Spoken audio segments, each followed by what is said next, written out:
Yo, what's up, everybody? Welcome back to another episode of the GRP. Back at it on a Saturday for UFC Baku Watch Party podcast. Solo watch party, obviously, just me. But hey, we in here, and it's early for me. It's 6 a.m. But I was like, you know what? I'd basically be waking up right now anyway. I I have an internal timer. I swear to God, I'm up on the weekends by 6-7 at the latest. So morning, Ma, how you doing? Hopefully you're feeling better.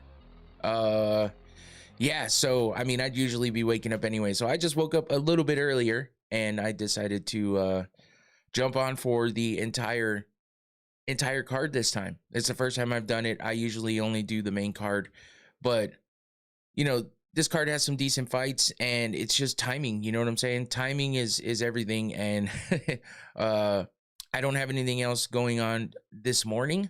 So, seeing as how the fights will probably be over by about noon at the latest, I think. I just figured I'd go ahead and go on for the whole thing. So we'll try it out and see how it goes. And anytime I have the opportunity to do it, I'll take advantage and I'll do it. But you know, most of the time the watch parties are just for the main card, because that's usually about 3 hours anyway. So that's a long time. This is going to put me at probably like 6 hours. Like I said, I've never really been on for that long. So I'm going to do it, and we'll see how it goes. I have a bunch of drinks ready to go. I got some twisteds for later in case I decide during the main card to get started having a couple drinks early, just because the fights are on. So it's a good excuse. But listen, I go play golf sometimes at 7 a.m. and I'll be drinking then. So it's not that much different. It's not like I'm drinking to get drunk, though. You know what I'm saying? I'm just drinking to have a drink with whatever I'm doing, playing golf, watching the fights, any of that's happening. So anyway, we got UFC Baku happening right now. We're the stuff getting ready on Paramount Plus. All the lead up to the beginning is happening right now. So usually what I do is I try to just basically, go through the fights and give my live reaction to all the fights.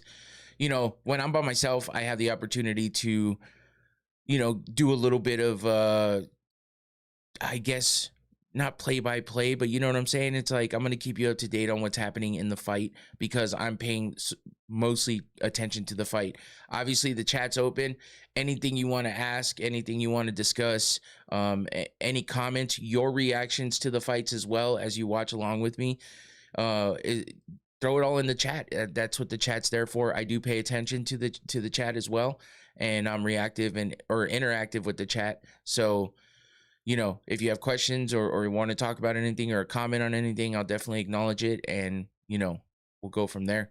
You can include any other things that are happening around the MMA space or news or any of that kind of stuff. So you could check it out and let me know what your thoughts are and any of that kind of stuff as well. If you watched the show on Thursday, we talked about the Dustin Poirier thing, with him getting arrested and, his statement afterwards and what everyone thought about that. So, what else? There's not a whole lot else going on right now, except for these fights right now. So getting geared up for UFC, International Fight Week coming up, not next week, but in 2 weeks. So next week, there's an off week for the UFC. There are no fights, and that's a damn shame. But at the same time, you get a week off, and then you're craving fights, and then you get this, pretty damn good card for International Fight Week, especially when you have Conor McGregor coming back. So that's what everybody's waiting on to see if he's actually going to make it to the fight this time. Because as we know, the last time he was scheduled for a fight against Michael Chandler, he had to pull out because he injured his toe. Which, remember, when he was fighting Rafael dos Anjos, he was scheduled to fight him, and dos Anjos hurt his foot, broke his foot, and he said, "Oh, you broke your pinky toe, and now you can't fight." Well, you did it too. You did it too, Connor. So let's not do it again, because we got this fight with Max Holloway coming up for International Fight Week. So I'm actually curious to see, because I actually haven't looked, because I've just been focused on whatever's been happening in the present right now. So I wanted to take a look and see what the rest of the card looks like, because I haven't really paid attention. I did know, BSD, Benoit Saint Denis versus Paddy Pimblett is your co-main event for that International Fight Week card. We got Corey Sandhagen versus Mario Bautista. That should be a banger. We got Brandon Royval.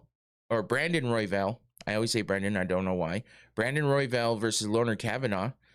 Or Lonnie Kavanaugh, I should say, because it's not Loner, it's Lonnie. We learned that last time he fought. And then King Green versus Terrence McKinney to start off the main card. That's a fucking banger. Terrence McKinney is a all or nothing guy. He's gonna go in there and he's gonna fucking throw bombs. And whether he gets knocked out or he knocks somebody out, it rarely goes past the first round. As we've seen from King Green, a lot of his fights that he wins, it takes him a bit to get started, and but he will come out, he will come out and defend himself, obviously, if someone's coming after him. But we saw what Mauricio Hoofy did to him with that spinning wheel kick, and Terrence McKinney isn't as polished and just may not have the exact same skills as Mauricio Hoofy, but with his pressure and just crazy insane start to the fight, that might be bad news for King Green. So who knows? Hold on.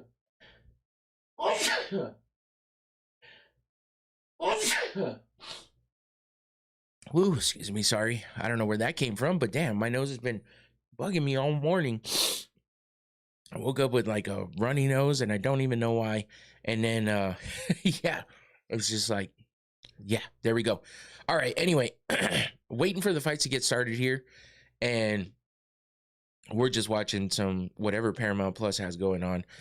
But yeah, International Fight Week looks pretty good. That's a damn good main card. Let's take a look at the prelims. Robert Whittaker versus Nikita Krylov in the prelims is crazy. But yeah, and then also we got Gable Steveson making his UFC debut. That's exciting. He's got an opponent in Elisha Ellison that, it's good that they're not giving him somebody crazy. Let's let him make his debut. It's highly anticipated debut. If he loses against somebody like that, it kind of proves that he doesn't really belong in the UFC at that caliber of opponent or competition. But also, if he gets a big win like he's gotten in his past fights, and he keeps up that kind of performance, it's just gonna escalate him to a star quickly, and they need that in the heavyweight division, as we've seen from Josh Hokett, who's really made, he's made his name off of what he's done with the fights that he's been in, but he's also made his way with his shit talking, his mouth, saying the outlandish crazy shit. Regardless, he's put on some good performances. He just beat Derek Lewis. He had that crazy war with Curtis Blades and all that. So he's on his way up. Gable Steveson could definitely give him a run for his money, I think, if he can prove himself in the UFC. I don't know that Gable's at the level of Hokett, but we weren't sure where Hokett was either, and then Hokett came in and showed us. So these are athletes coming in from other sports.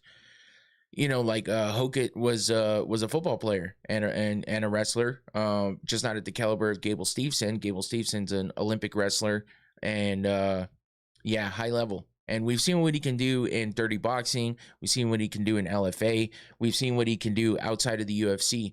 But the question is, how will he do against UFC caliber competition?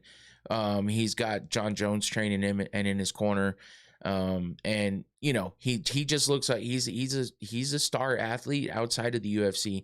So let's see if they can make him a star athlete in the UFC.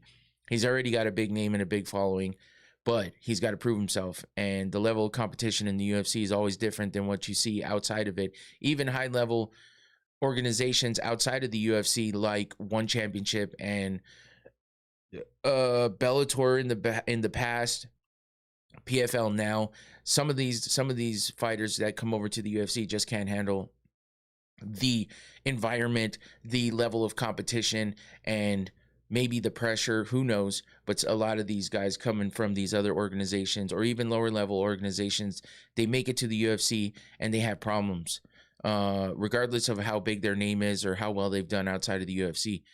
And that's what we're waiting to see from Gable Steveson. It's been highly anticipated. But I will say that the talk around Gable Steveson has not been as big as it was. You know, a lot of times you get a big name like that, and that's all people can talk about, and they continuously bring it up, and it's always a topic of conversation. But when it comes down to it, we've had some things happening in the heavyweight division, and a lot of that is, you know, I don't know if I want to say thanks to, but it's because of Josh Hokett.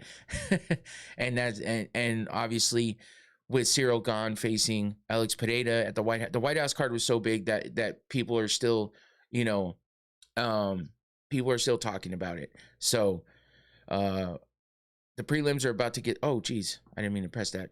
Okay, hold on. What's happening here? But anyway, yeah, people have been talking about all that. So I guess I could say that basically there's been enough to talk about in the heavyweight division where people haven't just continuously talked about Gable Steveson coming in and fighting. So I think this week and next week will lead up to a lot of talk about Gable Steveson and how, whether or not he's going to do well, and the topic, you know, it'll be a topic of conversation, but it just feels like it's kind of died down a little bit, and no one's really been talking about it, but I think it's gonna ramp back up. So, but I am curious to see how he's gonna do in the UFC. We also have Cody Garbrandt versus Adrian Yanez, Luke Riley versus Kai Kamaka. So yeah, some good names in the prelims as well. Tracy Cortez in the early prelims versus Wang Kong. That's nuts in the early prelims. Damian Piñas versus Cesar Almeida. Fareed Basharat versus Ethan Ewing. Ooh, that could be a good one. Ryan Gondra versus Zach Reese. And then Ode Osborne versus Cody Durden starting off that early prelim card. So that's all for International Fight Week, happening in 2 Saturdays from now. So yeah, the fights are about to get started. We got Tahir Abdullayev versus Jefferson Nascimento in the first fight of the prelims for UFC Baku. And here we are, getting ready to get started. This is, like I said, I don't usually cover the prelims just because I don't have that much time usually to be able to jump in for the prelims, and I don't like to take away too much time from the family and the household here. But this morning, because it's so damn early and I would have been up anyway, we're here ready to go, and we're gonna watch the prelims. I usually do a breakdown for every fight, as in like some stats on the screen, and then I show the matchup in the top corner. But for now, because I didn't want to have to prep all that for the prelims, I just put prelims up top. But I'll keep you up to date on who's fighting and what round we're in and stuff like that. But yeah, we're about to get started. Bruce Buffer announcing the first fight of the night. When we get to the main card, I'll have a little more info on the screen. But as you watch along, you know, I'll be reacting to everything. I'll be giving you, you know, as much play-by-play type shit as I can, and we'll just be talking about the fight as it goes along. So drop any comments, questions, or reactions in the chat. It's open, ready to go. And yeah, I'm sure we'll get some more people in here. Some of the normal podcast viewers will be jumping in a bit. Here we go, getting ready for the first fight. Tahir Abdullayev versus Jefferson Nascimento, getting ready to get started for the first fight of the night at UFC Baku in the prelims. First fight. Here we go, touch of the gloves. First round. Let's see what kind of action we have for the first fight of the night at UFC Baku.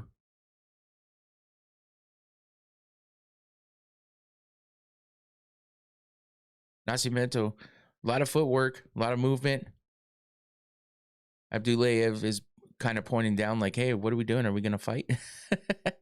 Nascimento looks like he's definitely looking for some counters or just feeling it out, trying to figure out what Abdulayev's going to, start with, but he's not really responsive whatsoever. He just took the center of the cage and he's following Nascimento as he jumps around in circles. We'll see who throws the first big shot. Nothing really has been thrown just yet. Just some feeling out jabs that are just measuring distance type shit. So there we go. Nascimento goes for a body shot. Jumps in and out and one shot. Oh, good leg kick though by Nascimento. He looks ready to go. He's jumping around, but he's trying to go in and out, but it's just been one shot here, one shot there. The crowd's getting a little impatient. Sounds like there's a lot of people out there. When you look at the seats in the background, you don't see a lot of people on the floor seats, but that's kind of what happens with those floor seats. They pay a lot of money for those, and they're like, we just want to be there for the main event. So a lot of the fans that are in the nosebleeds and stuff like that will show up early for the prelims. Still got this feeling out process going on. A few shots here and there, but nothing crazy just yet.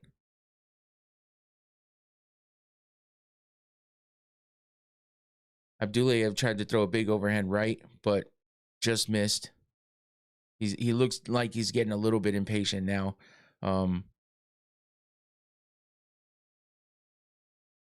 We're already almost halfway through. Oh, we are halfway through the first round. And not a whole lot of action just yet. A lot of movement from Nascimento, though.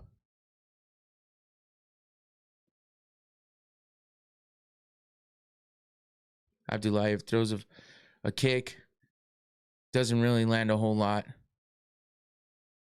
It's kind of one shot here, one shot there from both of them.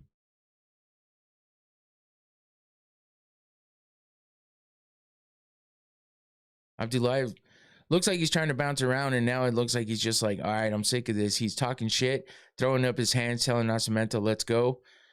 But, I mean, really, I think Nascimento's trying to bait him into, getting impatient and throwing some reckless shots, and Abdulayev's not really biting just yet. He looks like he's trying to put pressure, and then he backs off, switching stance and just trying to guess and catch Nascimento. Nascimento's just bouncing around, circling, not allowing Abdulayev to really get a base and get any real shots thrown. Ooh, big overhand right by Nascimento just grazed Abdulayev. I'll tell you what, Nascimento better have the cardio to keep this up if if this is the way he wants to fight. Abdulayev's just going to continuously get frustrated. He keeps throwing his hands up, kind of pointing to the ground like, are we going to fight or what?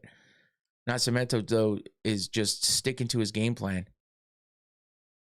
He's jumping in and out. Abdulayev, every time he tries to cut him off, Nascimento, Abdulayev just flipped him off too. The ref just said, let's go. So maybe we got a minute left in the first round. So this has been 4 minutes of this. There we go. Abdulayev finally cut him off, threw a big shot. Now we got some clinch work, uppercuts from Abdulayev. Nascimento escapes, and now he goes back to his game plan of footwork running around. Ooh, Abdulayev caught him with a big left hook there. A big right hand from Abdulayev too. Nascimento tried to get a counter shot in there. Now he's just running a lot backwards, and Abdulayev tried a flying knee. Nascimento stuffed it and turned him around, has him against the cage, trying to get him down. We got 25 seconds left in the first round. Oh, he's grabbing the fence. And we got a low blow now from Nascimento. Abdulayev's just calling everything out, yelling at the ref. We got 10 seconds left in the first round. They stopped the action. Oh, okay, he was grabbing on the glove, and then he caught a low blow with Nascimento trying to throw that knee on the inside. Man, but so far it's just been Nascimento running in circles, really. Abdulayev tried to rush in and get some big shots in there. He did land a couple good ones on Nascimento, but that's the end of your first round. Everybody looks like they're okay. Nascimento, you know, he's not breathing too hard, so his cardio must be pretty decent for all that movement.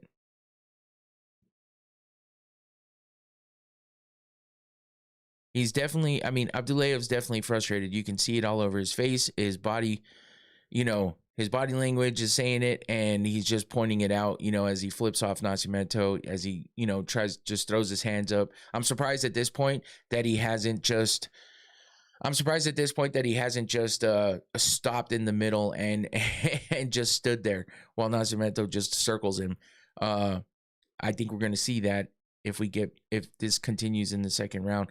Nascimento's making his UFC debut. Oh, I'm sorry. Abdulayev's making his UFC debut. He's coming in on a 4-fight win streak outside of the UFC. He's had 3 submissions and 1 TKO, and all of them have been in the first round except for his last fight where he got a sub in the second round. So Nascimento is making his UFC debut as well. He's 13-0, undefeated. He's coming off a championship in the LFA. He's also on a pretty big win streak. Oh, well, obviously, because he's undefeated, 13-0. But he's had a big mix of TKOs and decisions mostly. A couple subs thrown in there as well for Nascimento.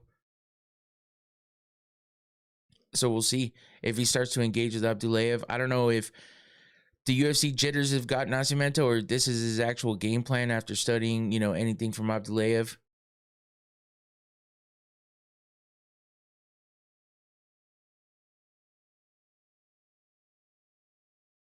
Oh, Nascimento baited Abdulayev in, hit him with a big right hand, but Abdulayev looks okay.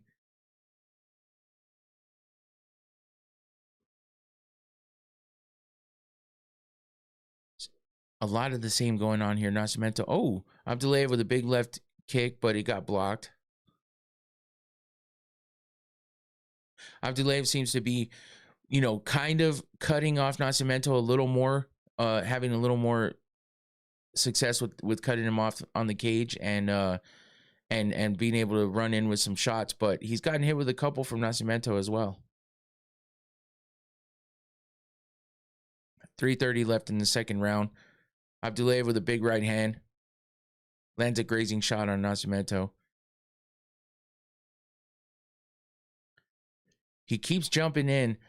If Abdulayev keeps doing this and missing, it's going to wear on him after a little bit. But he has had some success with some of these big punches that he's been throwing.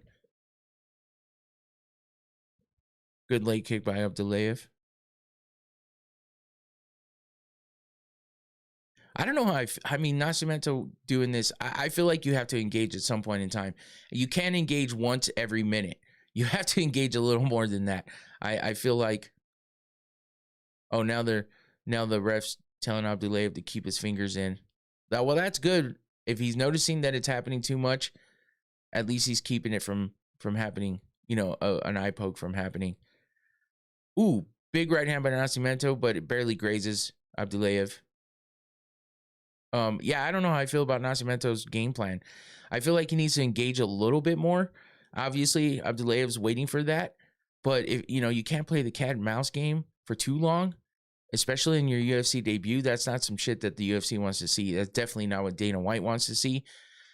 So, if you're just you make everybody look bad when this is your game plan is to run around in circles. I respect the strategy, I guess. But is that strategy is not successful if, everybody hates it and it's your UFC debut and all you do is run around in circles.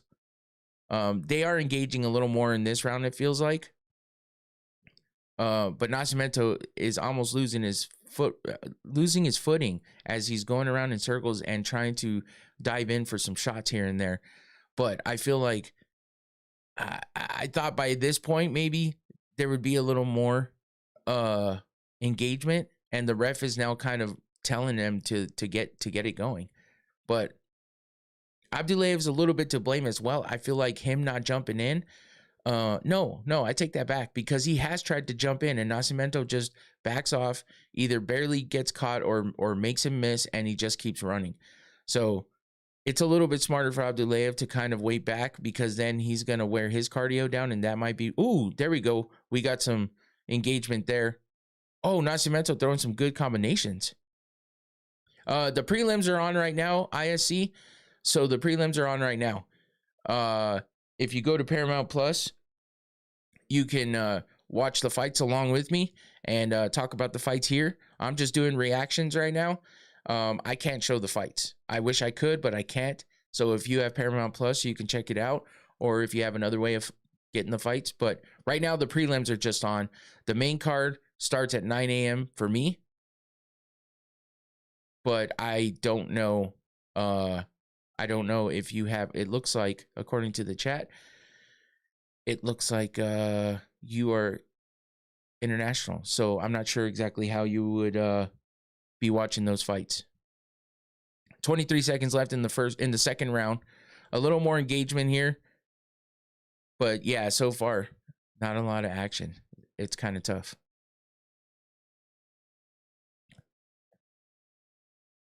Ten seconds left. Nascimento jumping in. Abdulayev trying to get some counters in. Oh, there we go.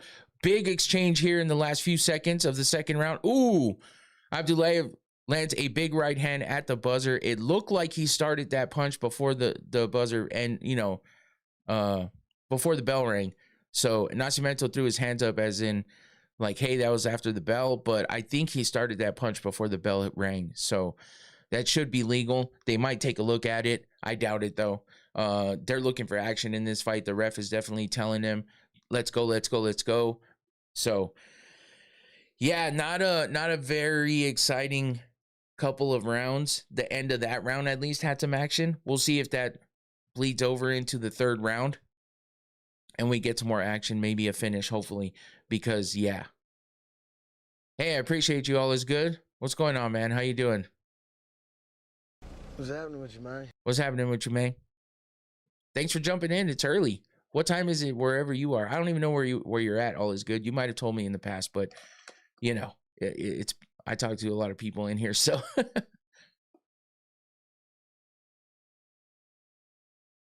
yeah. Maybe he did land that punch after the bell.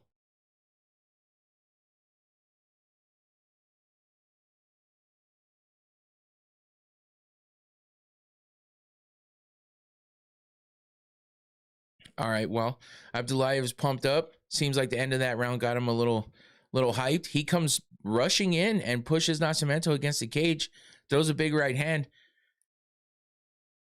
Oh, Nascimento lands a knee, but Abdulayev throws him to the ground after he catches it. And here we go. Abdulayev with some ground and pound. Nascimento trying to get back up. Abdulayev on top. Yeah, watch the back of the head, man. We don't need some Cyril Gahn shit. Oh, he's hitting him on the top of the head. Oh, that elbow looked like it might have been back of the head. Nascimento trying to reverse, and he gets out of the grappling exchange there, back on the feet. Throws a couple. Oh, good knee up the middle from Abdulayev. Leg kick by Nascimento. Some body shots. Here we go. Now we got some action. Abdulayev with a nasty attempt at a takedown. I don't know what the fuck he was doing with that one. Nascimento throwing some strikes now. Mixing up the kicks. We got some clinch work going on. Nascimento with some big body shots here. Abdulayev throwing some knees up the middle and a big elbow. A big right elbow off that clinch. 9:30, man. Oh, okay. Not as early as it is for me then. All right. Oh, Nascimento with a big overhand right, and Abdulayev ducks it and takes him down. Nascimento throwing some elbows from the bottom. Abdulayev trying to get himself in a good position, trying to posture and throw some punches on the ground. Nascimento talking some shit as he's on his back. Now he's getting pummeled a little bit.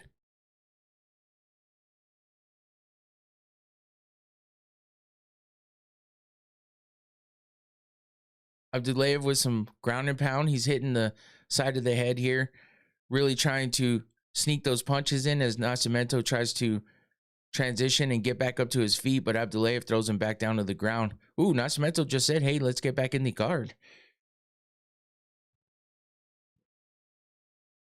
Oh, Nascimento throwing some shots from the bottom is interesting. Oh, looking for that Kimura now on Abdulayev. Nascimento trying to pull that arm out. Oh, he let it go. We got 2:20 left in the third round. Abdulayev trying to throw some ground and pound.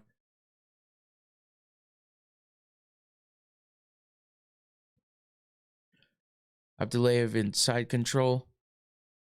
Now back in the full guard. Nascimento's active from the bottom, I gotta say. I'm kind of surprised by that. He's definitely keeping it moving and trying to keep Abdulayev in a position where he can't land too many big ground and pound shots.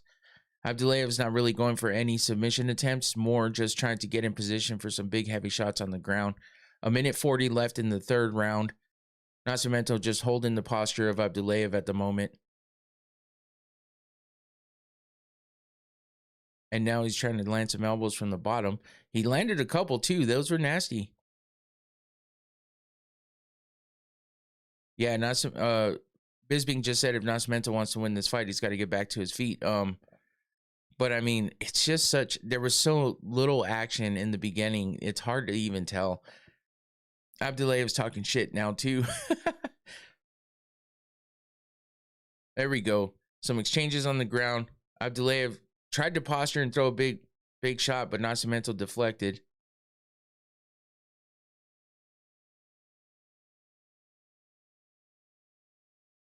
Oh, Nascimento pushing Abdulayev's face away. Kind of got almost got an eye poke in there.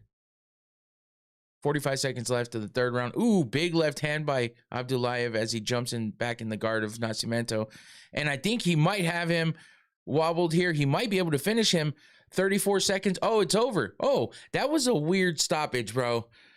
I mean, it looked like Nascimento was a little dazed, but I think he was recovering quickly. Nascimento jumps up, says, "No, it's all good. I'm fine." But he got cut. He did look like he got rocked in one of those exchanges. He's got some cuts over his eyebrows, but yeah, that was I feel like that was kind of a bad stoppage, to be honest with you. That could have gone. I mean, he had 30 seconds left. I would have given him at least 15 more seconds to see what would happen. Either let him go out on a shield.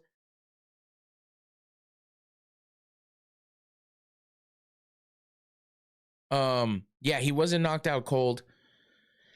That one right there rocked him, and then he kept coming with some more shots. Nascimento's fighting back.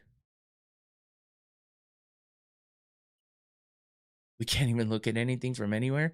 Oh yeah, dude, listen. I wish I could show you the fights, but I definitely can't. But I can tell you what's happening throughout the fights. YouTube will not allow it. Thoughts on, you know what? All is good. I've only seen clips from that podcast. I haven't watched a whole one yet. I keep forgetting because it doesn't pop up for me everywhere. It's not in my algorithm yet. I've seen some clips though, so I guess it's in there somewhere. But you know, with the characters that are on that show, I feel like it has, it's possible it could be really good. And from the clips I've seen, you know, it's been okay, nothing crazy. So as a matter of fact, I'm gonna look right now, and I'm gonna try to cue it in my Spotify, because I do listen to all my podcasts on Spotify, because I listen a lot, because I when I'm at work, I can't really watch things too much, but I always have an earbud in my ear because I use it for phone calls and stuff, because I'm working with my hands all the time. So I definitely am listening to podcasts in my ear anytime I don't have to listen to anything outside, anybody talking to me or nothing like that. So I do listen to audio only most of the time, but when I get a chance, I'll watch things as well. But I listen to all my podcasts on Spotify. I'm also on Spotify, by the way. If you want to listen to the replay of the show at any point in time, you can always go to Spotify, including the watch parties. I put it on Spotify. You can listen to the audio only version. You can watch the video on Spotify as well, but I prefer if everybody were to come to YouTube if you want to watch, because that gives me the views and helps me grow the channel. But you can watch it on Spotify. I am there, and it's just Going Rounds Podcast. Look it up. Give me a follow, even if you don't really listen that much. Just give me a follow, and that'd be cool. I like growing my stuff everywhere. But I am going to try to cue that in and make sure I listen to it soon, now that I'm actually talking about it. So Deep Waters, have you actually watched or listened to any of them? All Is Good. What do you think of it? I've heard some good things about it. I haven't heard too many negative reviews from it. So, yeah. Oh, look at that. It came up quickly. Deep Waters. Okay, so I'm going to follow this and turn on the notifications. That's what you should do with anything that you like on YouTube, anything that you like on Spotify, all the platforms. Subscribe, follow, like, set the notifications to let you know when anything gets released. It's always good to help out any of the shows that you like, and it definitely helps me out. Obviously, I'm not the biggest MMA podcast out there whatsoever, but I do my best and I have fun doing it, and I'm just passionate about doing this. So I just like growing it too. So if you can, tell somebody about it, share it with people, make sure you like, subscribe, hit the notification bell, do all the good stuff you do on YouTube and any other platform that I'm on. If you find me there or you see any of my content, just hit that like button for me, please. I'd appreciate it. And hopefully you actually like the content too. Make sure you watch it as well. If you see any of my videos, I post a lot of edits and stuff on TikTok. And then I try to post as much as I can on the other platforms, but it's only one of me and I have a job and a family. So I do the best I can. But yeah, thanks for everybody jumping in, and hopefully if you come in and you see that I'm not showing the fights, that you stick around until you find a way to find the fights and still stick around and talk about the fights with me. But if you don't have a way to watch the fights, I'm sorry that I can't show them, but I can tell you what's happening in the fights and keep you up to date. So far, we've had one fight in the books, the first fight of the night. Pretty uneventful until this end of the second round started picking up. The third round was a little better, and we actually got a finish out of it. It was at the end of the third round, but we still got a finish. I feel like it was a little bit of a bad stoppage. It probably could have gone at least 15 seconds more to allow for an actual knockout or a recovery by Nascimento to go to the cards. But hey, when it comes down to it, that's what happened, and we had a finish. A TKO win for Tahir Abdullayev over Jefferson Nascimento in the third round of the first fight at UFC Baku. Next up, we have Baskat Almakhan versus John Matsumoto, and I feel like this has potential to be a great fight. I definitely think it's going to be way better than that first one. Oof. Nicotine hitting hard today. in case you're wondering, I like Rogue nicotine pouches. I used to smoke way back in the day. Yes, I know people hate vaping, but I was a vapor for a while too because nicotine, so I quit smoking and I went to vaping, and then I quit vaping, and I've done all of this just cold turkey, just said screw it and was done with it. So now I'm just onto the nicotine pouches. I know it's better if you just don't do any of it, but listen, nicotine has a lot of benefits to your mental. It's a stimulant for your mental. What up, Tyler Betts? Welcome in. Appreciate you for jumping in. But yeah, I mean, I'm not here to just boast on nicotine, but I'm just telling you, I do use it. And I'm not sponsored or anything like that by Rogue. It's just what I use. I know a lot of people are into Zens and shit like that. There's a lot of different nicotine pouches on the market now, as well as nootropics, but those are expensive. I would love to go to nootropics, but I haven't decided that I'm done with nicotine yet overall. So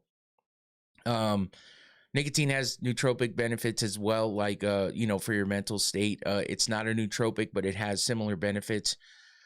I've looked into a lot of this stuff. I don't have all of the research on it, but I have heard plenty that any kind of vice is usually not good for you. But sometimes you just gotta go with the least harmful, and that's kind of where I'm at now after smoking and all that other shit. Do you still have a discount code for smelling salts? I never really did have a discount code, unfortunately, because the company doesn't really do that. It's not a gigantic company. But I still do the smelling salts, and I'm glad you said that, Tyler, because I haven't given a shout out to my sponsor. I am sponsored by Noctane Smelling Salts. I do not have a discount code, unfortunately. They're pretty affordable, though. It's, I think it's about 18-20 bucks for a bottle, but it'll last you a few months. And depending on the usage that you have, and if you take care of it, you don't want to leave the cap open for too long. You don't want to leave it out in the heat for too long. But otherwise, like, I have 2 bottles here. I've had these for a little bit, and I use them all the time, and they're still going strong. So Noctane Smelling Salts, you can scan that QR code on the screen that just went away, but there you go. And I always have a link in the description below. You can go check it out, get yourself a bottle, try it out. I will talk to them. Yeah, for sure. Tyler, use that QR code. What time does the Shara fight start? That's in a while. That is your co-main. So yeah, it's gonna be a minute. That's gonna probably be closer to 10 a.m. my time. So I'm not exactly sure. But yeah, Tyler, try it out, man. The red cap is your most potent. That's the one I get all the time. But there's entry level with the white cap, and then there's a mid-range with the black. If you're not sure, but you still want it to be strong, get that black cap. If you want to go all in, get the red, but that's your strongest one. And if you're just want to try it and see how it goes for a second, get the white cap. So yeah, I'm gonna take a nice big whiff of this. I'll put that back on the screen. Here we go. Get myself awake and alert. Oh. Oof. Oh my God. Oof. I went in on that one. Ooh, my eyes got watery. Be careful. Close your eyes when you're taking a whiff of this. I do that all the time, and that's because it will get to your eyes a bit. But regardless, it's gonna hit that. It's gonna hit that sinus, and it's gonna make your eyes water a bit when you get that nice big whiff. But yeah, Noctane, appreciate the sponsorship. And yeah, it keeps you awake and alert, man. I use it a lot for my long drives for work. I drive out of town. And it keeps me awake when I'm feeling like tired behind the wheel and stuff, and when I just need to pick me up. But yeah, a lot of power lifters use it for a quick rush of adrenaline before doing a big lift. That's kind of where a lot of it got started as far as being mainstream kind of popularity. And I know you see videos all over the place where people are just like tricking people into smelling it. I don't really like doing that because I actually like the product and I like using it. I think there's benefits. So I try not to do that to people. I ask them if they want to try it, and then I have fun watching them try it if they agree. But I tell them it's harsh and you got to be careful, but give it a shot, and I guarantee you'll like it. And a lot of people do. Some people don't. It's okay. Personal preference. But yeah, it's a good product. I like it. And if you go all the way down to the main page on their website, you'll see it says proudly sponsoring the Going Rounds podcast. That's me. And I don't get paid for it, man. I just kind of get the product and I shout it out because it is a local business as well here in where I live in Arizona. So Deep Waters, they seem to pass the authenticity tier. Okay. Yeah, I mean, you got professional fighters and stuff, ex-fighters in there, so it makes sense. All right, here we go. Second fight of the night, Bezkat Almakhan versus Jean Matsumoto. I feel like this is going to be a banger. So let's see. Here we go. Start of the first round. Yeah, as far as Deep Waters goes, I mean, that's what kind of makes it tough for somebody like me, because you got professional fighters, commentators, people that are involved with the UFC that have inside information, actual journalists that it's their job to report on the fights, and they get, they do all the research and stuff like that. So I'm just a dedicated fan. I'm a dedicated fan. I love podcasts. I've listened to podcasts for well over 10 years probably. And I just love podcasts. Never thought I'd have one of my own. So you know, for me, I just like doing this. I like talking to you guys in the chat, and I just like the fights, and I watch all of them regardless. So I might as well talk about it and, you know, do something with the knowledge that I have. And I wouldn't say I'm the most knowledgeable, but I definitely do as much research as I can, and I watch all the fights. So a lot of feeling out going on here with this one. Almacan versus Matsumoto. Bescott has the center of the cage, Matsumoto on the outside. Oh, good exchange there. That's the first big exchange. Both of them landed some good punches in that exchange. And yeah, I think we're going to get some action here pretty quick. Matsumoto with a big head kick, but gets blocked. What do you guys got going on this morning? I'm only drinking some coffee, some cold brew coffee. To get started. I had a protein shake. That was my early morning. Ooh, good combination from Almacan. Jumping in on Matsumoto. Good body shot there from Almacan as well. Matsumoto seems unfazed though so far. Usually on the show I'm drinking. Oh, good big right hand by Almacan. I'm usually drinking an old fashioned when I'm on the show, or twisted teas, but it's a little early, and I decided to start. I had my protein shake, and now I'm drinking some cold brew coffee. I got a bunch of different drinks, though, and we'll keep it going. Probably for the main card, I'll bust out the twisted teas and just sip on that. Good exchanges so far from both guys. I think Almacan has gotten the bigger shots landed, but Matsumoto's jumping in there with some leg kicks and some body kicks. Trying to find his timing and his rhythm. Good exchange there. Almacan getting the best of it, though. Ooh. Almacan tried for the overhand right, got blocked. These guys are engaging a lot faster than the other two just did.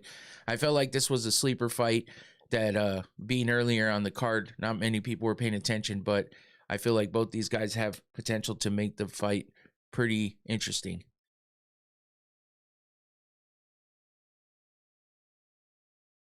Oh, Almacan drops Matsumoto with the combination. Ends with a straight right that drops Matsumoto. Matsumoto back up to his feet. Now he's trying to jump in for a grappling exchange, and it gets pushed off by Almacan. Almacan pushing forward, pushing out some Matsumoto against the cage. Matsumoto trying to put together some combinations. Doesn't have a lot on it, though, so far. His nose is busted up from that straight right that Almacan dropped him with. Ooh. Matsumoto's like throwing lazy kicks and lazy combinations. Almacan comes in with a step-in uppercut with the left hand. 1:10 left in the first round. Matsumoto goes for the takedown. Almacan defends. Gets pressed up against the cage. Matsumoto seems a little out of it still. He's definitely going to benefit from this time off in between rounds if he makes it to the end of the first. Almacan with good combination. He keeps stepping over with that straight right hand and landing it on Matsumoto. He's going to keep busting that face open. He's got his nose bloody already. Matsumoto just doesn't seem to have a lot of fire behind those combinations. He's just throwing them out there almost to just kind of measure. Now he's tied up again. Almacan against the cage, trying to take him down. Almacan, good defense. He's, somewhat sprawling, throwing some elbows. He got him to his knees. Matsumoto trying to pick him up and put him on his back, but Almacan doing a good job at defending that. 10 seconds left in the first round. Looks like Matsumoto will have that time to recover. Oh, he takes down Almacan at the end there, and he throws some elbows to finish off that first round. There's some action coming from Matsumoto at the end. A little burst of energy. His striking isn't crisp. It doesn't seem like he's got a lot behind his striking at the moment after getting dropped and, getting some big punches landed on him. But he had he had a burst of energy there to be able to take down Almacan at the end. He picked him up and threw him on the ground, put him on his back, and landed some good elbows for some ground and pound. So we'll see how he comes out in the second round, if he's going to have a little more fire behind those strikes. Anybody interested in watching this last Jackass? The best and the last? movie coming out. Apparently, that's their final one. So, should be interesting. I see that. Oh, they're showing the replay of Almacan dropping Matsumoto. Big left hand lands on the jaw, and it comes over with the straight right and drops him with that shot straight to square in the nose. Anyway, the last Jackass movie is gonna be released soon. It looks pretty good. They got those little robot guys in there, which is pretty cool. I could see them doing some funny shit with that. I've always liked Jackass. I think they made a few too many, but at the same time, they're always interesting to watch. So here we go. Start of the second round. Almacan versus Matsumoto. Matsumoto comes out with a good combination that lands on Almacan.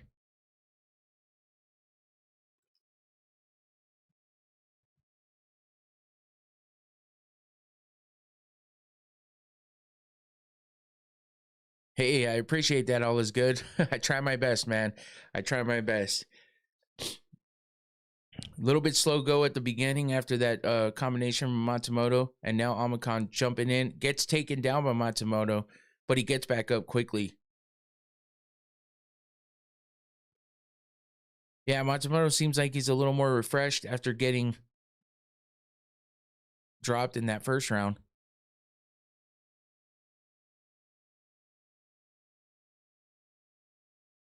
Ooh, big right hand by Matsumoto as Almacan comes in and tries to throw a combination of his own, but gets stung with that right hand. Here we go. Now they both have a little fire under their ass. Matsumoto especially, he's definitely putting the pressure on a little more, jumping in with some bigger strikes. Almacan just, still trying to throw those combinations in there that he's been successful with in that first round.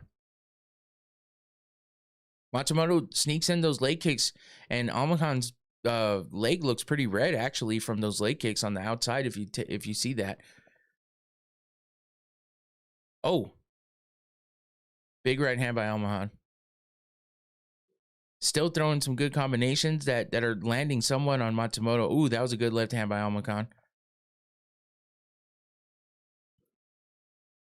He puts together the 1-2 really nicely. He puts that left jab out there, he lands it, and then he follows up with that straight right, pretty quickly. So, ooh. Matsumoto, man, I can't even take my eyes off this fight right now because they just keep throwing. Good combination, body to the head from Almacan. Oh, Matsumoto with the combination of his own up top and finishes it with a leg kick. That leg of Almacan is red as shit. Oh, good left hand by Almacan, stumbling Matsumoto for a second. Oh, good right hand again by Almacan.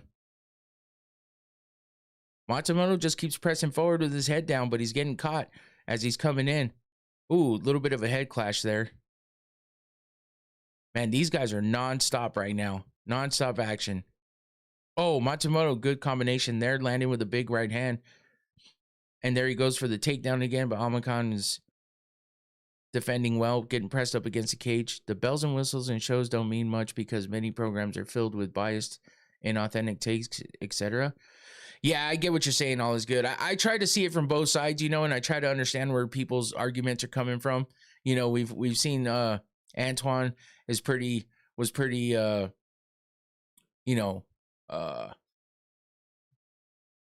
dedicated to that Gon beating Pereira, and he was right. So I had to give him the benefit of the doubt. You know what I mean? I'm not going to sit here and die on a hill over my opinion only, and I'm not married to my opinion. You know what I mean? I believe in it when I say it, but if you give me good reason and good things behind your argument, I'll at least acknowledge the fact that, hey, you could be right. You know what I mean? I'm not just going to tell you you're wrong every time. Ooh, Matsumoto with a good knee up the middle as they clinched up a little.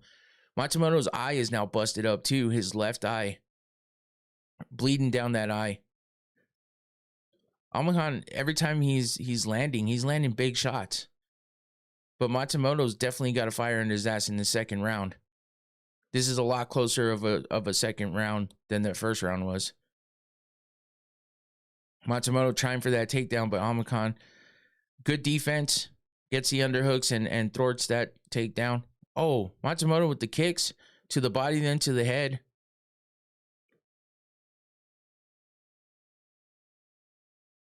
Amakan is good with that takedown defense at times, but Matsumoto's been successful with a couple of those takedowns.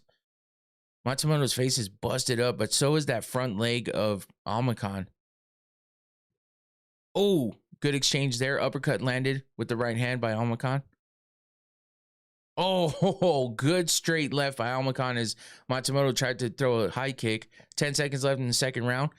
Oh, spinning back fist tried to get landed by Matsumoto, and he throws a big combination and lands 2 out of the 3 punches. That spinning back fist by Matsumoto got met with a big left hand by Amakan, but Matsumoto's face is a mess right now. That was a lot. That was a really close fight, or a really close round for both of those guys. Ooh, Matsumoto's eye is nasty gash on that eyebrow. I would like to know what got caught. It looked like it has to have been an elbow, right? With how big that gash is.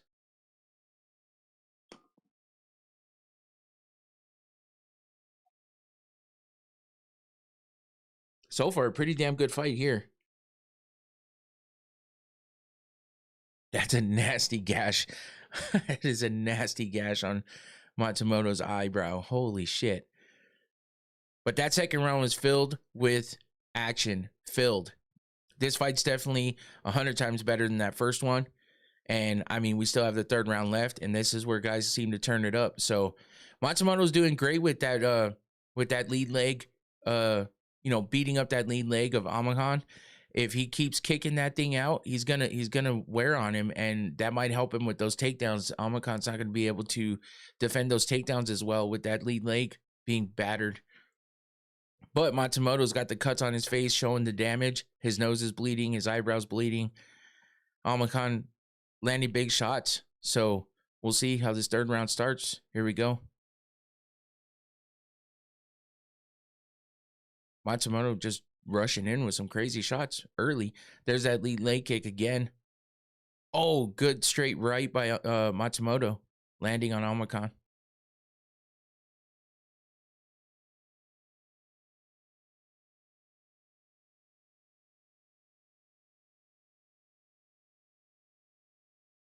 Matsumoto with that leg kick again. That front leg of Amakan is just crazy. Crazy red. I wonder how it's feeling. Amakan's not worried about jumping in there, though. I'll say that much. Ooh, big head kick by Matsumoto. Grazes Amakan.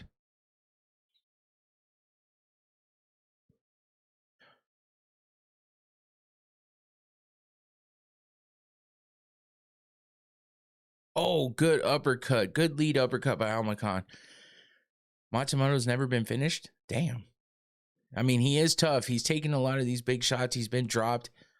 And he's still going, pressing forward, pressing the action. He throws good combinations in there, lands what he can, and then he tries for a takedown. He's mixing it up well. That lead leg kick. Oh, nut shot. Accidental, it seemed like, for sure. Amakan seems okay. He's just walking it off a little bit. The ref's yelling at the corner to no coaching.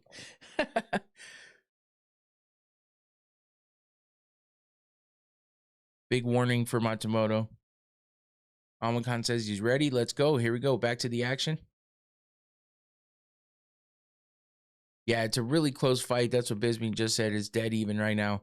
I do think it's 1 round apiece. And so far in this round, it's been a little bit of both. Ooh, big right hand by Amakan. Matsumoto keeps kicking that front leg, and I don't know how Amakan is hit. That front leg is so battered. Oh, good combinations from both guys. Matsumoto goes rushing in. Amakan comes back with a big combo of his own and lands a couple punches. Matsumoto just keep kicking that front leg, man. But Amakan's staying strong on it. I haven't seen him even be too gingerly on that front leg, even though it looks real beat up. From the ankle to the knee is so red and looks a little, oh, God, that was nasty. Oh, good combination by Amakan. It's hard not to say Amakan. they say it's Almahan, but I keep seeing Alma Khan. So I keep going back and forth on how I'm saying it, but apparently that's the right way to say it. Ooh, good combination from Matsumoto. Not a lot behind it, but he landed those punches. GRP rules for fouls, automatic, identical, retaliatory strike. That would be hilarious. I don't know that they could do that because it could get worse if you do it on purpose. Matsumoto going for the takedown. Almahan staying on his feet so far. Matsumoto lifts him up, puts him on his butt. Gingerly, but he does. Almahan getting back up to his feet quickly. Gets the underhook, turns him around, and there we go. Break back to the center of the cage. Yeah, the retaliatory strikes, that might be tough. But I definitely think that if they start taking points for the fouls, I think the nut shots are harder to distinguish the difference between, just a foul as in, oh, you're doing the wrong thing, and so you get a point taken, like with eye pokes. Like, there's no reason why your fingers should be like this. You should be like this, or at least like this. If you're feeling it out, feel it out like this. Don't feel it out like this. So I think eye pokes should be automatic point taken. Fence grabs, automatic point taken. You can't do it. There's no reason for it. Sure, it's a it's a natural thing. They want to grab the cage, but you can't do it. So automatic points. The groin shots, I think, definitely one warning. You get the warning in the back, sure. I could see if it looks really like in an exchange, somebody gets caught in the nuts. But if you're just sitting there spamming knees up the middle and you catch him in the nuts, that one's tougher. But I do think that Almakan catches Matsumoto with a shot there. Matsumoto tries for the flying knee, but misses. We got 15 seconds left. I'll finish talking about that when this is over. Here we go. 10 seconds. Almakan's pointing to the ground. They're both sticking their tongue out. Let's go. Do it. Get involved. What are we doing? Stop pointing, motherfuckers. How is everybody gonna point down to the ground and hype up the crowd when you got 10 seconds left? Point to the ground and get the fuck to it. You know what I'm saying? I would have loved a big exchange at the end there instead of just pointing to the ground a bunch. Like, you can't point to the ground and not fucking get after it. So yeah, that was crazy. But that was a great fight. Honestly, that was a great fight. And I think Almahan might edge that one out, maybe a split decision. But I wouldn't be surprised if they give it to Matsumoto as well. It depends on the judges, you know what I mean? That first round, I think, was all Almahan. But if they score it for Matsumoto because he got that takedown at the end of the round, that's a little strange. Because Matsumoto got beat up in that first round. So, but you never know, because he ends the round with a big takedown. He picked him up and dropped him to the ground. Hopefully they don't try to, say that won him the round, because that's kind of crazy. But anyway, what I was saying, fence grabs and eye pokes, automatic points taken. At this point, groin shots too, probably. Like everyone has said in the past, I've said it too. They give the stern warning in the back and they say that's your warning. You're going to get a point taken every time, but they don't do it. They still give more warnings. Like I said, nut shots, it can happen in an exchange, and but I think that same with back of the head, I could see them stopping the action, regardless if it's a finishing sequence. Stop the action and say you can't do that. Warn him. And yeah, because it could happen in the mix of movement and stuff like that. I get it. Same with the nut shots, but eye pokes, fence grabs, 100% point taken right away. Here we go with the official decision. All three judges unanimous.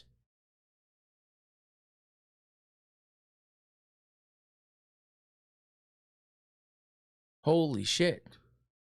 Matsumoto with the win. I would have thought Almahan would have got that win.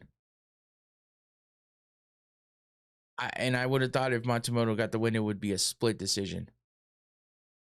Whew. Well, I don't know, man. I mean, I'm watching that here. I didn't talk about a whole lot else throughout that fight. Maybe I saw it differently. I thought Almahan was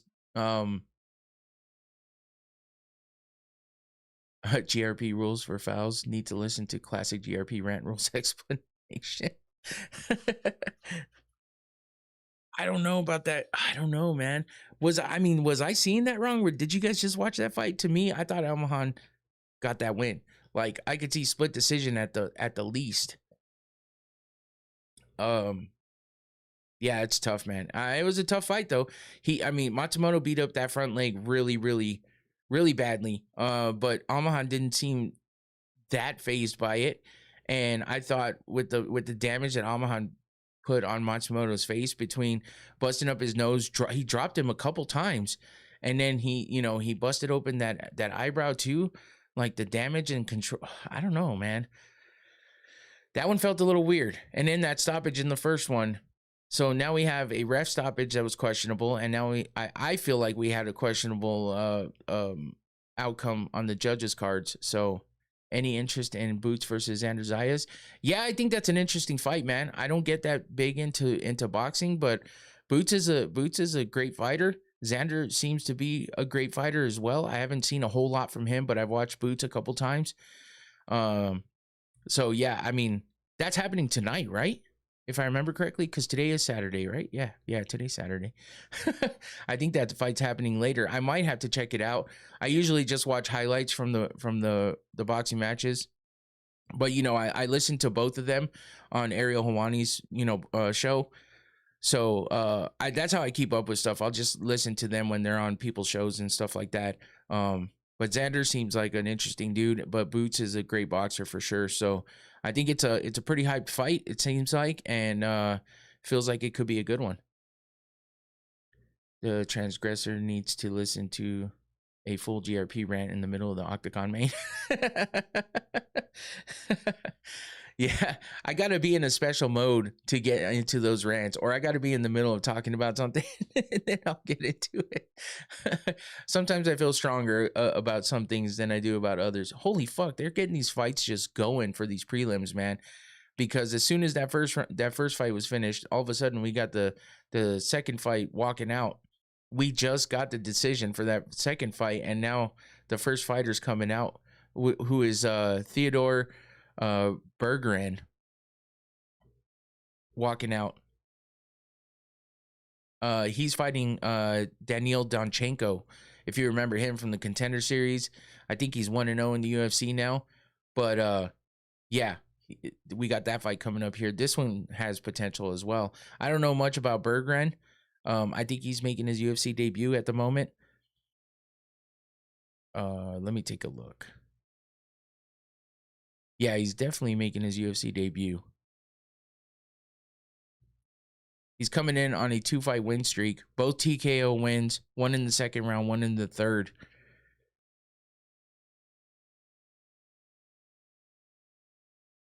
And then Daniil Donchenko, he's actually 2-0 in the UFC. I thought he was 1-0, but he's got 2 wins in the UFC. 1 TKO win in the first round in his first fight of the UFC, in the UFC, and then he beat Alex Morono in his last fight by a unanimous decision. So we'll see. Donchenko seems to be one of those guys that likes to press action early. So we'll see what Bergeron has for us. 6 first round finishes for him. Finished all 8 wins, 5 knockouts, 3 submissions. He's 8-3 overall, but all of his wins are by finish, so that's good. Donchenko, like I said, already has 1 decision in the UFC. The other one was a TKO, but he's never been finished on the feet, or he's never been finished at all for Donchenko. So he's only got 2 losses by decision, 3 wins. And Bergeron is never been finished. Oh, yeah, he's been finished by submission once. Never been finished on the feet. 5 wins there. 3 wins by submission. Uh-oh.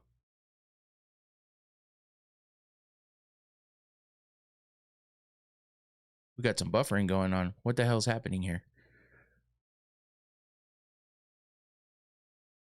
Uh-oh.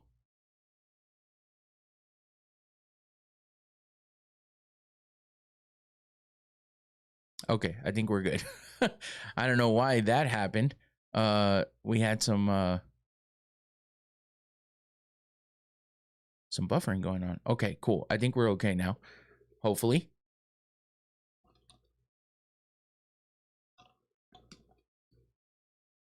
Everything good out there? You guys still there?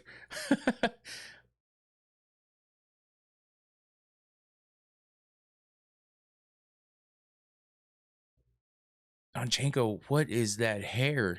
He's got two braids, one that is gold, one that is blue.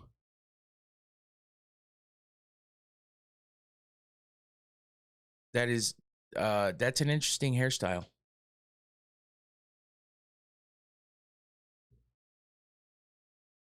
But yeah, Donchenko comes in ready to go. So hopefully this is one of those kind of fights for him. I don't understand the hair though. And for it to be like loose braids too, like it's I feel like that's an eye poke ready to happen as well, coming from the hair.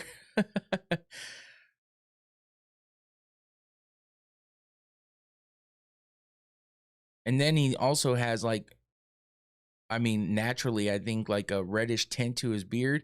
So he's definitely interesting. He's a character. We'll see what he does against the guy making his UFC debut. All finishes for Berggren. So that could be interesting.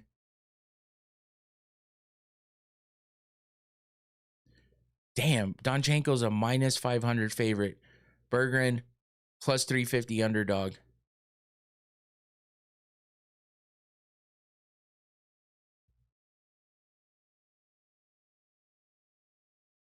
All right. Bruce Buffer making the announcement. Donchenko's more of a volume striker type, high paced. He likes to overwhelm his opponent. So that makes for an interesting fight, obviously. Because he keeps the activity going. Berggren seems to be more patient, more of a technician in there, but making his UFC debut and getting some pressure from Donchenko, it might turn him into a different type of fighter. He does look for the counters a lot and capitalizes on mistakes. Donchenko does seem to get wild every once in a while. So I think Berggren's definitely going to wait back and try to, be a technical and tactical fighter, while Donchenko's going to try to put the pressure on.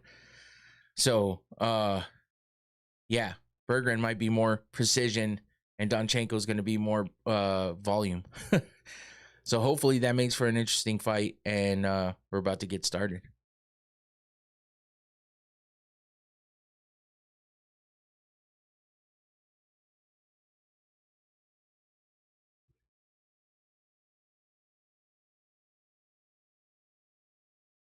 Herb Dean, the ref for this one. Here we go. Start of the first round. They both rush into the center. Donchenko starts with a big leg kick. Ooh, Berggren comes out with a big kick of his own.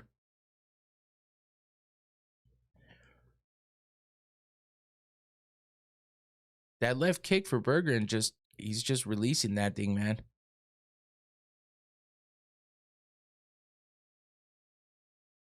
Donchenko with the big leg kicks, trying to work on those legs early. Nasty leg kicks too to that lead leg for Donchenko. Ooh, body to head. Donchenko missed a headshot though. Oh, grazed the cup on that shot. Berggren says he's good. Very short there. Back to action. Trading leg kicks. I can't get over Donchenko's hair, man. What the fuck is happening? The way that it swings around too is weird. Donchenko kind of loading up on that right hand.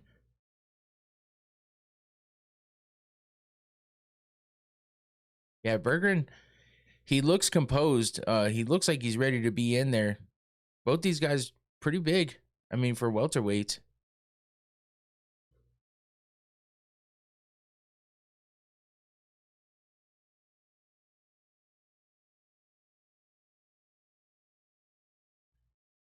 Oh, Donchenko with a big right hand. Berggren ties him up. Gets pressed up against the cage by Donchenko, though. Donchenko with the knees up the middle. Up against the cage in that clinch. He's digging his head in the chest of Berggren. Oh, good elbow on the separation by Donchenko. They're back to the center of the cage. Berggren being a little more active than I thought he would be. He's not just countering, he's going on the offense too. Oh, good body shot by Donchenko.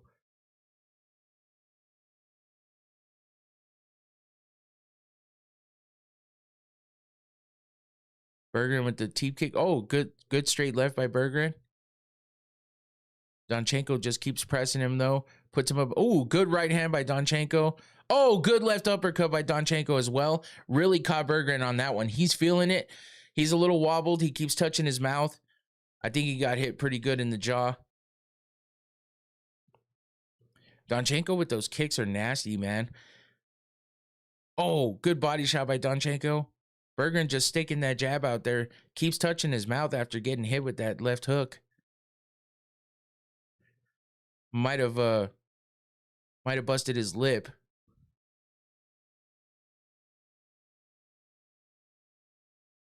Oh, good straight right by. Oh, Donchenko, big combinations to the body as well. Berggren turns him around, presses Donchenko up against the cage, and now some grappling. Some clinch work. 1:50 left in the first round. Good knees up the middle for Berggren against the cage. Donchenko gets out of there.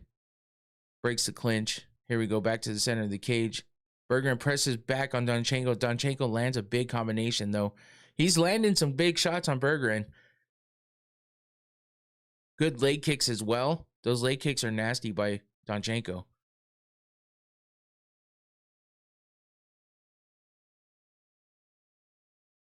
Every time Donchenko's backing up, he still hits that kick to the lead leg. Again, outside leg kick. Ooh.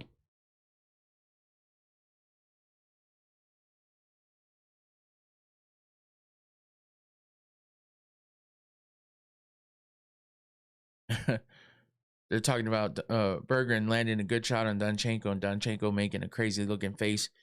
But Donchenko keeps beating up that front leg of Berggren as Berggren presses forward. Oh, another leg kick from Donchenko. Good body shots by Donchenko. Man, he really blows those body shots in there, man.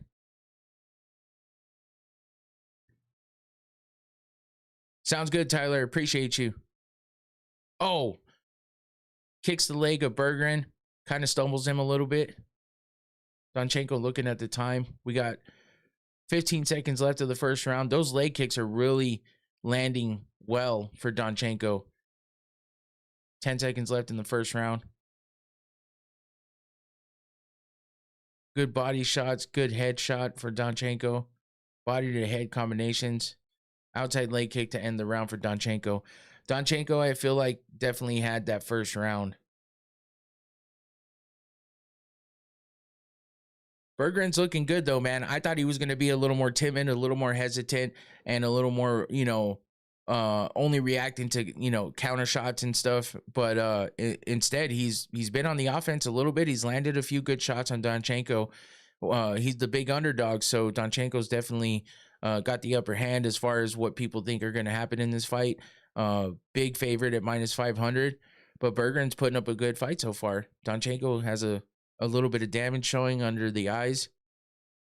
Berggren landed that one big shot and Donchenko reacted. But Donchenko got Berggren pretty wobbled with that big, I think it was a right hand that he landed. And he's beating up the legs really well with those leg kicks. So round 2 about to get started. Oh, shit. I'm sorry.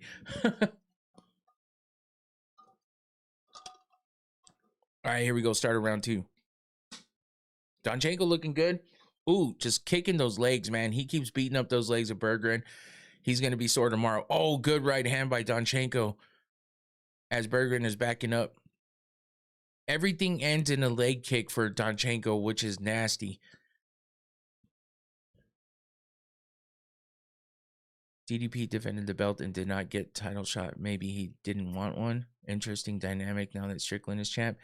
I think he'll be looking for something now that Strickland is champ again. But we'll see if they give Hamzat a rematch. I think Strickland, not Strickland, but I think the way that DDP lost is the reason why he didn't get a rematch right away. Ooh, good jab there by Bergeron as Donchenko's pressing forward. I think the way that DDP lost, it was just such a dominant win by Hamzat, even though it wasn't that exciting. That's why he didn't get that rematch. So now that Strickland's back at being champ, I'm sure they're going to make DDP get one more fight in there and then possibly fight for that belt again if Strickland is still the champ. Donchenko with some good head movement, making Bergeron miss. Some sloppiness going on in there. Almost an eye poke from Donchenko, but 3:35 left in the oh, big head kick by Donchenko. He drops Bergeron right now. He's jumping on him. Bergeron trying to get up. Donchenko landing big punches. Dropped him again, and Herb Dean stops the fight as Donchenko drops Bergeron a second time after the big head kick. That was a hell of a knockout. Hell of a TKO. Donchenko living up to the hype. Minus 500 favorite. Spoils the debut for Bergeron. But Bergeron gave it a good shot, man. I got to tell you, he was in there for the fight. He didn't back up. He took all the shots that were given to him. You know, he got wobbled in the first and then caught that big head kick. Couldn't handle the barrage of punches coming at him from Donchenko. And, yeah, good sportsmanship at the end of that fight. Big right head kick. Bergeron tried to put the hand up, but it got around the head, or got around the hand. Drops him. Donchenko comes in quickly. Lands a big right hand there. Keeps landing some punches. Oh, yeah. It got right around that hand. Through the hand, really. Donchenko with the big head kick. Oof. Bergeron just couldn't stay on his feet. And then he tries to get up. Lands that big right uppercut. Donchenko does. 3 in a row. And then lands a left hand. Drops Bergeron again. Lands another right uppercut as Bergeron's falling down, and Herb Dean stops it right then. Yeah, man. Whew. Donchenko living up to the hype, living up to the minus 500 favorite odds. Bergeron, though, he did well. I think he did well. I think if he continues to improve, he's definitely got he's got a chance to do something in the UFC if he keeps improving, and we'll see what kind of a matchup they give him next. Maybe it was a little bit too fast for Bergeron with his first fight against Donchenko, but yeah, that was a hell of a fight. I mean, that first fight of the night, listen, wasn't the best. We got to finish out of it. If you look at it if you just look at results and see that we got to finish, you might think it was a decent fight, but it wasn't that great. And the end was questionable. But then we get a really good fight in the second fight of the night between Matsumoto and Almahan. But yeah, the judges' scorecards were a little bit iffy, I thought. And now we get a finish from Donchenko, the first 100% finish, absolutely no question about it.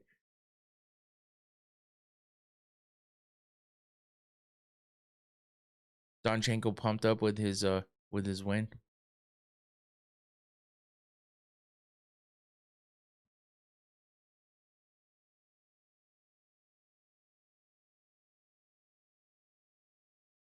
Donchenko, now he's 3-0 in the UFC. 1 decision, 2 finishes. He definitely comes out ready to go. He's an exciting fighter, so we'll see what else he has coming up next. Coming out of the Contender Series, man, he's proven himself pretty well in the UFC so far.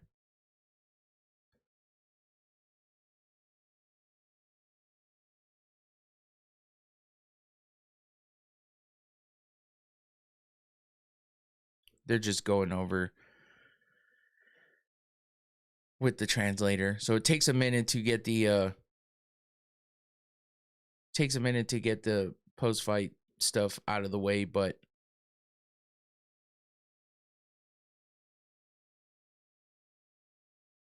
good win for Donchenko, though.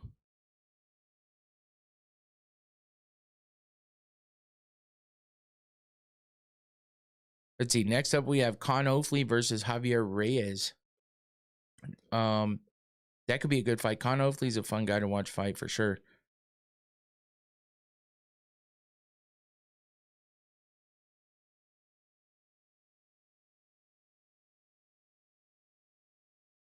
What was I doing? Oh, God, there's so many pop-ups on these sites. You know, I try to keep up with some of these the stats and stuff, but all these pages like SureDog and Tapology, they, you know, a lot of people use Tapology more than SureDog anymore. But even I still hear people talking down on Tapology too, just saying, you know, that it's old school or whatever. But I feel like they give you good information. But the problem is it's just it's riddled with pop-ups, man. And it just like kills my CPU usage. So that's why I was buffering earlier. My computer's pretty good. I have a pretty decent computer here running this stuff, but when you just get riddled with pop-ups, man, it just kills everything. It doesn't go. Elmed,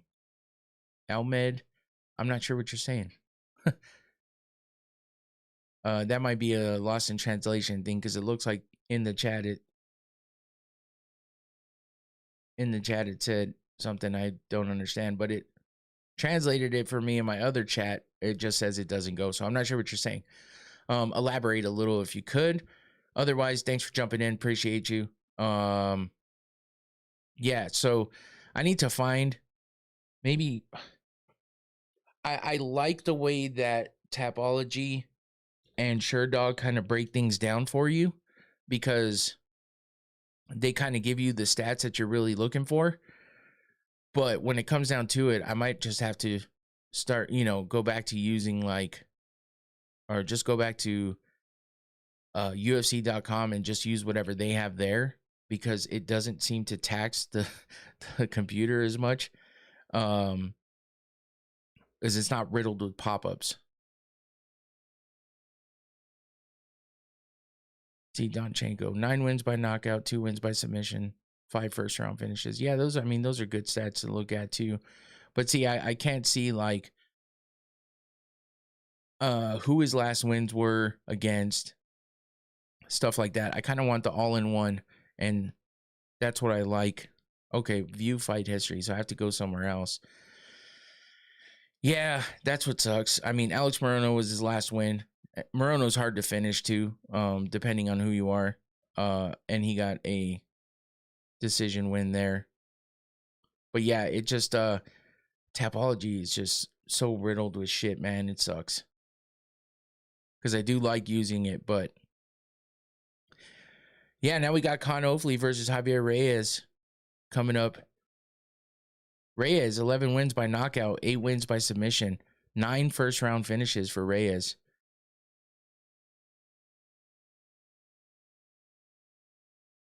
Reyes coming off the Contender Series.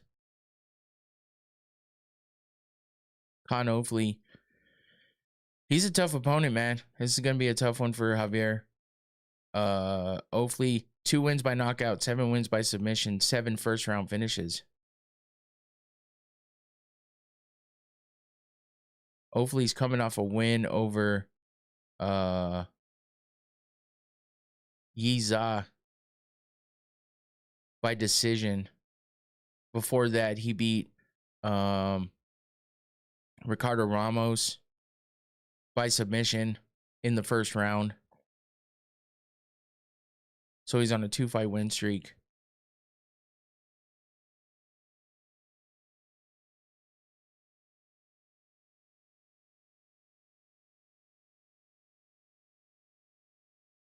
Let's see. And also, okay, odds. Oh shit. Con Ofley is a underdog at plus 190. Javier Reyes minus 230 favorite. He's got one win in the UFC, or one fight in the UFC, which was a win, a KO TKO over Silva de Andrade.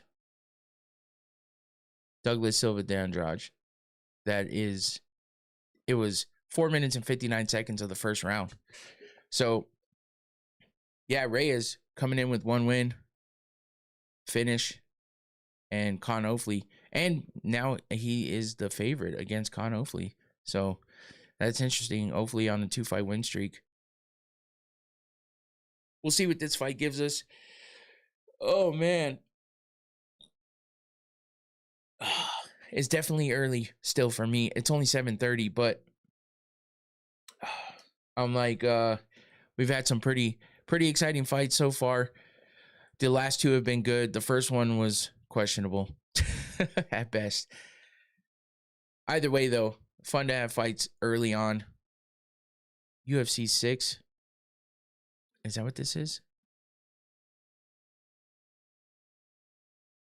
Yeah, UFC 6 looks pretty dope. I stopped playing video games a while back. I just don't have the time for them. I never really got that big into playing the UFC games just because when they actually got better, I was already like on the tail end of playing video games. I would love to play games a lot more, but I just don't have the time or the energy to be fair. But it feels like they've gotten really good with the graphics. It feels like they've made the game a lot better. So you know, I'm kind of sad that I don't play them that much, but it takes so much to like my daughter has an Xbox, right? Because she's a streamer and a gamer. She'll stream games as she plays. Not as much as she used to, but she still tries to get in there and do it. She's real busy with work and stuff, but she's still trying to do it. Tenant Trent, if you're interested in watching some gaming, she likes to play COD, but she's been dabbling in other stuff too. Anyway, she has an Xbox, but I know that the way the Xbox runs anymore, you kind of have to have a lot of storage space. It just seems like that using a disc to load a game anymore isn't really the way it goes. And on top of that, if you want to play a game, you kind of have to you know uninstall one game to reinstall another unless you have one of the really big hard drives. At least that's what I've heard from my daughter. So who knows? But I would love to play UFC 6, but at the same time, it's like, why pay just to have the game and play once or twice? She's not that big into playing fighting games. At least I don't think. If I had more time, I would definitely try to buy the game and play it on her console every once in a while. But yeah, it's tough, man. It's tough to have the time to play a video game when I have so much other stuff going on. So, my nose, I just keep feeling like I have to sneeze. So if you see me rubbing my nose, it's because I'm trying not to sneeze like overly. I don't know why. I don't know why my nose is bugging me today.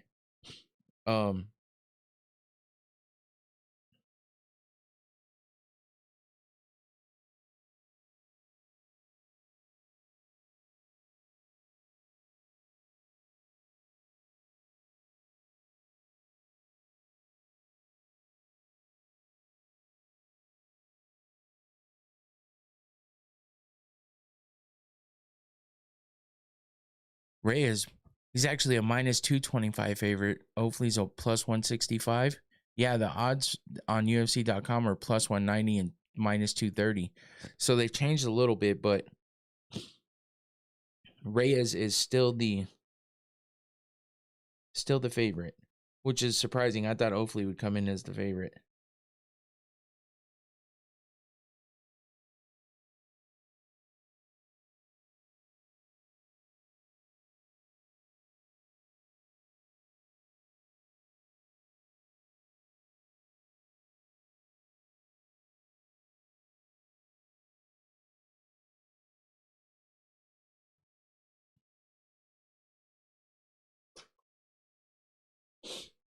All right. Here we go. Bruce Buffer announcing the fighters. Con Hopefully, plus 165 underdog. Sega Genesis main. Dude, I actually did have a Sega Genesis, honestly. That was what I played the old school Nintendo and stuff, but I actually owned the Sega Genesis. I loved playing like Shinobi and Madden, and I would play the 2K games. Not on Genesis. I had PS2 as well. I still have my PS2, but Sega Genesis, I played Shinobi. I played all those old school games. I can't remember all of them, but yeah, I just saw one. Here we go. Start of the first round. Oakley versus Reyes. I saw a Sega Genesis at an old school like retro kind of gaming store. I almost bought it actually. I thought it'd be cool to have a Genesis. I can't remember all the damn games I used to play, but I played sporting games. I played all kinds of games. And then I got a PS2 and played all the 2K games and stuff like that. I'm sorry. You can spam that all you want, bro. I can't show the fight. That's you don't have to be so rude either. um Listen, if you don't like it, I don't give a fuck. but I'm not getting my channel taken away from me because I'm showing the fights. It's not worth it to me. You would be here to watch the fights and then you would leave judging by your attitude. So if you want to try to find someone else who's showing the fights, go for it. But I guarantee you're not going to find that. Not on YouTube. So if you're not smart enough to understand that YouTube won't let somebody show the fights, then yeah, go have fun talking shit to somebody else. Because I don't care. I'm just here to have fun and talk about the fight. So, good overhand right by Con Oakley. Catching Reyes. Reyes doesn't look too stunned by it, but it was a big overhand right that landed.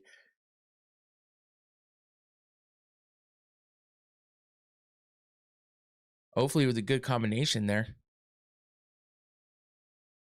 Reyes just stalking Oakley, but he hasn't thrown a whole lot. Got caught a couple times, hasn't thrown a whole lot of offense. Reyes' nose looks a little busted up too.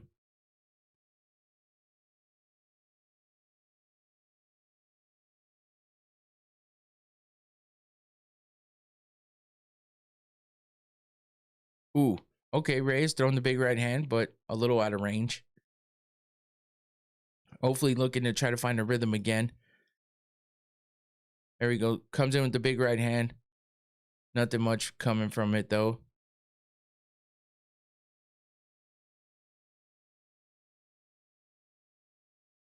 Reyes with the big eyes, man. He looks like he's really locked in trying to find an opening here.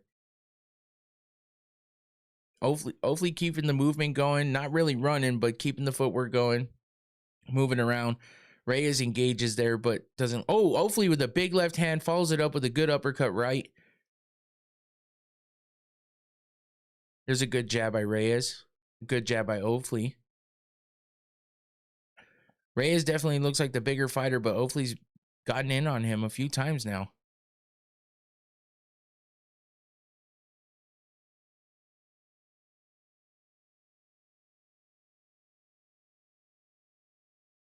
Little filling out again, just kind of circling each other. Hopefully looking for the opening. Reyes stalking. Good body kick up the middle. Good jab from Reyes.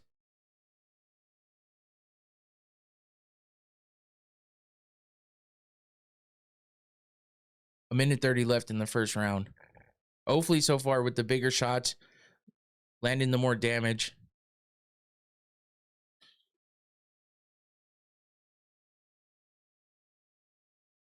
Ooh, big right hand, drops Reyes. Oakley pounces on Reyes. That was a nasty right hand. Lots of ground and pound, lots of unanswered shots. Reyes trying to take Oakley, and the ref almost stopped it right there, but he kept it going. Reyes still trying to fight back. Oakley on top, full mount. Reyes trying to scoot back to the cage. I can't believe the ref let that one go. Oakley now locking up a arm triangle choke. Is he gonna? Oh, he tapped. Oakley tapped him. Ooh, wow. He just pounced on him, man. And the ref was about to stop it for a TKO win on Oakley's part. But as an underdog, he rushes Reyes after dropping him with that big right hand and just drops a lot of ground and pound on him. Winds up putting him in a position to get that arm triangle choke and taps out Javier Reyes. As an underdog, Con Oakley gets the win. He was a smaller fighter coming in on a 2-fight win streak, extends to 3 fights, and gets the finish.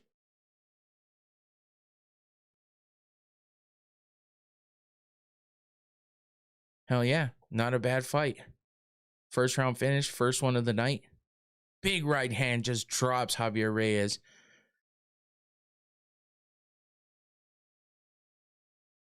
Yeah, hopefully he had the full mount, and instead of posturing up and continuing to ground and pound, he gets that arm triangle choke in. Yeah, he didn't even step over. I was kind of waiting for him to step over to really lock in that sub, but instead he just kept squeezing. Reyes put the hands together trying to alleviate some of that pressure, couldn't do it, and just tapped. Damn. Great fight by Con Ofley, man.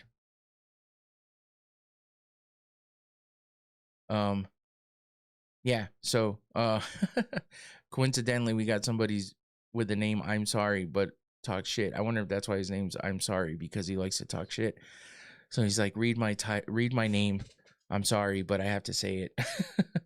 Anyway, I apologize. I can't show the fights. I just can't do it. I'm not going to risk my channel that way. It would get shut down right away anyway. So then you can't even be in here to listen to any updates or reactions to the fights. So what's the point? I would love to show the fights, but how much coffee did you drink for this event? I'm actually just on my first coffee, man. I haven't drank much, but to keep it going, I definitely have a Red Bull waiting in the wings over here. And yeah. What time is it for you, Johnny? Because it was 6 o'clock when I got started. It's 7:42 right now. It definitely wasn't as hard to start this one out as it is when it's like a 3 or 4 a.m. start time. Which is why I got on for the prelims, because it's a 6 a.m. start for me. 10:43 New York. Oh, okay.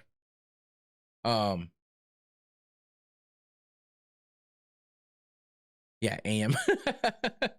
Yeah, if I didn't know that, I'd have a problem, right? I can't remember where everybody's from all the time, but I definitely got that one. Yeah, but yeah, I figured since the prelims were starting at a time that I would probably be up anyway, that I would go ahead and get started with these with the prelims. So far the fights haven't been too bad. That first one was a little rough, but the fights since then have been pretty good. Next up, we have Nursultan Ruziboyev versus Andrei Pulev. I feel like that's another pretty good fight coming up. This fight card's not bad, man, to be honest with you. I doubted it at first. I was just kind of like, oh shit, just another fight card to keep us hazelnut or French vanilla. Actually, I'm drinking it's cold brew. I don't know if you heard of Stock, STOK. It's cold brew. I think it's like it's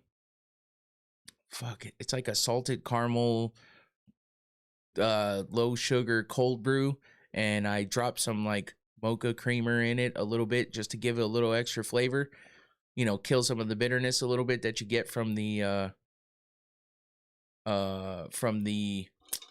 cold brew. But yeah, what do I like better? Actually, it's a toss up, man. I like them both the same, to be honest with you. If I have a choice, I'll probably French vanilla is too run of the mill. I think I'd go with hazelnut. Yeah, I think if I have the choice of both, I'll probably go with hazelnut more, just because it's a little more flavor. French vanilla is just too run of the mill. It's too vanilla, literally. I do like it, but I think if I had them both in front of me, I would just pick the hazelnut probably. They make fucking creamers like the crazy creamers now, where there's just so many different fucking flavors. It's ridiculous. There's a couple that there's like a white chocolate mocha. I don't remember who makes it, but that one's pretty good. That's one of my go-tos just because it's pretty consistent with how good it is. You know what I mean? And yeah, I like mixing them too. Like I'll mix French vanilla and the mocha one. Or I'll mix like coconut and mocha, because I like coconut. I don't know. Coffee's a weird thing. I don't drink coffee a bunch, but when I do, I don't mind. I'll drink a black coffee if I have to, but white chocolate mocha at Starbucks is top 5, hot or cold. 100%. That's exactly where I got it from. It's white chocolate mocha or some kind of coconut mocha. Like at Dunkin', I'll get like the iced coffee with coconut and mocha, or coconut and mocha, I think. Um, I'll mix those two. That's pretty good. At Dutch Bros, I think it's called Kokomo or some shit like that. Coco Mocha. How the fuck? I don't remember. Anyway, but yeah, they're like 9111 I think is good too. I just don't drink a lot of coffee. It's just, during the winter I like drinking it warm, but most of the time I like it cold. I like cold brew or iced coffee. Oreo and Reese's are some of the unique creamers I've seen. Yeah, they have like Snickers and Twix and shit, Kit Kat. They have all kinds of crazy shit. I don't like any of the peppermint mocha. I don't like any of that kind of shit. But my wife tries all kinds of different creamers. My daughter is a fucking coffee holic, man. She's a fucking crazy fanatic of coffee. She drinks like 2 or 3 coffees a day. It's crazy. I mean, I guess it's better than energy drinks to a certain extent, but yeah, she drinks a lot of coffee. She likes caramel of any sort, really. I wouldn't mind trying a strawberry flavored and chocolate flavored. I think they do have like strawberry chocolate type shit. Some of it starts to become like, like strawberry milk type shit. And I mean, I like strawberry milk as far as like if you're just drinking like a chocolate milk or a strawberry milk, but I don't know about creamer. I'm not sure if I would get down with strawberry. Chocolate though is good. There's definitely different kinds of chocolate ones that I like. That's what I like about Dutch Bros. They actually use chocolate milk instead of regular milk, and that adds to the flavor of some of the coffees, which is good. But yeah, my wife's big into like chais and shit too. I'm like, ugh, I can't get down with that. I drink two cups of coffee with sugar-free French vanilla almost every day. Yeah. I during the summer I don't drink that much coffee. During the winter though, I'll drink it a lot more because I'll go from back and forth from ice to cold. I mean ice to hot. I prefer to drink the hot when it's cold, obviously. But I'll drink iced coffee whenever. Sometimes in the wintertime, I'm still drinking iced coffee. I wish I was way more into coffee, but unfortunately, I like energy drinks more. But I try not to drink too many of those. I'll just drink like a small can of something. I prefer not to do any of it, honestly. But coffee's good. I'm just too picky, I think, when it comes to coffee. All right, next up we got Nursultan Ruziboyev versus Andrei Puleyev. This should be a good fight too coming up here. Dude, I remember back in the day, my mom used to drink just straight black coffee. I don't know that I could do that. The energy drinks do have a lot of sugar in it. And unfortunately, I don't like the sugar-free version of almost anything because they have a nasty aftertaste. So yeah, sugar is definitely one of my weaknesses. It's hard for me to drink sugar-free shit because I don't like the aftertaste. It's just gross. But yeah, a lot of things have a lot of, that's what I like about this like stock or stoke cold brew. They have the like not too sweet versions, so it's like very low sugar. Of course, whenever I add anything to it, it adds a little bit, but I don't mind the flavor of it. So at least it doesn't have sugar on top of sugar. So a lot of times that's good. But yeah, that's why I don't drink a lot of coffee either. But then I drink the energy. Yeah, it sucks, man. I need to be able to what time does it start? The prelims are on right now, Elvin. The prelims are on right now, and then the main card will start at 9 a.m. Arizona time. But I don't know what time zone you're in because it looks like that was a translation. So you're probably overseas somewhere. I'm not sure. If you just Google UFC events, it'll tell you what time in your area that the fights will start. But we're still on the prelims right now. We've had 3 fights down, so we got 4 more prelims to go. Or 3 more. 1, 2. Yeah, 3 more prelims to go, and then we will get to the main card. But yeah, energy drinks are not great, man. They're not great, but that's why I keep myself to 1 a day at the most. But I would like to just stop drinking them in general. I wish I could drink straight black coffee. Maybe I need to force myself to just start forcing myself to drink it. So it has way less sugar. It would be better. And just get the caffeine, you know, instead of all the extra bullshit. Anyway, I'll do what I can. Caffeine doesn't really affect me like you would think. It's more of a, I think it's more of a fucking mental thing. You know what I mean? Tea can be a great alternative for sure. I actually do drink a lot of tea. I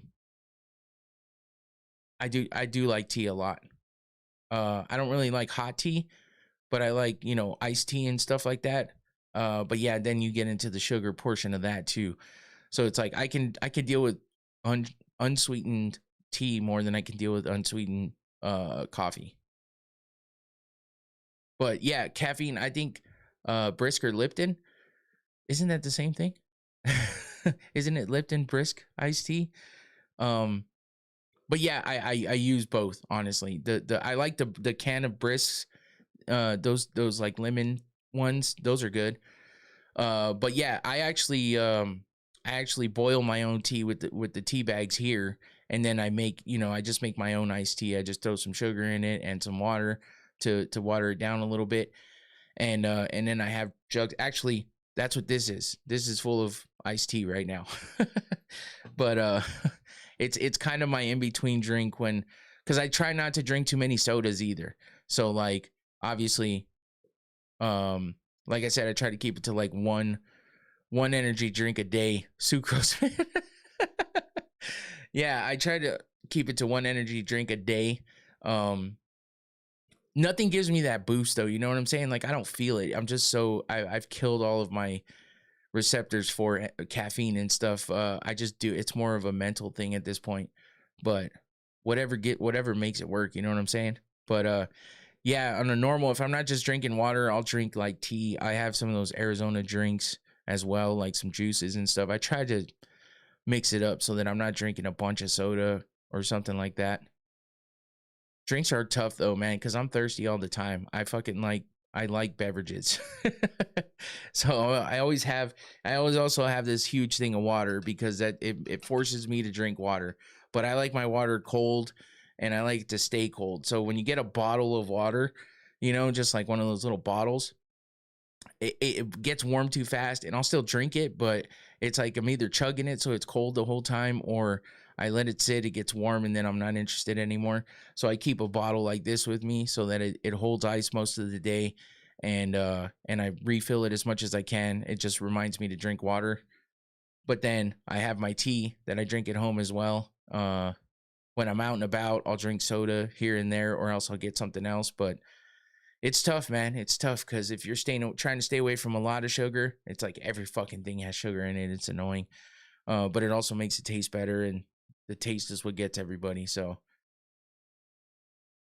but if anybody has suggestions out there of stuff that tastes really good, everybody has different taste buds too. You know what I'm saying? It's like I've tried some of those like drop in, you know, packets of things to put in your water for flavoring, just so that you're only drinking water and you're not drinking too much sugar and stuff like that.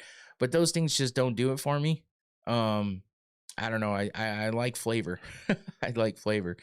So yeah, it's tough.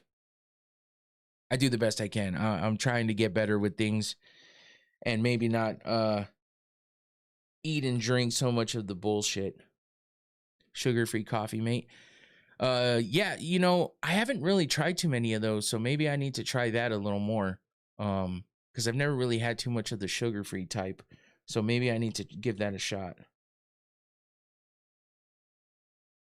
Because if I could get the flavor without a ton of sugar, that would be good. Sometimes I wonder if people just get used to it. I like sugar-free Hershey and sugar-free Reese's. Okay, I'll give that a shot. Chances of something without sugar tasting good. That's the point. All is good. That's the problem. Is a lot of the things that don't have sugar don't taste that good. But then it's like, do you really like the flavor of what you're drinking, or do you really just like the sugar? You know what I mean? A lot of people are just stuck on the sugar. It's unfortunate. But every fucking thing has sugar in it, and then most things have too much damn sugar. So I get stuck with the point where I'm just like, okay, if I'm trying too hard to not drink a lot of sugar, or if you're trying too hard to not have a lot of sugar, you also have to think about your drinks, and that's what makes it so difficult. But Johnny, when it comes to coffee, I will definitely give it a shot with that sugar-free stuff and see if that works, because maybe I won't get the nasty aftertaste as much as you would if you're just drinking a straight up drink with no sugar. You know what I mean? That's usually what I'm looking for. I just don't want that nasty. There are foods I didn't like as a kid and like as an adult. Oh, 100%. My palate has gotten a lot better as I've grown older, giving things a shot. I like a lot of things now than I didn't used to like back in the day, but I'm still a picky eater. It's a damn shame.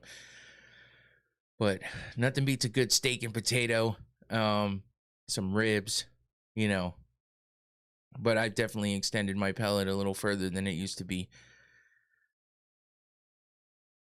We got Bruce Buffer giving us the intro here for Ruziboyev versus Pulev. About to get started with this fight.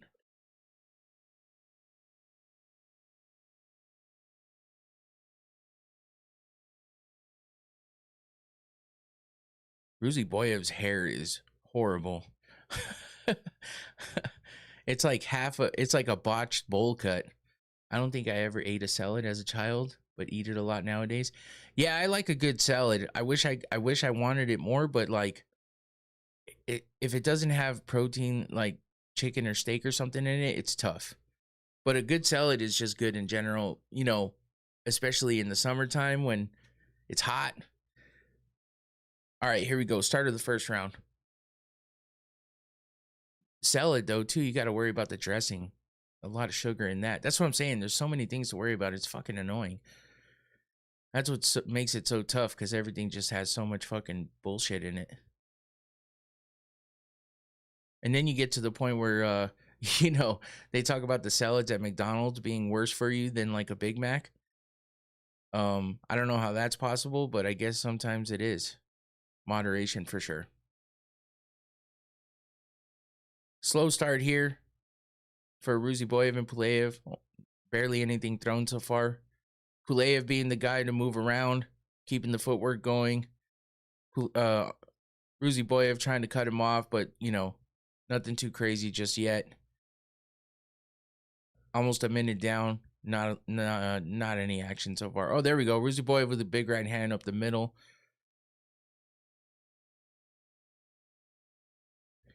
Pulev with the body kick. Just some feeling out process going on here.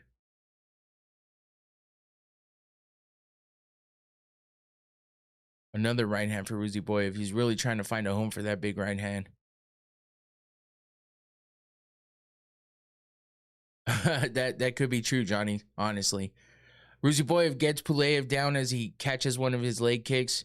And Ruziboyev just dragging Pulev, trying to keep him down. Pulev back on his feet, but Ruziboyev has the body lock on him.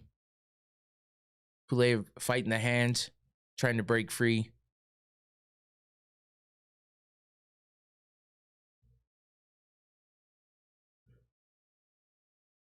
Ruziboyev with the back still, throwing some knees to the legs, trying to drag down Pulev.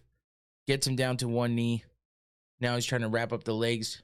Oh, catches the back. He's got the hooks in. Here we go. Ruziboyev working for the submission, trying to get the rear naked in. Pulev fighting the hands. Has wrist control over Ruziboyev's right.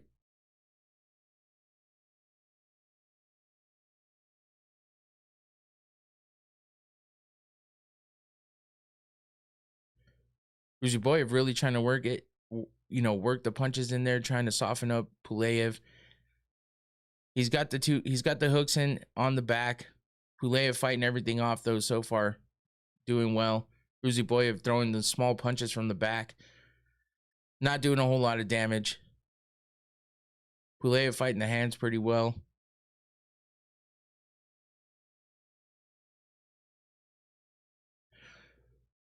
Ruziboyev, oh, he's got the arm across the chin.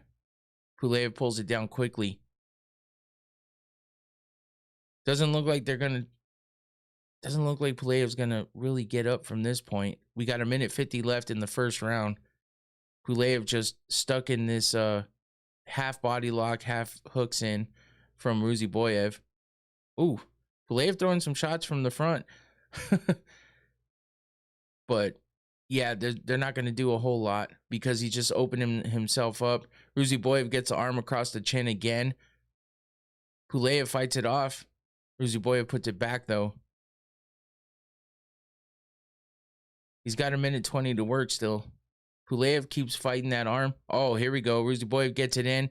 Looks like it's a little more under the chin. He's got both arms wrapped. Ruziboyev looking for this rear naked. Pulev might be going to sleep. Might be going to sleep. Oh, he's out. No? Yeah, he's out. He's out. Eyes rolled back. Ruziboyev gets the choke. Puts Pulev out cold. Ruziboyev with the big submission. Not a lot of action in the beginning. A couple shots traded, and then Ruziboyev gets him down to the ground, works his way into the back take, and puts the hooks in, and is able to fight his way through after a couple minutes of back and forth fighting on the ground on the back of Pulev, and then he sinks in the choke after Pulev decides to throw some shots behind him. That seemed to be the nail in the coffin. He probably should have just kept fighting the hands, kept trying to find a way back up, or let the time run out.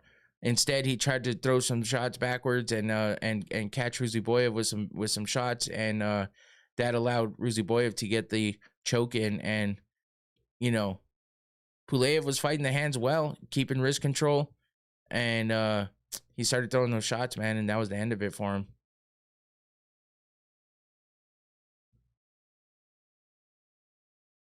But yeah, it looked like Pulev tried to tap maybe, and then he went out, and his eyes rolled to the back of his head. Oof, that was nasty. And Ruziboyev just pushes him off as Pulev is just out cold and gets face planted. It's crazy the UFC went to Baku before Spain or South Africa. Yeah, this is the second year in a row, though, that they went to Baku. Yeah, I don't know, man. It must be some kind of weird thing about, there's always some stuff in the background going on with like Spain. It's either a venue issue or it's how much they have to pay to be there. Or, sometimes it's the government kind of fighting it off, doesn't want the fights there, so they make it difficult, or they're asking for too much money. There's so many things in the background that stop the UFC from going to certain places. A lot of times it's a venue issue. If they feel like it's either going to be if it's not an arena like this, then, they have stadiums and shit, and they don't want it to look empty. And, sometimes it's just not the best place for them to be able to set up a cage and have the crowd like this. So you just never know. And sometimes it's just the UFC thinking that it's not going to be big there, so they just don't want to take it there. But, when they have people like Ilia Topuria that, would be big in Spain, yeah, it's surprising that they haven't taken him there. And then when DDP was champ, for them not to take it to South Africa for that, although he wasn't champ for long, so they didn't have much time. But yeah, those types of things do make it difficult, and you would think that they would take it to a place like that, but Dana always talks about record-breaking attendance and venue and revenue, but don't want to spend more on events. Yeah, if it's outlandish, here's the thing. I never, every single time you hear Dana talk about,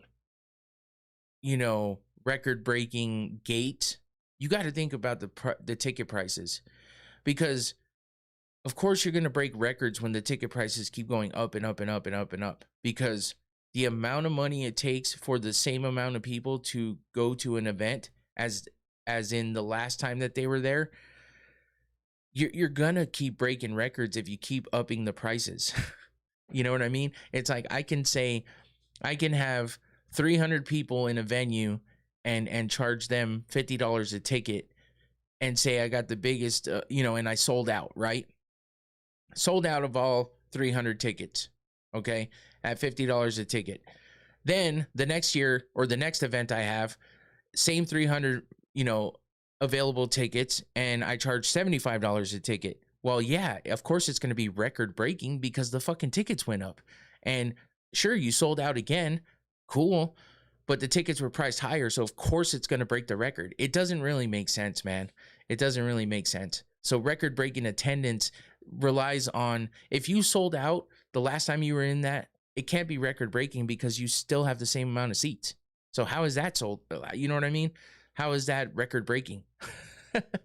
Record breaking attendance means you went to a bigger venue that allowed more people, so that was record breaking. If you didn't sell out the last time you were in that venue and then you sold out this time, that's record breaking because you didn't sell out last. You know what I mean? It's all like relative, I guess.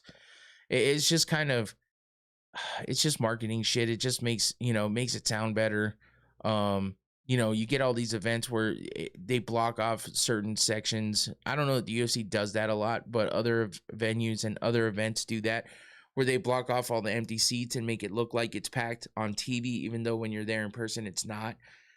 And then you don't hear much about the attendance and the record breaking this or that, but it's tough. It's a tough thing. It's all business shit. You know what I'm saying? They got to make it look as good as possible so people aren't saying they're falling off and shit. And that's what makes it difficult to understand how really it's working.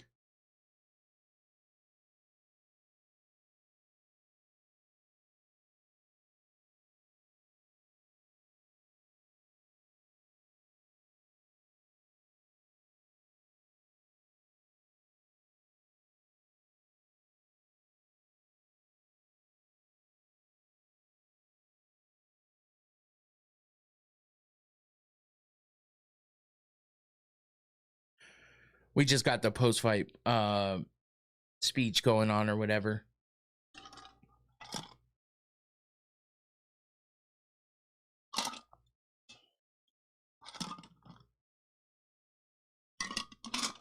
Well, the coffee's gone.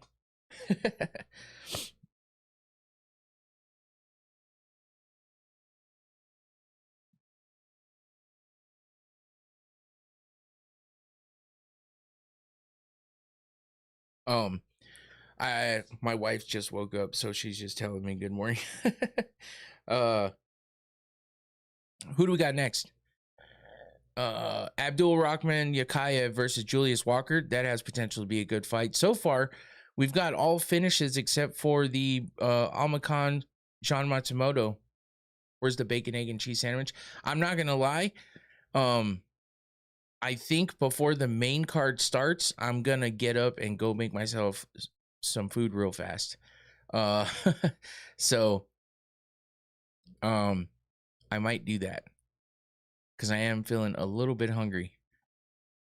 And well, since I'm on early and we've had a lot of finishes, so the prelims might finish a little early, but I don't know. We still have let's see, how many fights left? Two more fights left, and we got less than an hour. So unless these get done quickly, yeah, we might not have too much time in between, but I'll probably still get myself some food, honestly, because I am kind of hungry.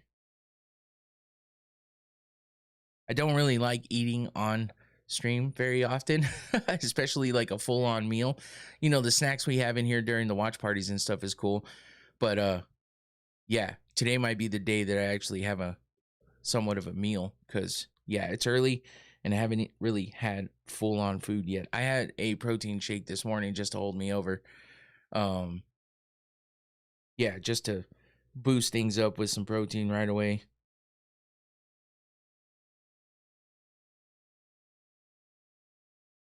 That's how I usually get my morning started, because the protein I use also has a lot of probiotics in it too. So I feel like it's a good way to get the morning started.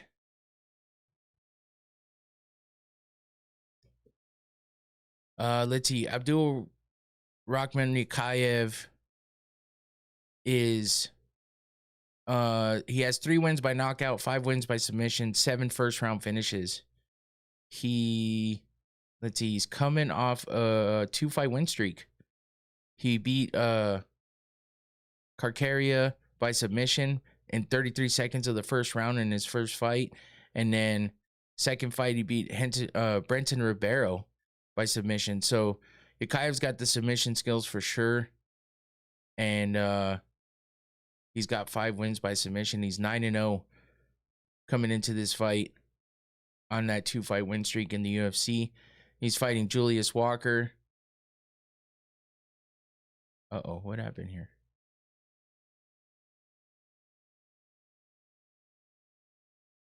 Julius Walker's 7-2.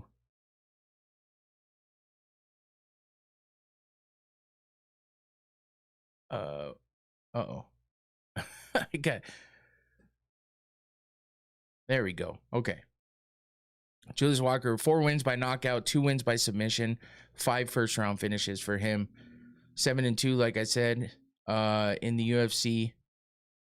He is 1-2 in the UFC. Lost his last fight to Dustin Jacoby in the second round by KO TKO.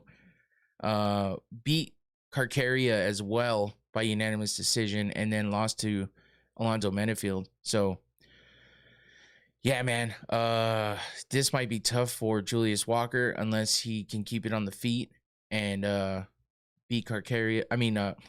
I'm sorry, I was reading the thing. Beat Yakayev on the feet. Otherwise, if Yakayev gets him to the ground, which I think he probably will, he's going to be suffering another loss by submission because Yakayev is a beast down there. So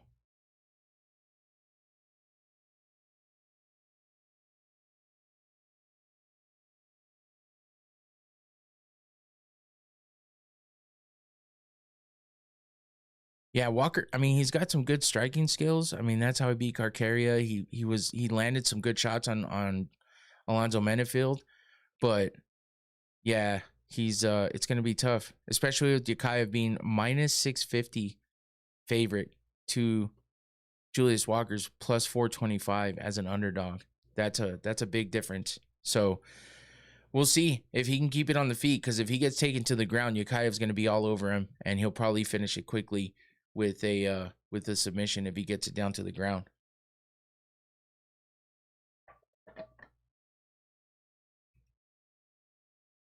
I will say these prelims are going a lot faster than I felt like they were, or it's feeling like a lot faster than I thought it was going to.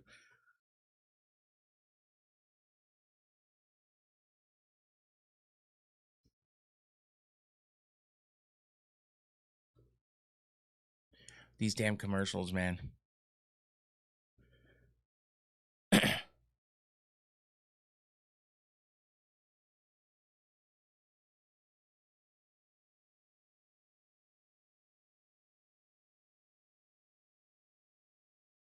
So the UFC is off next week due to the 4th of July. I remember when International Fight Week actually used to land, like the fight would actually land on the weekend of the 4th of July. That was kind of cool, but now it's like, it's almost like the UFC's just decided to give their employees some of these what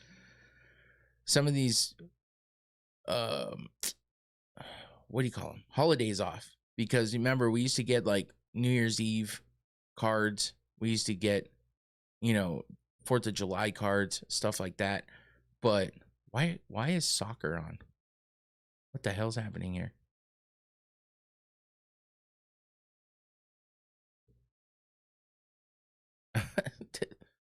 Why did we get soccer all of a sudden? Anyway, yeah, what was I saying? Oh, holidays, yeah. So now it seems like we don't get those kind of cards anymore, which is fine. I mean, it's fine because it just means I don't have to cover it for the holiday either. So it kind of gives me the time.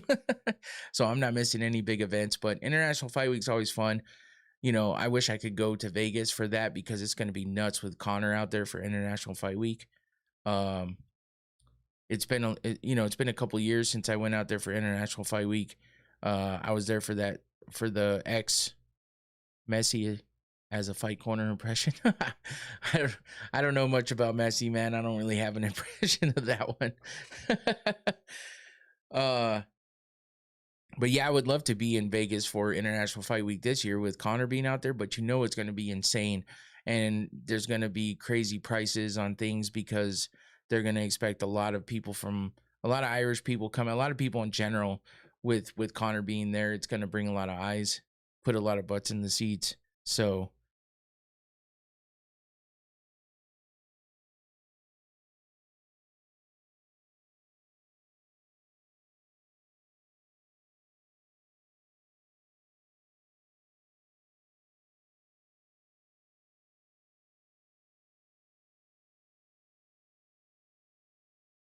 Abdul Rahman Yakayev coming out of Contender Series.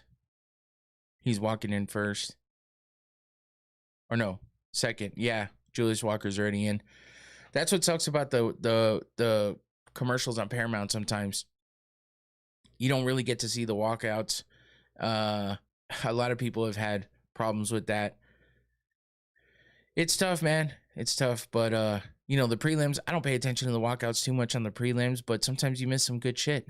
And then as long as they don't cut into the fights, that's all that really matters to me. It's nice to hear Bruce Buffer with the announcements sometimes too. It's iconic. I hate when we miss the walkouts for the main card, though. That kind of sucks. Julius Walker with the cauliflower ear. Holy shit. That one just sticks out a lot. Damn. That's nasty. Juice box. That's a nickname for you. Yakayev's like, I'm about to squeeze all the juice out of that. Oh, that doesn't sound right. But oh man. Hey, no Diddy, man. No Diddy. Bruce Buffer's irreplaceable. Yeah. It's going to be weird if he ever decides to call it quits. I don't know who they could get in there that would really give the hype that Bruce Buffer gives. But, he's been doing it for a long time, man, and he's an older guy. We've seen him mess up here and there with some the official announcements for the fight ending and with the scorecards and stuff. So, who knows? He might be coming up to the last little bit of his career. He said he'll do it as long as he can, though. Dylan Dennis can replace Bruce. Here we go. Start of the first round. Oh, shit. Yakayev starts with a big right hand and drops Julius Walker to the ground. And that's it. Fight's over. Julius Walker trying to get up. That was insane. I was not expecting that whatsoever. Julius Walker's confused. Doesn't know what just happened. That was absolutely crazy. I thought that fight was going to end by submission. That was nuts. For him to come out with that big right hand, Julius Walker's just out of sorts. I feel like it could have gone a little bit longer, but I mean, he was out of it. That was a big right hand that dropped him. I don't know that anybody was expecting that out of Yakayev. Let's see, here's the whole fight again. Start of the first round. Yakayev comes out, touches gloves. Bam, big right hand, overhand right. Ground and pound. Oh, he did kind of fall backwards. It was like a flash KO. Boom, big right hand. Wow, I was not expecting that one at all. He didn't follow up with anything before he fell to the ground. That was a nasty right hand. And I mean, for sure, he dropped him. That was a legit knockdown. And he just pounced on him. And here we go with the ground and pound. Oh, damn. Let's see it.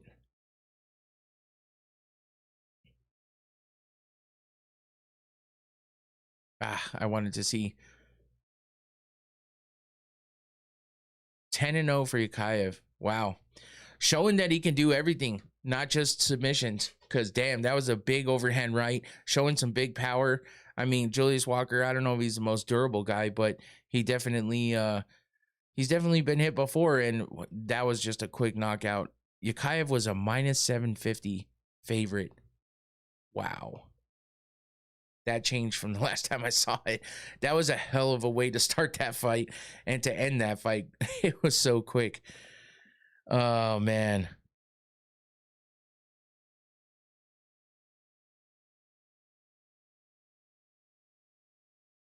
Ooh, well, I mean, these prelims have been pretty damn good. That first fight was tough, but since then we've had some good stuff coming out.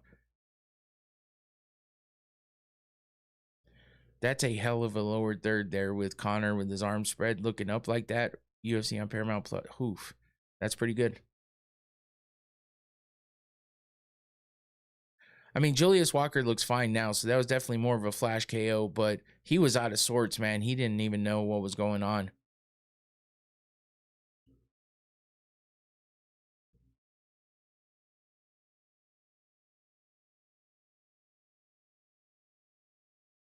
Wow.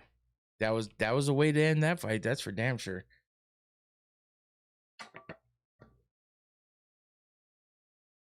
Eight seconds for that knockout. Pretty damn fast. Second fastest knockout in light heavyweight history.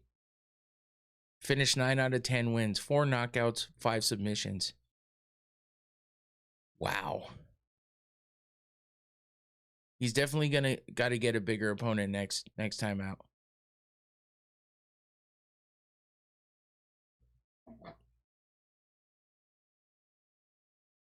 Hey, now he wants to get the record for the fastest knockout in light heavyweight history. That was great, man. That was a well-placed overhand right. Lots of power behind it. You know, he jumped on his opponent and you know, finished him with the ground and pound. People might say that you know, that maybe the fight could have gone on a little bit longer. I said it myself that it was possible, but you know, it did look. I wanted to see the replay of the ground and pound, but it did look like Walker kind of got flash KO'd with one of those ground and pound punches, those hammer punches, hammer fist. So yeah, it was probably a good stoppage. With that big overhand right, dropping him like that too, shit. 10-0 for Yakayev. Wow.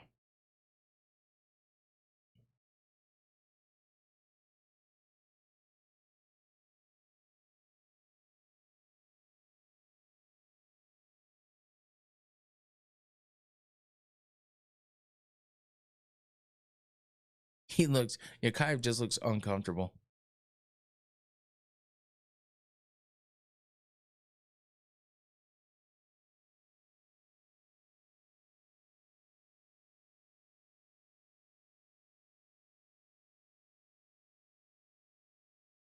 As he headbutts the camera.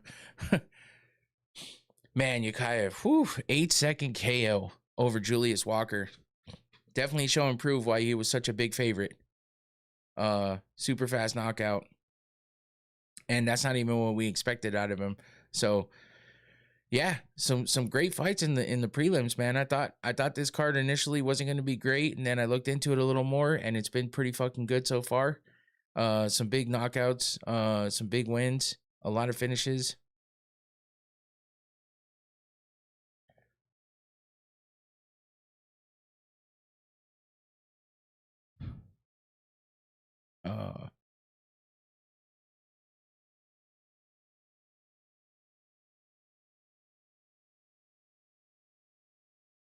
All right, so the first fight of the night, we got a TKO win at the very end of the third round. We had a decision in the second fight, but that was a great fight between Almakhan and Matsumoto. Matsumoto getting the win there. That was a little bit questionable. Daniil Danchenko beats Theodore Berggren by TKO in the first round. Khan Ofli gets a submission in the first round over Javier Reyes. Nursultan Roziboyev gets a submission in the first round over Andrei Pulev. And now we got Abdul Rahman Yakayev getting the first round 8-second KO over Julius Walker for the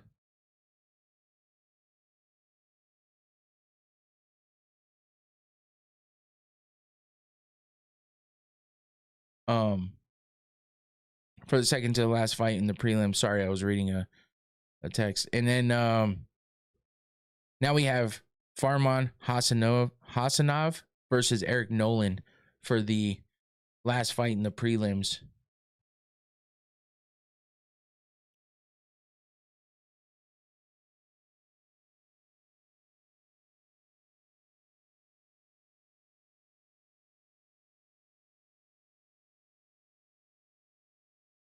Yeah, well, that was quick. I was saying we had less than an hour for 2 fights, and we got done with that one quick.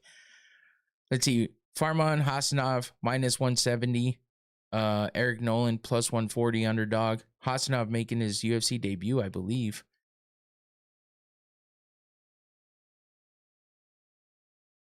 Yeah, he's got 4 wins by knockout, 3 first-round finishes, 1 decision, 5-0 overall. And then Eric Nolan is 8-4. He's got 4 wins by knockout, 2 wins by submission, 3 first-round finishes. He has 1 fight in the UFC, which he lost by submission to Baisinger Susukairev, who is a top, he's a tough opponent, man. So that's a tough one for Eric Nolan. He's going to be looking to get his first official UFC win after suffering a loss in his first fight in the UFC. And then Hasanov's looking to get his first UFC win in his debut.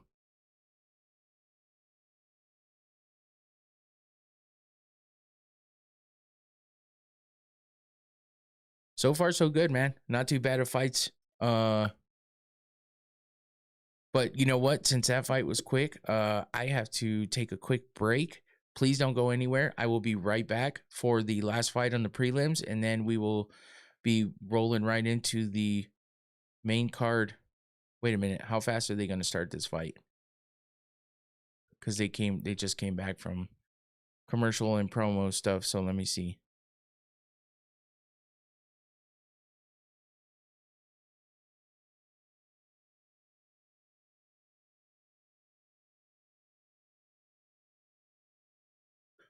If he's walking out, I'll wait. But if he's not walking out yet, sometimes they'll go to like the desk or something. It looks like they're gonna take a minute. Okay, I'll be right back. Don't go anywhere. I'll be right back for that last fight in the prelims, and then we'll roll right into the main event or the main card. So hold on 1 second. I'll be back.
Okay, back.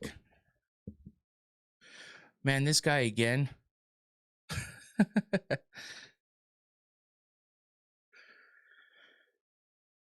Where we at? Oh, what's going on? the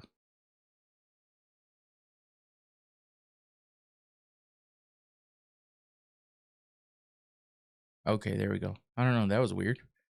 The chat was like catching up on the screen. Anyway, I just realized that I actually have my be right back screen was wrong. I must not have updated that on that one. Let's see.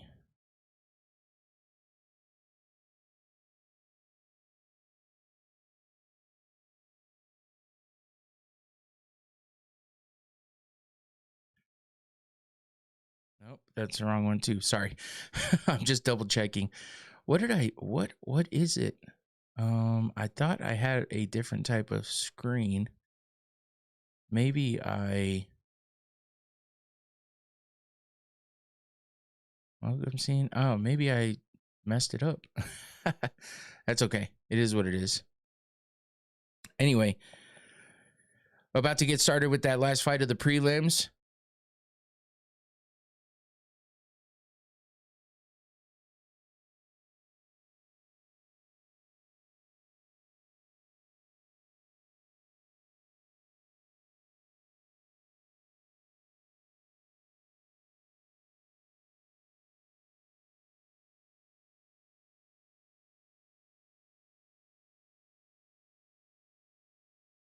Let's see. My dogs are mad that I'm in here.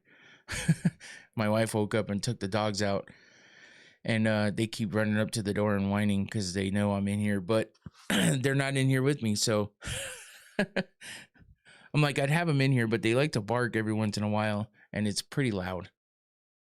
And then they'll start messing with each other, and if I bring one in and not the other, then they get mad. It's just the whole thing. So yeah, hopefully we get some action in this fight too. So far the prelims have been pretty damn good, I gotta say. I'm actually kind of surprised. I wasn't sure what to expect from the prelims especially, but so far they've been damn good.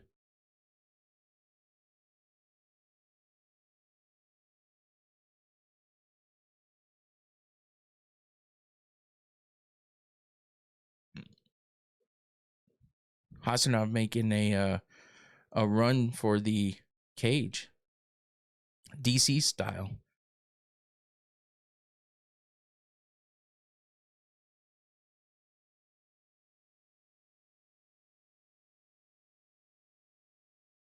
Good song too that he's coming out to.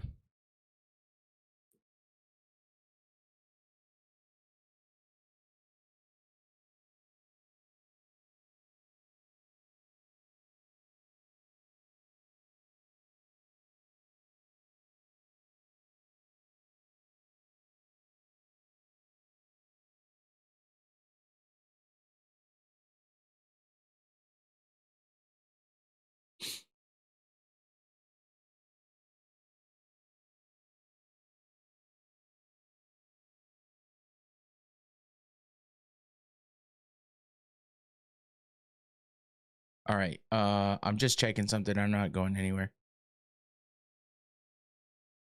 All right, I thought I was just checking something. Hold on.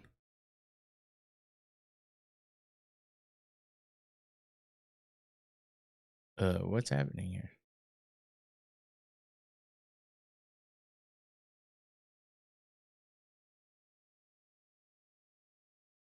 Okay, my Be Right Back page is just acting up. It doesn't want to work. I don't know what the problem is.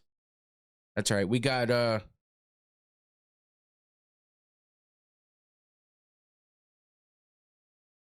I said Hasanov was coming out. That was Eric Nolan coming out in the first one.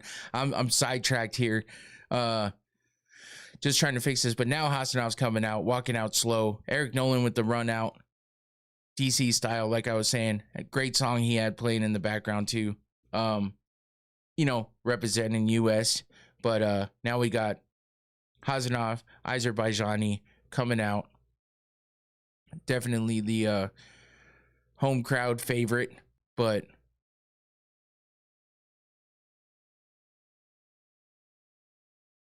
he's got that stoic walkout, man. It's kind of funny. looking all mad. And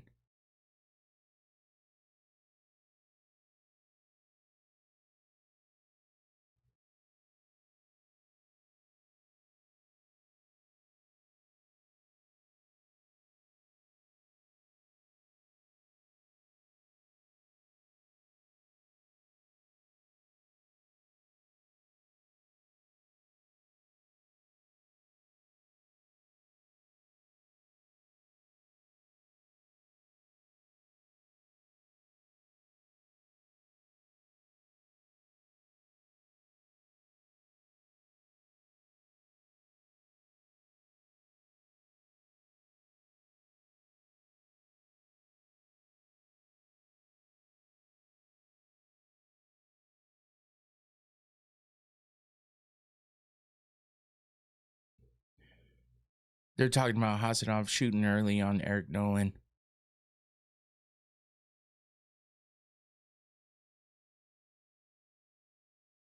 I'm just trying to fix this page while we're waiting for them to walk in. Hasanov, like I said, undefeated, making his UFC debut. Eric Nolan 0-1 in the UFC, looking to get his first official UFC fight, or first official UFC win. We'll see if he can be successful with that, or if Hasanov's going to come in as the favorite. Minus 175, while Eric Nolan is a plus 140 dog. We'll see how this fight turns out. I'm just testing something again, don't worry.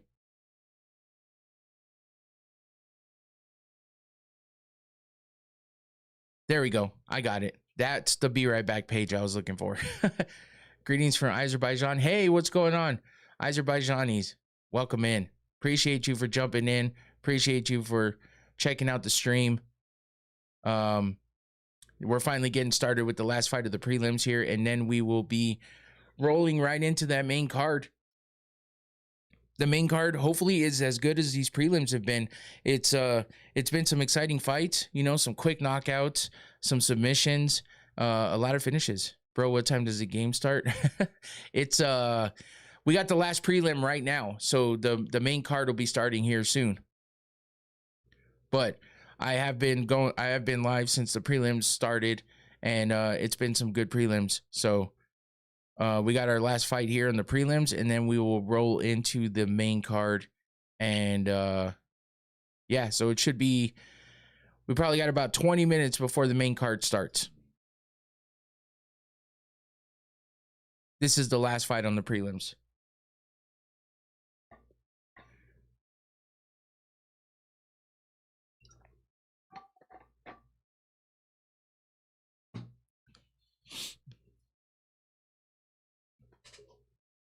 Here we go. Getting ready to start this last fight on the prelims. Hasanov versus Nolan. Hasanov being the favorite, coming in, making his UFC debut. Eric Nolan 0-1 in the UFC, looking to get his first official UFC win. Hasanov being the home country favorite. Here we go. I have not been to Azerbaijan. I've heard good things, though. I've never been to that side of the world. I've only been out of America like a couple times, and that's only been to Mexico. Hey, no problem. All is good. Appreciate you for being here. As always. Hasanov going in for the takedown. Gets Eric Nolan to the ground. Eric Nolan gets back up quickly, up against the cage. Oh, Hasanov picks him up and drops him again. Starts throwing some ground and pound. Eric Nolan getting up fast, though. I got to say, oh, Hasanov trips him back down. Eric Nolan, every time he goes down, gets back up to his feet quickly. This time, Hasanov is able to hold him down a little bit longer. Now, Nolan trying to get back up to his feet, down on one knee only at this point.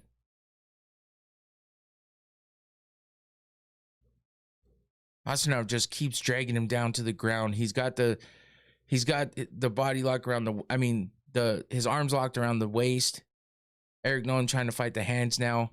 Back up to his feet, but Hasanov just keeps taking him back down. Up against the cage, not giving him room, suffocating him with the takedowns. Takes his feet out from under him. This is Hasanov's game right here. I'm looking forward to Fiziev's victory. Yeah, I picked Fiziev in the main event. So we'll see. Nolan keeps getting back up. I got to give him props for that, man, because you know he's Hassanov's relentless with the takedowns. He keeps taking him down, but for Eric Nolan to have the have the wherewithal to be able to keep getting back up to his feet. Now it's just a matter of, can he stop getting taken down? And he's back down, and now he's back up. And that's kind of how it just keeps going.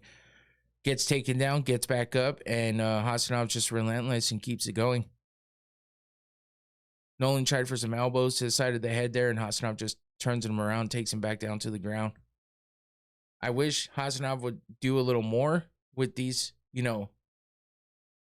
but I think because Nolan keeps getting back up, he wants to keep the pressure and keep the dominant position and keep taking Nolan down. Nolan looks like he's got blood coming from the bridge of his nose.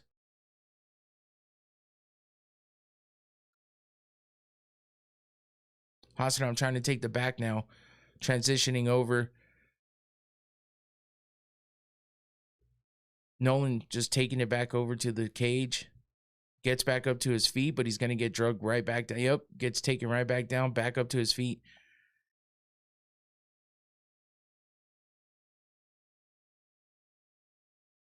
Nolan's doing a good job. He keeps getting back up, man. Actually, Nazim Sadikov was also a favorite fighter, but Fiziev's place is different. Yeah, I like Naz, and I actually think I picked him as well to win in his fight. I think we got some really good fights in this main card, so I'm looking forward to it. But these prelims have been fantastic so far. That first fight was a little rough, but otherwise, and this one's a little tough because it's just Hassanov just continuously taking him down. But Eric Nolan keeps getting back up, so it's back and forth. It's not a lot of striking action, but it's entertaining to watch Nolan continuously get back up, and it's just a matter of whose cardio is going to hold up longer. Can Hassanov just keep taking him down, or will he get tired and try something different, or will Eric Nolan, get tired of trying to get back up and fighting off the takedown attempts? Nolan looking like he's trying to get a guillotine in there, but doesn't really have it. Now he transitions over to an attempt at a Kimura, possibly, maybe just locking up that arm. Yeah, he almost tried it, but he couldn't really get it in there. Now Hassanov coming in with the big ground and pound. When will Islam be in the Octagon? I think August, right? August is when Islam's fighting Ian Gary. I'm pretty sure that's when that is.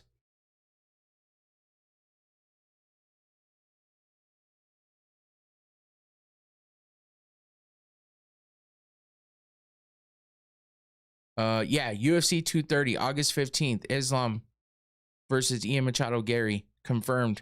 Ooh, Hassanov coming down with some elbows as he's on top again.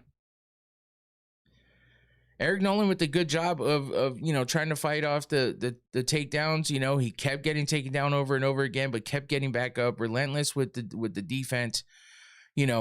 Some might say, it's not good to get taken down that much, but the fact that he keeps popping back up shows, some promise. He did get opened up on over his eyebrow with that big shot with that elbow. So, he's showing some damage already. Looks like the bridge of his nose has a little cut as well. And he's bleeding a little bit, but Hassanov just relentless with that takedown with the offense, just continuously tries the takedowns and is successful with them. So Eric Nolan's going to have to come up with something different here and to try to fight everything off and maybe, find a way to quit getting taken down as opposed to just getting back up every time. Somebody has to advance here. And while Hassanov showed some promise with the ground and pound there, opening up some cuts on Nolan's face, he's got to get to work a little more to force a finish or maybe go for some submission attempts. Eric Nolan did a good job of trying to get some submissions as well from his back. Tried the guillotine and tried the Kimura. Here we go with the start of round 2. Oh, I'm from the US. I'm in Arizona. In the US. Hassanov takes down Nolan quickly. Doesn't even try very hard either. He just kind of ran into him and took him down. Yeah, Nolan's on his back already with 4 minutes and 30 seconds left of the first round. It's going to be a long round for him. A lot of just defense here.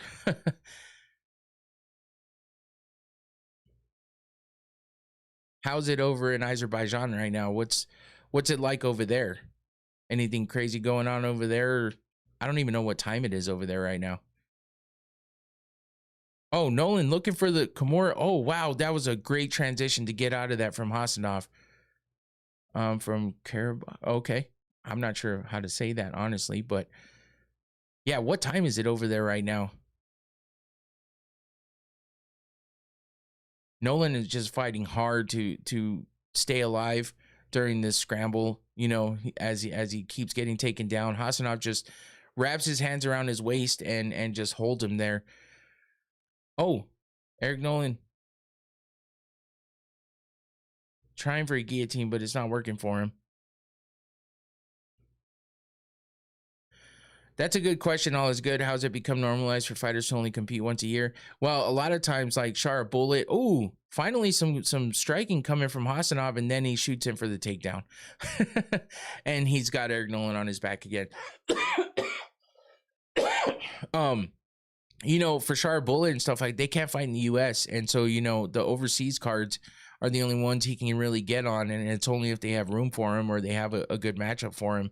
But yeah, the guys that don't have any travel issues or anything like that, I don't know, man. You got the guys that are, you know, that don't want to fight during Ramadan and stuff like that. So that kind of brings them down with the amount of time that they can fight and, you know, how much they can fight.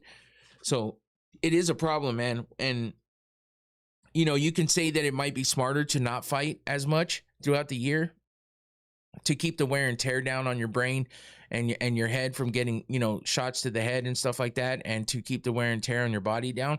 But I feel like you should be fighting at least 2 or 3 times a year.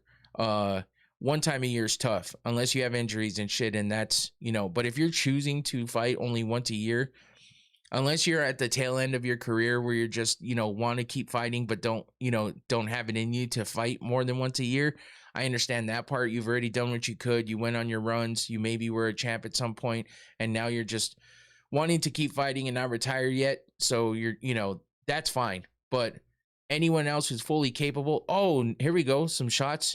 Looks like Hasanov's really tired now. Eric Nolan landing some big shots on him. Nolan's stalking now too. Hasanov takes the back and takes Eric Nolan down. Nolan's bleeding from the face bad at this point. Brother, send him 2-3 years to extend and forget.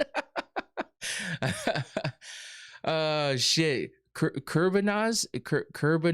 How do you say it, man? I'm sorry. I don't want to mispronounce the name, but Herbanos. I don't know. Shoot me a breakdown on how to say your name if you could. But yeah, I don't want to say it wrong, but yeah, that's funny. Nolan definitely needs to go to Dagestan. He's doing a good job of getting back up though. He just needs to find a way to defend a little better, but Hasanov's just relentless with those takedowns, and he's good at it. So, but yeah, Nolan's face is also fucking just leaking blood right now. But he had Hasanov just kind of wobbled there for a minute, just tired. He was landing some punches on him, but then Hasanov does what he does and gets his back and takes him down. We got 40 seconds left of the second round.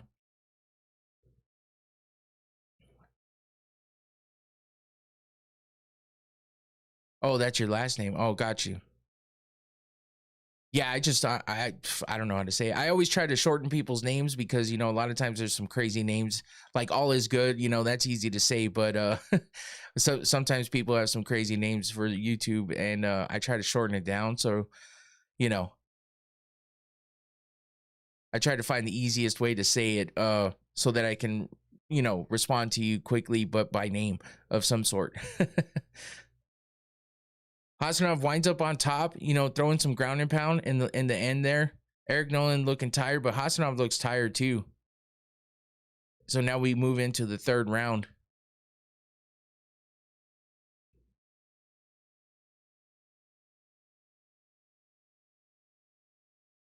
That's interesting. They're holding his nose up like this and telling him to breathe.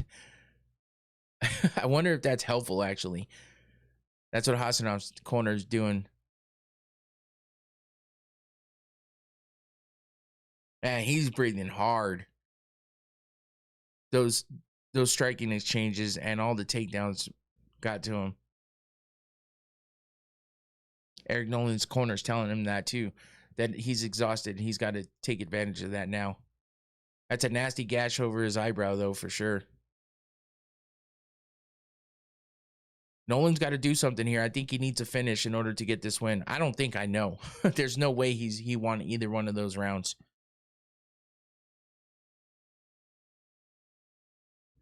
I'm leaving. Thank you very much. Take care of yourself, brother. Okay. Appreciate you, man. Thanks for jumping in. Hey, if before you leave, hit that like button if you don't mind. And maybe subscribe and check out the show in the future. All right. Appreciate you. Here we go. The last round.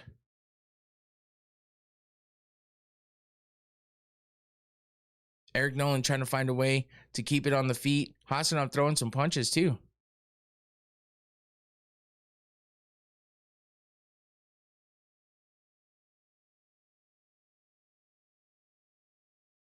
Yeah, Eric Nolan, if he starts attacking the body, that's what they're saying. Maybe he could wear down Hasanov even more because he's already winded. He's tired. He's taking deep breaths. He's throwing some jabs out there, but nothing crazy at the moment. Ooh, that was a big left by Hasanov right now. Got Eric Nolan wincing a little bit. Oh, big right hand, double right hand from Hasanov.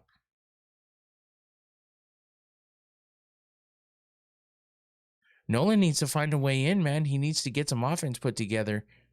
You know, he's losing the fight on the ground, and now that they're on the feet, he's losing the fight on the feet too. Oh, good elbow as Hasanov's moving in towards Nolan. Nolan catches him with an elbow.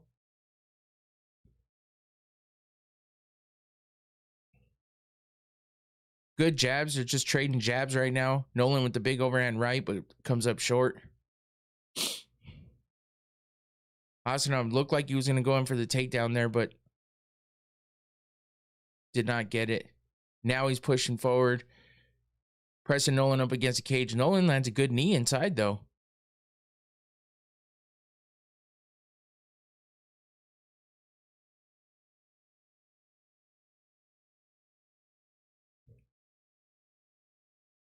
Tied up against the cage. Now they break away. Nolan moves back to the center of the cage as Hasanov goes back in for the takedown and drops Nolan to the ground. Picks him up and throws him to the ground. Into side control for Hasanov.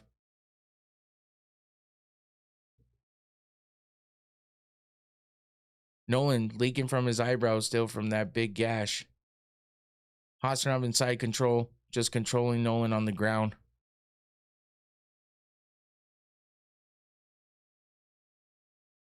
Oh, Hasanov steps over into full mount. Nolan gives him his back. This is going to be tough. He's got 2 minutes and 20 seconds left of the third round, and Hasanov's got his back. Nolan trying to get back up to his feet, though.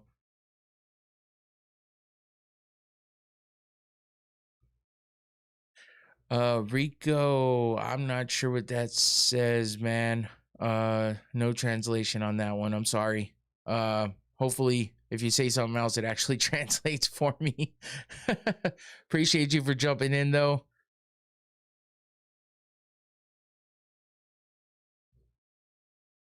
Hasanov just holding him there. The ref trying to tell him, get active. Oh, Hasanov just pulling Eric Nolan down, doing whatever he wants with him at this point. Nolan seems tired, but still focused on trying to get something done. And he keeps turning and giving him his back. Now he's just trying to get back up.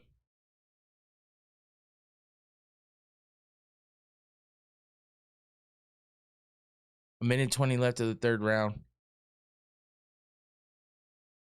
Hasanov trying to stay active so they don't stand it up. Control time 10 minutes and 4 seconds for Hasanov. That's basically the first 2 rounds.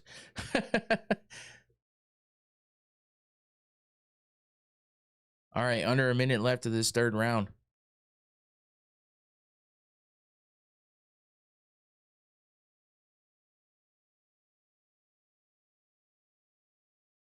half guard for Hasanov.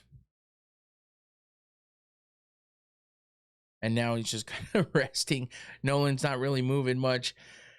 Oh, Hasanov steps over. Eric Nolan, every time he steps over in the full mount, Eric Nolan turns over to his back, which is kind of good, but at the same time, oh, now he's back up to his feet. So that worked out good, but Hasanov trips him, pulls him back down.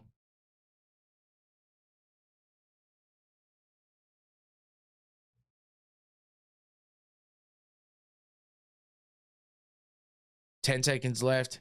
It's a wrap, man. Hasanov definitely got the win here, unless Eric Nolan pulls something off in his last few seconds, but he's just holding him. Yeah, that's it. Hasanov with the win. That was definitely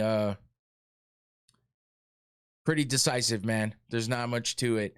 Hasanov just, he did the damage on the face of Eric Nolan with a couple of shots, and then for the most part, just drug him down to the ground and kept him down there pretty much the whole fight. We saw the control time, 10 minutes and 4 seconds, when there was less than 2 minutes left of the third round. So he controlled for 2 out of the 3 rounds, which means, we're going to see a win, a unanimous decision win here for Hasanov. There's no way around it. But I give Eric Nolan props for being able to keep getting back up. Sometimes it's frustrating to continuously get taken down like that. And for him to be able to actually get back up, when people like Hamzat and Habib and guys like that, when they take you down, they wrap up your legs. They don't allow you to get back up. So it's tough and it's even more frustrating. But Hasanov just kind of kept his hands wrapped around the waist of Nolan. So it allowed Nolan to, continuously move around and get his footing under him. He would drag it to the cage and use the cage to help himself get up. But it was all for nothing for the most part, because he would constantly get drugged back down or get picked up and thrown back to the ground or get tripped and put back on the mat. So tough one for Eric Nolan, but that's how that fight goes. Hasanov with a great performance in his first fight in the UFC. He looks a little winded coming into that third round. He didn't wrestle as much in the beginning of that third. He saved his energy for the end and avoided getting knocked out or stopped on the feet, and wound up getting control for the end of that fight and, puts it in the bag. So yeah, that was not as exciting as the other fights on the card. So the first and last fight of the prelims, a little less exciting than the rest of the prelims, but not too bad. I feel like those are some pretty good fights.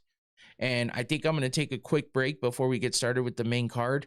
So if you're here, stick around. I'll be back shortly. I'm going to get myself some food because I haven't eaten yet. It was 6 a.m. when I got started here. Now it's 9 a.m. So it's been about 3 hours, and I'm going to get myself something to eat real fast. So yeah, if you're here now, you'll see the welcome back, or be right back screen. Don't leave. I'll be right back. I promise. Make sure you hit that like button while you're waiting. Jump off of the chat. Throw any questions, any comments. Tell me how you felt about the prelims in the chat, and I will come back and answer any questions or respond to anything put in the chat when I get back. And yeah, tell me who you're looking forward to. What fights are you looking forward to in the main card? Who you got winning on the main card in the main event? And yeah, we'll talk about it when I get back. So give me a few minutes. I'll be right back.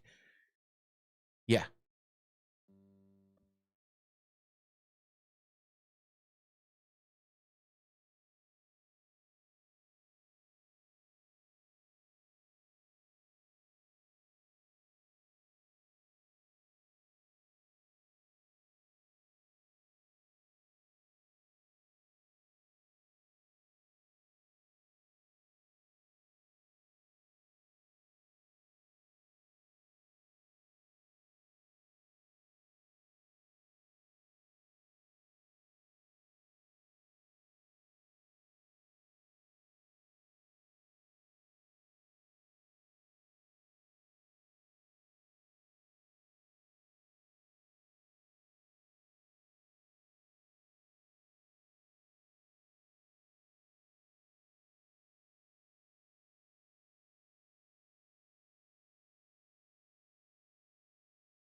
Yo, I'm back for just a second. How many children is in the competition? Oh, I think that's a, I think that's a mistranslation. But yeah, we have. Hold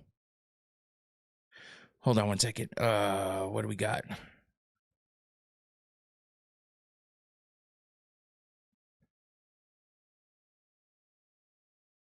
One, two, three, four, five. We got 6 fights. 6 fights happening on this main card, starting with Abus Magomedov versus Mikhail Zaechuk. Should be a good one to start that first round or that first fight of the night on the main card. Followed by Ikram Aliskerov versus Bruno Fajeda. And then Asu Amabayev versus Charles Johnson. Nazim Sadikov versus Mateus Camilo. Shara Bullet versus Michelle Pereira, and then Rafael Fiziev versus Manuel Torres in the main event. So, yeah, pretty good main card coming up. Give me a few more minutes. I'll be right back, and we'll get started with this main card.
Yo, I'm back.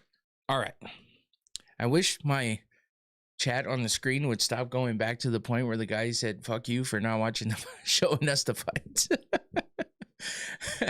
For some reason, it keeps refreshing back to that. Audio streams current bitrate. Oh, that's because I was not okay. Anyway, yeah, I'm back. Ready for this main card. UFC Azerbaijan. We got the prelims were pretty damn good, honestly. Got a lot of finishes out of them. If you missed them, we had Tahir Abdullayev beating Jefferson Nascimento in the first fight of the prelims. Beat him with the TKO win in the end of the third round.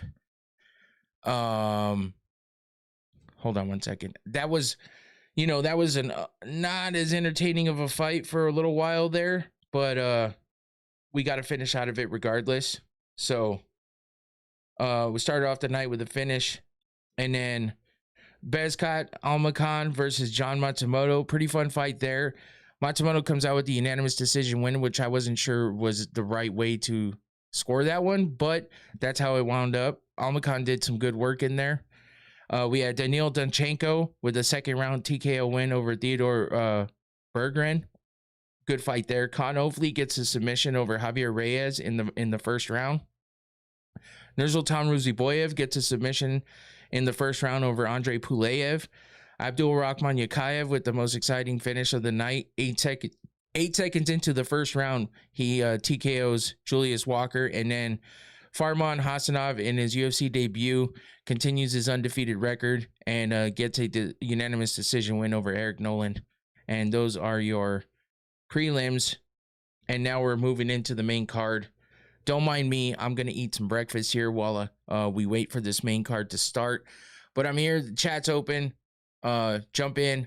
Talk about any of the fights or anything else going on in the combat sports world, or just anything random that you want to talk about. But for now, we're just waiting for this main card to get started.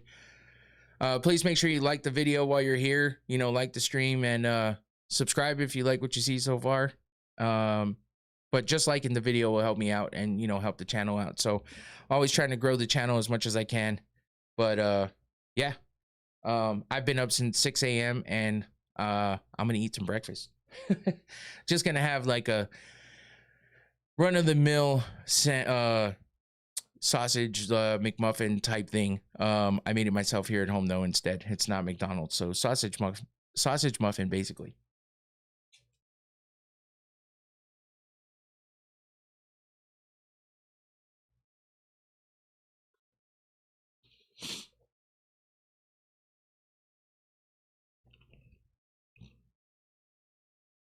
I usually don't like eating an actual meal.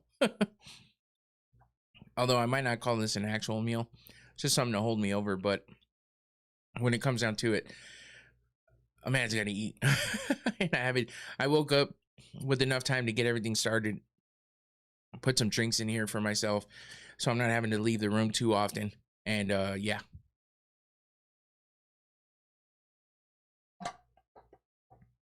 We do what you got to do to do the stream.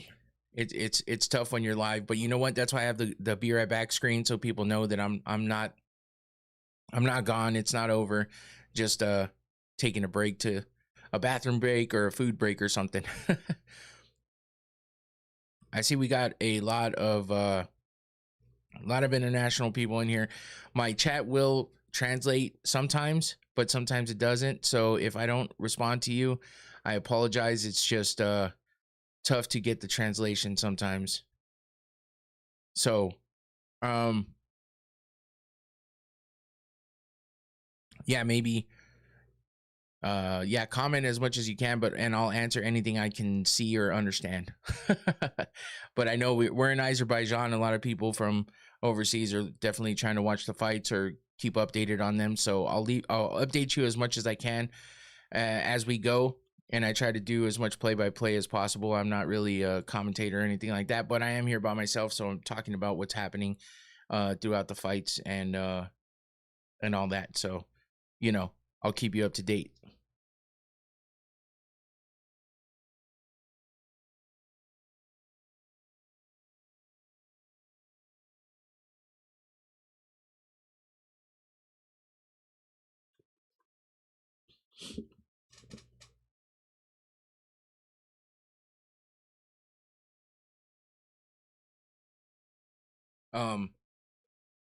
First fight, articulate play-by-play commentary, bro.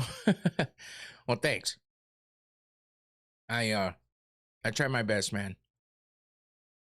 I do what I can because, basically we're just here to talk about the fight. So, of course, we're going to talk about what's happening throughout the time that it's happening. So, it turns into play by play, but really I'm just saying what I'm seeing. And yeah, it's tough to keep up to. Obviously I'm not any sort of a professional, but I do like talking about play by play because then really it keeps you involved in the fight. You know what I mean? You're really paying attention, and sure, you might miss stuff here and there, but I'm not looking to be perfect. I'm just looking to keep you up to date with what's going on in the fight. If you're not watching and you're listening to me, then at least you'll get, somewhat of a play-by-play of what's going on. So here's your first fight of the night. It was Magomedov versus Mikhail Zaitchuk. They're already in the cage, so we don't even get a walkout. That's tough. Zaitchuk on a 3-fight win streak, while Magomedov's coming off a loss. 4-3 for Magomedov. 10-7 for Mikhail Zaitchuk. If you look in that corner up there, or right here, right there, you'll see what fight we're on. So we got Magomedov versus Oleg Zaitchuk happening now. This is the first fight of the night on the main card. And yeah, we got Bruce Buffer giving the announcements. And then we'll get started.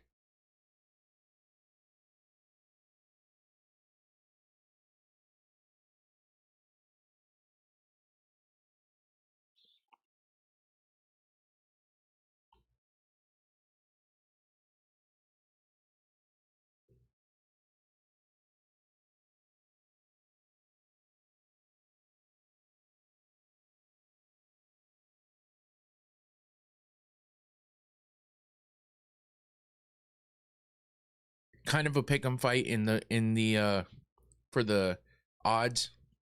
Minus 115 for Oleg Zaitchuk. Ouch. It was Abus Magomedov, 78-inch reach, man. He's won 7 fights by submissions. Averages 2.6 takedowns per 15 minutes. So, he's got a lot to look out for. Minus 110 pick'em for the odds on this one.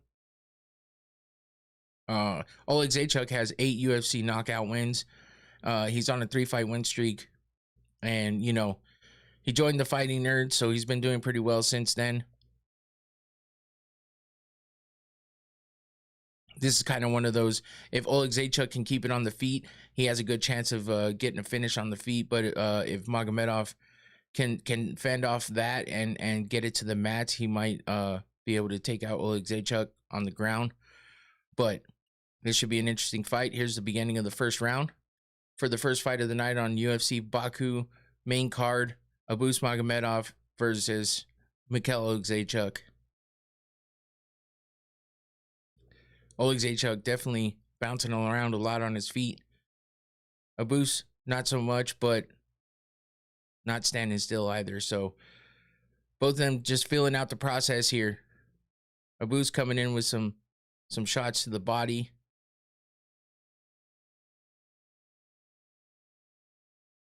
Yeah, Magomedov's got reaching out with those fingers. Ooh, good combo from Magomedov. Couple shots landed. Nothing too crazy though. Oleg Zaitchuk with the inside leg kick. Abus going to the body with the kicks.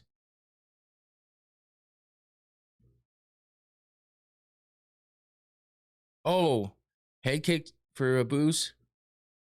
Nothing coming from it though. Paramount Plus, Escobar. Paramount Plus is where the fights are playing, but if you're not in America, I'm not exactly sure where you can watch them, to be honest with you. You might just have to Google it. Ooh, Abus coming in with an uppercut, landing on Oleg Zaitchuk. I'm sorry I can't show the fights, but that's how YouTube does it. So yeah, I've had some people mad at me for that, but it is what it is. Zaychuk hasn't really thrown a whole lot of anything. Abus has really been the only one to land some decent shots. Zaychuk just seems like he's trying to find a rhythm, trying to find an opening, trying to get his bearings. He's throwing some kind of wild shots. Oh, there's a good left hand. Magomedov with the leg kicks. Zaychuk throwing a few more jabs now, really trying to get him, his rhythm going. Oh, big right hand by Magomedov as he pushes forward and ties up Zaychuk, pushes him against the cage. 2 minutes and 40 seconds left of the first round.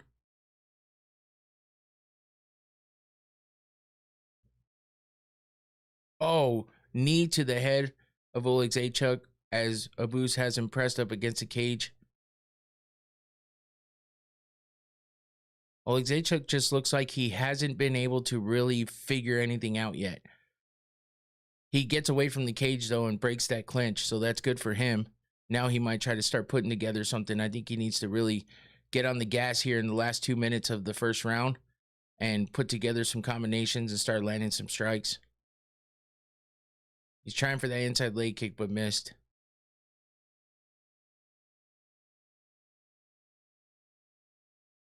Magomedov's reach is really what's holding Zaychuk back. He can't seem to get inside the reach.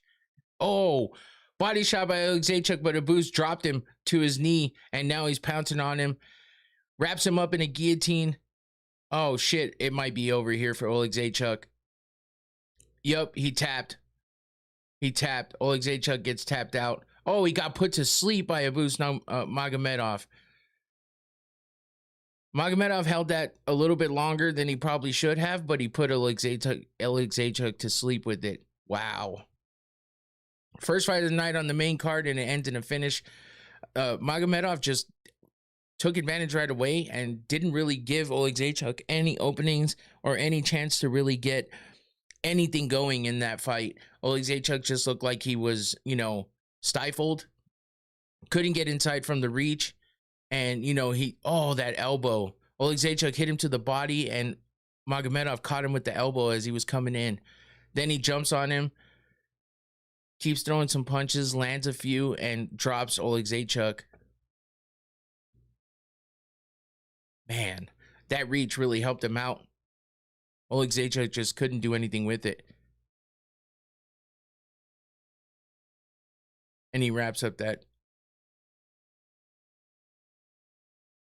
submission and just wrapped his legs around him and put him to sleep quickly. Zaychuk was out cold. Wow. Crazy first fight. First round finish. Submission for Abus Magomedov.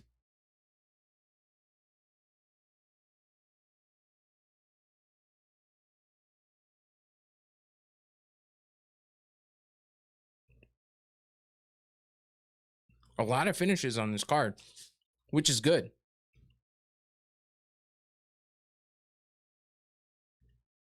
And one out of the only decisions that we've gotten so far was still a really fun fight. So not too bad of a card so far. And yeah, I feel like it's been pretty worth watching all the way through.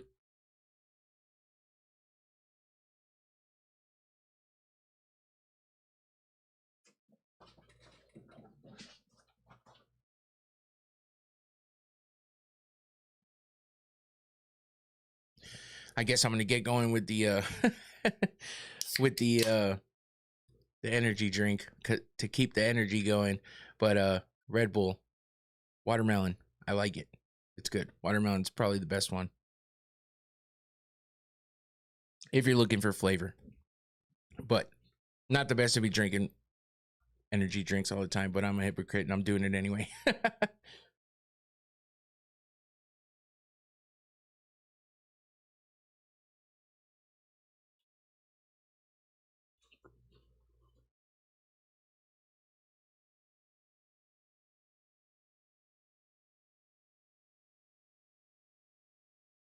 Oh, we got Zuffa boxing happening this weekend.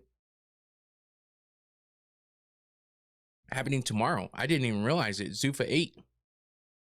De Los Santos versus Valenzuela.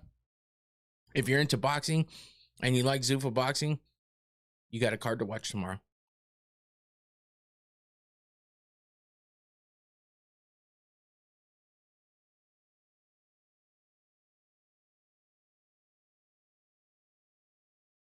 Abus Magomedov, official, with the submission in the first round, put Oleksiejczuk to sleep. Oleksiejczuk didn't really have anything going in that fight, though, man.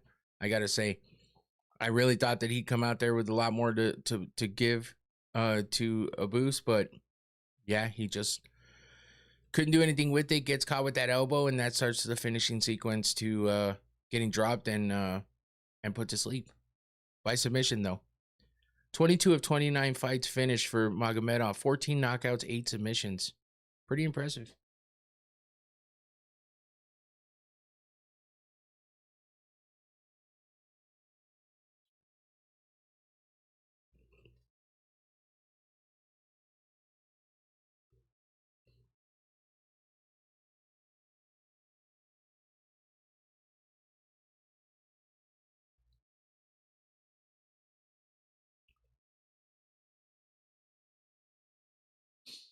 How do you see Conor versus Max going? Well, here's the thing. Conor's been out for what, 4 or 5 years? He hasn't really had any competition. We saw him in a gym boxing match at the most.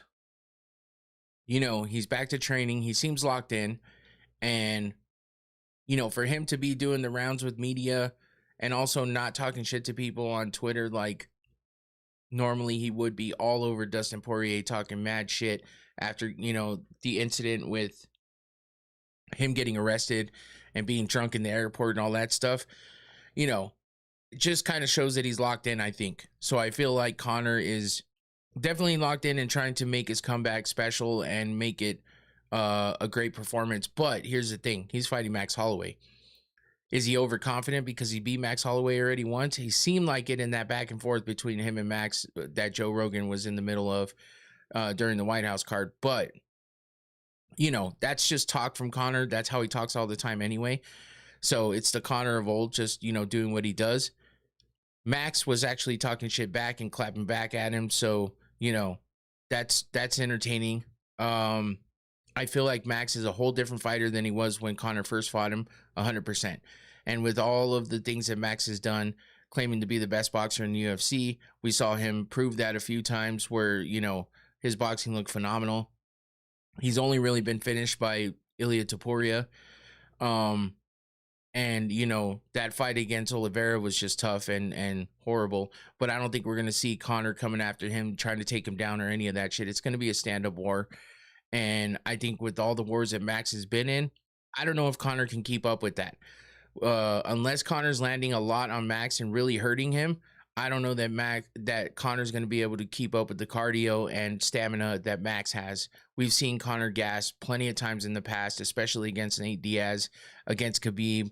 And while Khabib was, you know, taking him down and wearing him out that way, you know, and Nate kind of did the same, I think that he's going to kind of shoot his load early or blow his load early and might get gassed. But who knows what kind of cardio he's you know, this is happening at 170 too. So they don't have to cut a lot of weight, obviously, because both of them are usually lightweight fighters. So I am rooting for Max. I feel like Max is going to get the best of him, even if it's not early. I feel like he's going to be able to drag Conor into deep waters, get him tired, and then finish him. But I could also see Conor landing a big shot on Max, dropping him and being able to finish him that way. I don't think he's going to drop him with one punch the way that he has dropped other guys in the past. I think he's definitely going to have to work for the finish if he does get the best of Max. So for me, I'm rooting for Max, and I think Max will win, especially with the inactivity of Conor. And the fact that it's just been so long, the injury, you know, the leg injury and stuff, and all the other things that have happened to him throughout the time that he's been out, I just feel like it's going to be tough for him to come back in and put on a great performance against a great opponent like Max Holloway, who is super active and, you know, hasn't been super active lately, but he's been active and, you know, a lot more active than Conor, obviously. And he's damn near had a whole second career since Conor's been out. So BMF champion, lightweight, UFC champion multiple times. And, you know, he's just had a lot of wars and a lot of great fights, including that UFC 300 finish of Justin Gaethje when he didn't even have to go toe to toe like he did, but he did it anyway, put it all out there and got a great, a great finish out of it. So for me, I'm rooting for Max. I think Max has what it takes to beat Conor this time, with everything involved. And yeah, that's what I see happening. What about you though? How do you feel about it?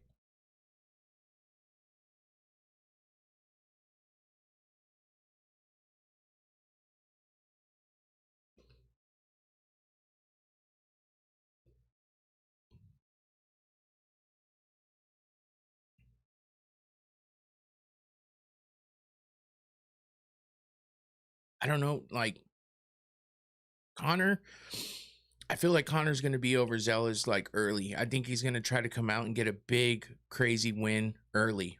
And I think that he's overly confident in the fact that he could do that to Max. But at the same time, maybe now that he's older, he's a little bit wiser. Maybe he takes his time and really sees what Max has to give him, especially since he hasn't been in there in so long. So maybe he's smart about it. That would be the safe way to go for Conor, is to feel it out first and not just jump right in there and try to think that he's going to take out Max like he did Aldo or something like that. I think the first exchange is really going to say a lot. Like if he whiffs on his first exchange, it might hurt him a little bit. You know what I mean? Just kind of kill his confidence a little bit. But if he comes out and lands some big punches on Max early, I think he's going to just try to jump on him and really see what he can do about finishing it early. But it's a toss-up, man. You never know what to expect from Conor, especially when he's been out this long and we haven't seen him do anything in so damn long. So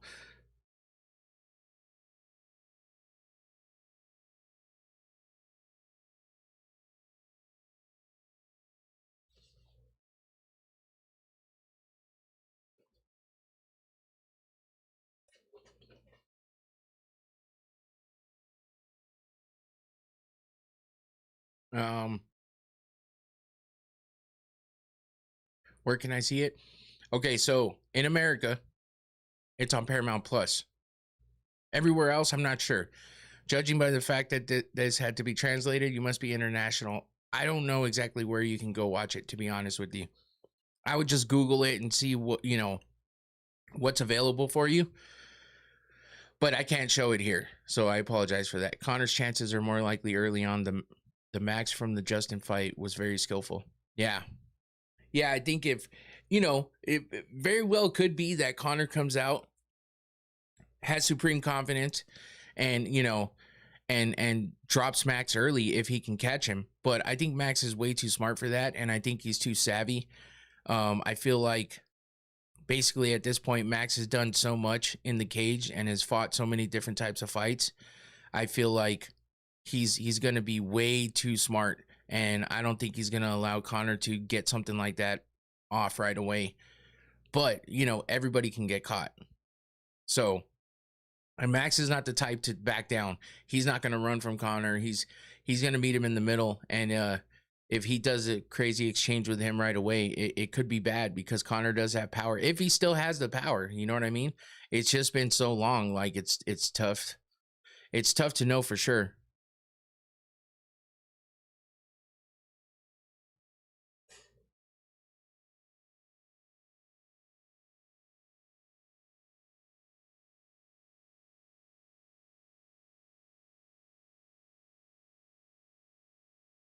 Should Conor have fought more of a tune-up fight if allowed?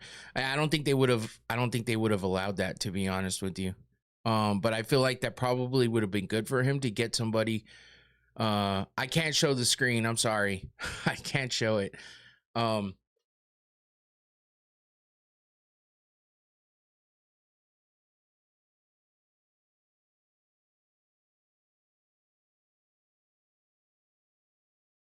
I'm trying to look something up here. So Conor's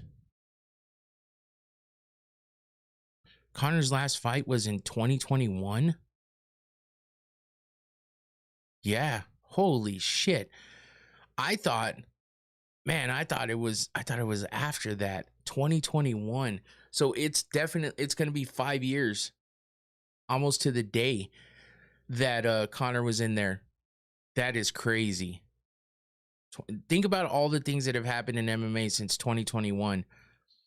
That's just something crazy to think about. I don't even know. But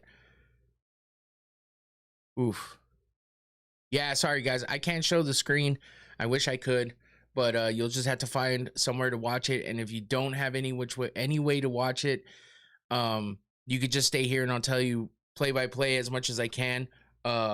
What's going on in the fights and how the fights go down. So yeah, but you can watch if you can't watch the whole thing and keep up with this stream, you can come back on tomorrow on Sunday and check out the recap where I will try to play any little bits and pieces that I can and show you what I can as far as through pictures or anything like that. But I do a recap on Sundays of the fight cards that happen on Saturdays. So come back for that tomorrow. Subscribe, hit that notification bell so you know when I go live or when I put out any content. And please like the video while you're here, if you don't mind. I'm sorry that I can't show the screen. I know you might not like that, but yeah, show some love.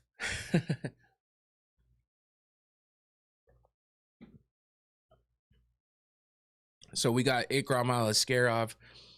Ikram Aliskerov coming into the cage. This is your next matchup. Aliskerov versus Bruno Ferreira.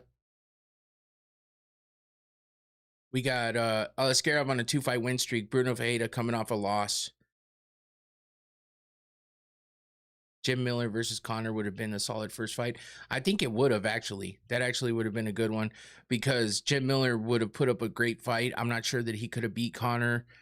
But also we don't know how Connor would come back. So yeah, it's a good way to know. But the UFC is not going to take the chances with him only having 2 fights left on his contract. They want to make the most money out of it and give him the best fights you can think of. So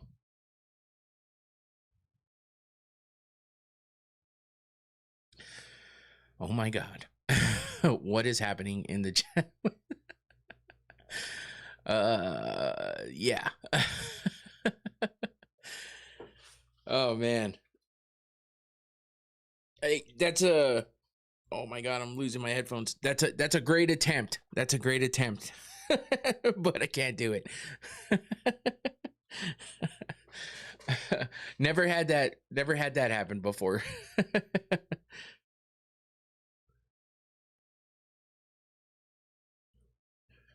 Ikram Aliskerov being the minus 295 favorite.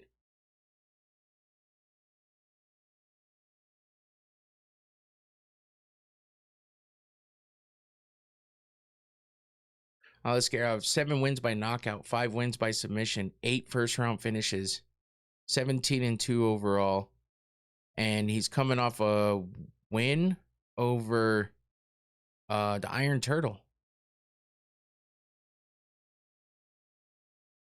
He's on a 2-fight win streak since he lost to Robert Whitaker, and both of those have been one was a TKO win, and the other was a decision. Here we go, first round of this fight. Ikram Aliskerov versus Bruno Ferreira. Aliskerov taking the center of the cage, pressing Ferreira back. Ferreira's just circling. Oh. Big punches being thrown by Aliskerov. Just grazing Ferreira though.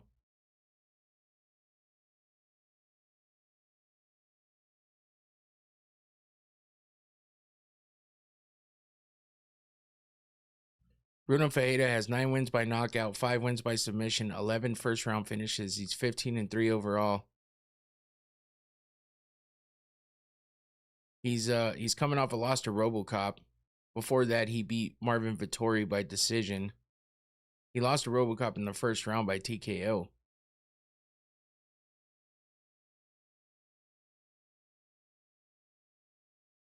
Oh, Aliskerov goes in for the takedown. Ferreira's fighting it off. He gets down to one knee, but he's still fighting off that takedown, that full takedown attempt. Stands back up. Aliskerov picks him up and takes him down to the ground. Trying hard to gain a dominant position. Ferreira's fighting off hard, though. Oh, he's giving Aliskerov the back, but He's back up to his feet. Alascarov's going to try to take him back down quickly, though, I bet. He's got his back pressed up against the cage. Alaskarov in the dominant position right now. We got 3 minutes and 15 seconds left of the first round.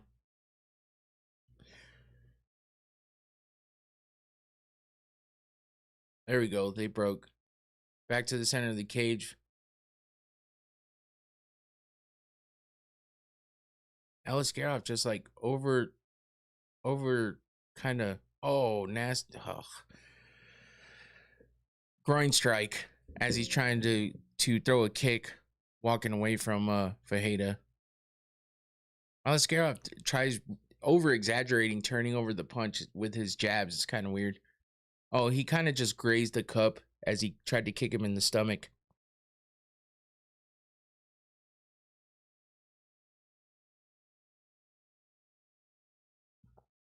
Yeah, he dug the toes in the body, but he did catch him a little bit with the rest of his foot.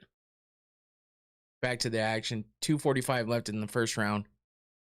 Oh, big head kick by Alaskarov, but is partially blocked by Fajeda.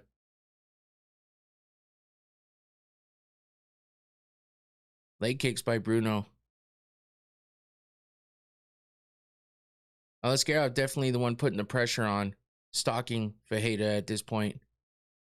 Bruno tries to come back out with a big overhand right, but isn't able to get there. Throws another one and barely grazes Alaskarov. Alaskarov comes back with a decent combo.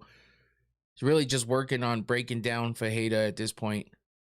Oh, big flying knee that lands on Bruno Fajeda, but he looks okay. Fajeda tries to grab a guillotine, but doesn't work. Alaskarov picks him up, takes him down on the ground, and now he's working on the ground.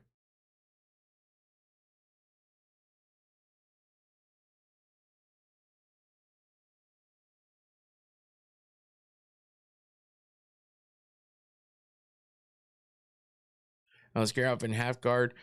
Oh, starting to throw some big punches on the ground. Still working for that position.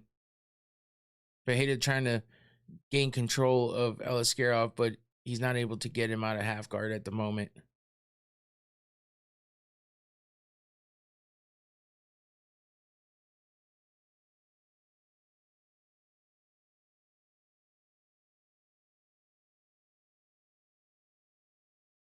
Not a whole lot going on here with just a battle on the ground for position. Alaskarov's on top. Fajeda's just trying to keep him from getting into a dominant position. Fajeda's got him in full guard now. Alaskarov trying to throw some ground and pound and stay active down there on the ground. We got 55 seconds left in the first round. Fajeda controlling the head of Alaskarov.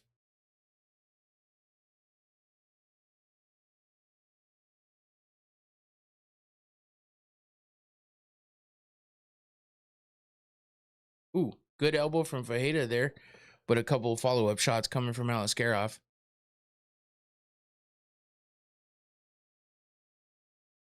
$20 seconds left in the first round.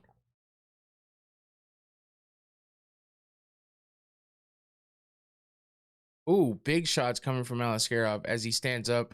Fajeda gets to his feet in the last 10 seconds. Alaskarov tries to come after him with a couple big punches. Looks like we're going to get to the end of the first round. Fajeda, couple big shots at the end there. That's the end of the first round. Appreciate you all is good.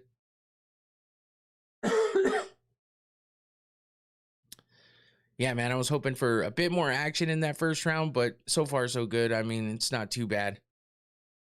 Fajeda's just not able to really get anything going. Alaskarov's just kind of keeping control of the pace at the moment. You know, he's keeping control of him. You know, when they're standing, he's landing the bigger punches. When he gets him to the ground, he's in the top position or taking the back. Fajeda hasn't really put up much offense, hasn't really been able to, you know, get a lot of things going. So we'll see how the second round goes. If Alaskarov is kind of, you know, blown the cardio a little bit, or if he's going to be refreshed coming into this second round. That flying knee was good, though, but Fajeda ate it and was fine.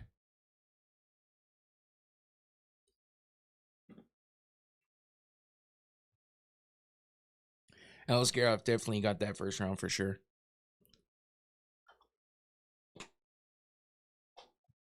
Here we go. Second round. Bruno Ferreira versus Ikram Aliskerov. Randy Johnson, man.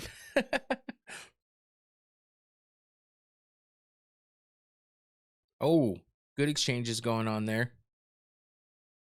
What's happening with you, man? There you go. All is good.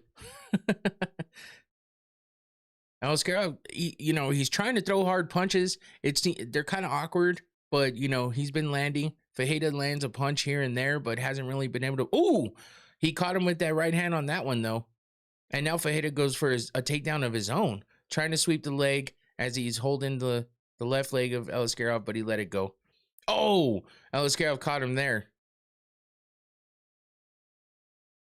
Oh, Aliskerov catches him with a left hand again.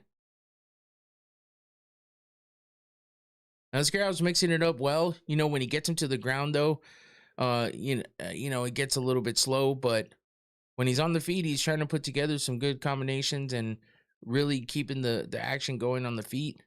Ferreira keeps jumping in with strikes. They're not very technical. Oh, a knee up the middle for Aliskerov.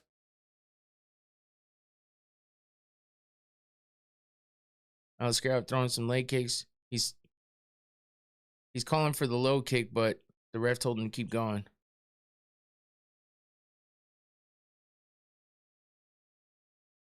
Oh, big right hand by Aliskerov, followed up by a left.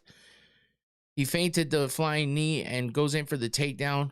Ferreira wraps up his head and his arm, but he gets taken down anyway. Aliskerov in half guard, looking to possibly step over into side control.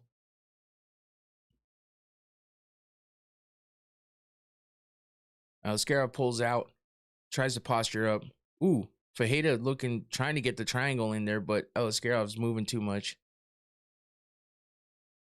Bruno's fighting it on the ground, but he's just not able to fully get out of it and get back up. Oh, big shots. Aliskerov is landing some good ground and pound.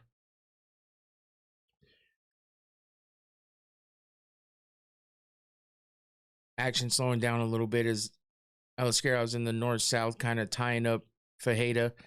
Looking to get maybe a inverted triangle of some sort. No, and let it go. Now he takes the back of Ferreira.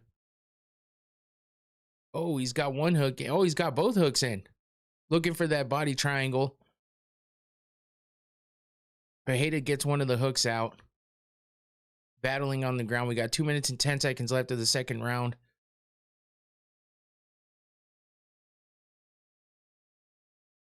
Aliskerov trying to sneak that hook in. Ferreira good at pushing that hook out.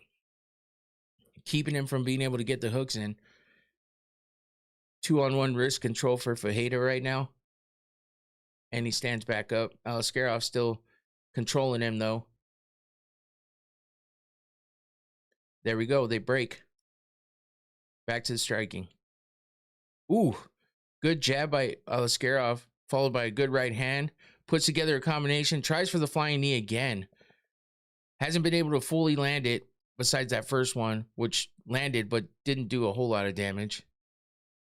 Aliskerov looks a little tired at this point, man. Oh, big left hand for Aliskerov. Ferreira's just not throwing anything of substance, man. He's trying to throw big punches, but he's missing badly. Aliskerov takes him down for a second and jumps on top. He's in full guard. Aliskerov is just winning everywhere.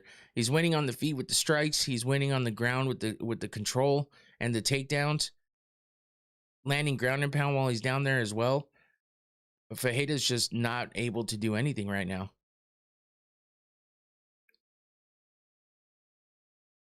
$40 seconds left in the second round. Back up to his feet for Bruno Ferreira. He's got Aliskerov with his back to the cage. And now they break. Good left jab for Aliskerov. Straight left, I should say.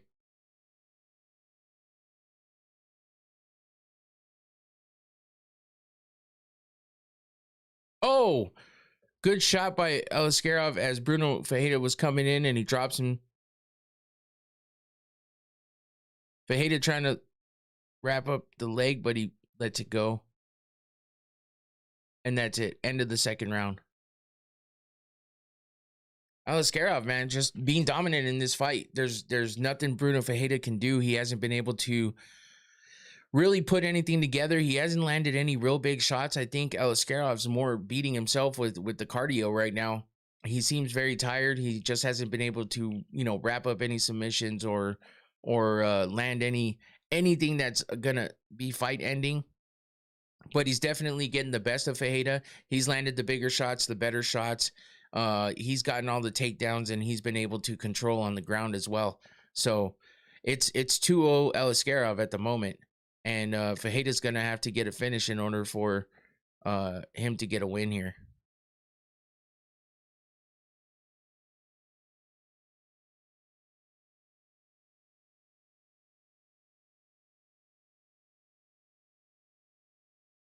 Damn commercials.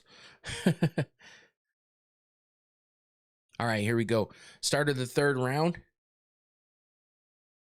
We'll see if Bruno Fajeda can put anything together in this third round and really he's got to get a finish to get a win. That's the only way he's going to get that win. And we'll see if Alaskarov can finish it off or if he just continues to be dominant. Good combinations coming out the gate for Bruno Fajeda. Little sense of urgency, but still being sloppy with it, unfortunately. Yeah, Alaskarov is head kick by Fajeda, but nothing much to it. Alaskarov looks tired, but he's still pressing forward. Good left hand by Alaskarov on that one. Ooh, good combinations. Both of them landing some big shots there. Alaskarov's the one is able to, when there's exchanges, he's the one coming out of it with landing a shot, the last shot, every time. And Fajeda just throws big winging punches and just not landing much.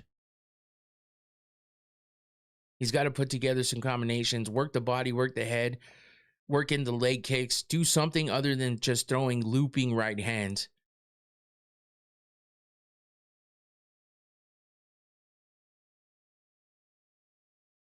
Looking like he's trying to throw a spinning back fist at the moment. Alaskarov just pressing forward, relentless with the pressure. And now he grabs a single leg, takes him down. Fajeda tries to throw on a triangle, but it's unsuccessful. Back to full guard for Alaskarov inside Fajeda's guard. Fajeda trying to throw some elbows from the bottom. Alaskarov just doing a lot of what he was doing before, scrambling, trying to control Fajeda. Maybe find an opening for some ground and pound.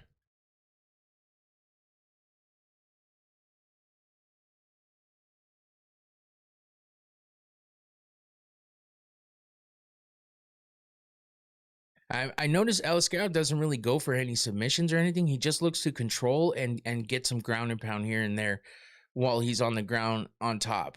So, I don't know. He's trying to get the hooks in. He's on Fajeda's back. He's got one hook. Oh, he's got the body triangle. And now he's going to try to stretch him out and lay him down. Fajeda's got 2-on-1 on the wrist control. So that might help him out. But if Alaskarov gets free, he's got the body lock. Oh, here we go. Now he's trying to work in that choke. Fajeda fighting the hands pretty good, though. And there we go. Alaskarov across the chin. Fajeda's not fighting it hard. He's going to get submitted here. No, he fought it off. Okay. It didn't seem like he was fighting those hands too hard anymore. Now he's trying to turn around and change the position inside this body triangle, but it's not looking good for him. 2 minutes, 5 seconds left in the third round.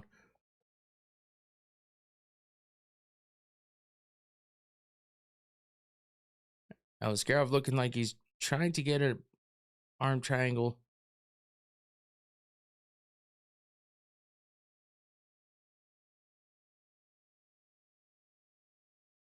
Fajeda's got fully turned around their belly to belly now, but Alaskarov on top, still with the body lock on.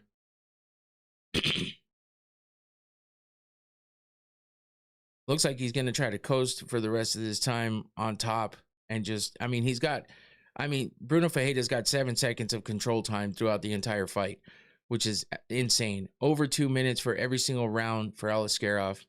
We have 1:15 left in the third round, and it's looking like we're just going to get a unanimous decision win here from Alaskarov, because it doesn't look like Fajita is going to be able to get out of this body lock, and Alaskarov's not looking to do a whole lot extra except for stay here and keep the dominance going. Yeah, he needs to start windmilling some punches, but Fajita's done a good job at defending and keeping control of, keeping wrist control, holding 2-on-1 a lot of times, and, limiting some of the damage. But, the damage has been done as far as control time, and there's no way that Fajita gets out of this and gets a win unless they stand up in the last few seconds and he gets a knockout. I don't see him being able to get a submission from this point. And I don't even know that he can get out of this body triangle, because Alaskarov is just being dominant. And now he's just riding him and putting his hands up in the air and celebrating already. There you go. Just keep banging on his head, man. What the fuck are you doing? He's calling for the back of the head shots, and the ref warned him. It's over though, man. We got 5 seconds left, and they ain't going nowhere with this. Unanimous decision win for Ikram Alaskarov. Dominant performance. It wasn't very exciting, but dominant performance. Bruno Fajita just sloppy with the striking, man. Sloppy with the striking, and that's really all he had. He tried for a couple of submissions, but Alaskarov was way too active, way too squirmy, and he just didn't allow Fajita to get anything going. And even when he got in trouble with the possible submission, he just couldn't do anything. Arif, how you doing? Welcome in.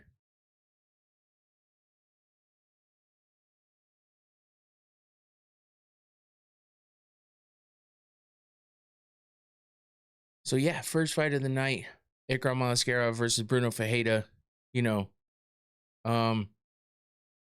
Not a ton of action, but I'm sorry, second fight of the night. What am I talking about? That was the first fight of the night was Abus versus Oleg Zaychuk. I'm so many fights in that I kind of forgot already where we are. Second fight of the night. No finish here, but dominant performance by Ikram Alaskarov. I think he was just way too much for Bruno Fajita. Fajita's good on the ground, but he's just like so sloppy on the feet, and he was just getting controlled way too much by Alaskarov. And no matter how tired it seemed Alaskarov was, he still continued to be the dominant one on the ground, taking control of every interaction on the feet or on the ground, really. So uneventful for the most part, but dominant performance for Alaskarov, and we can't take that away from him. So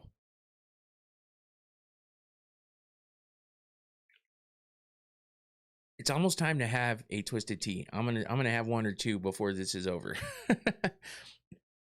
It's still early, but guess what? It's 10 o'clock now. It's 10 o'clock here in Arizona, so it's not that early. And like I said, I've gone golfing anywhere between 6 and 7 o'clock in the morning and started drinking then. So it's not like it turns into a full day of drinking. I just have whatever drinks I have, and then I'm good. But when I'm watching the fights, I like to have a couple drinks here and there, and I'm not going to go with the hard stuff and have any of that back there. No old fashions this morning, but I think I'm going to throw down a couple twisteds in just a minute. Hope everybody's enjoying the fight so far in the stream. It's been, pretty good night of fights. This one was a little uneventful, but I think we got some good, better fights coming up here in the next. Asu Almabaya versus Charles Johnson. It's going to be all action. These guys in the flyweight division are fast, and they're, they definitely keep the action going. Asu's a fun guy to watch, and energy. Charles Johnson is always fun to watch as well, and he comes out with some big finishes and stuff like that here and there too. So definitely something to look forward to for the next fight with the flyweight division.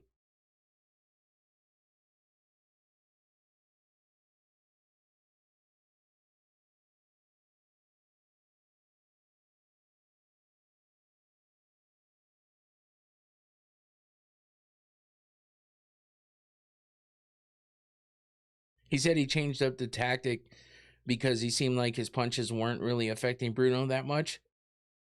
So he changed it up and started controlling him on the ground, which, I mean, technically that worked out for him. I mean, not even technically, it literally worked out for him because he held control the whole time and was not able to allow Bruno wasn't able to get anything done.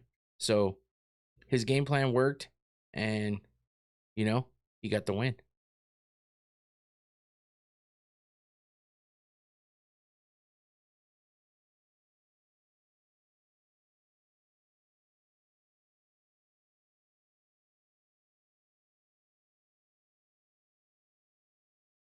Ikram Askarov, unanimous decision win.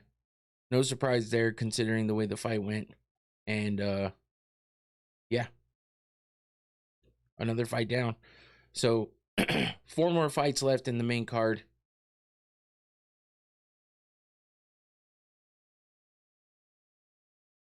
Hopefully this next fight in the flyweight division will bring us some more action. I'm just looking at updates and stuff. But we got Asuam Abayev coming in. He's on a 2-fight win streak with a decision win over Jose Ochoa and a submission win over Alex Perez in his last fight. His last loss and only loss in the UFC was to Manel Kape by TKO. He's 6-1 in the UFC. Energy with the goofy ass hair, man. I can't stand his hair. He's a great fighter though. He's entertaining for sure.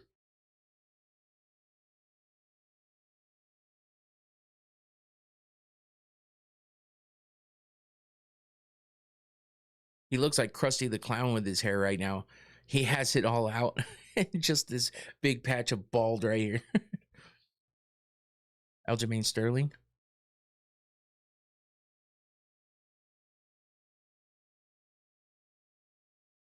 Oh, Aljo's going to be in the corner of Nazim Sadikov.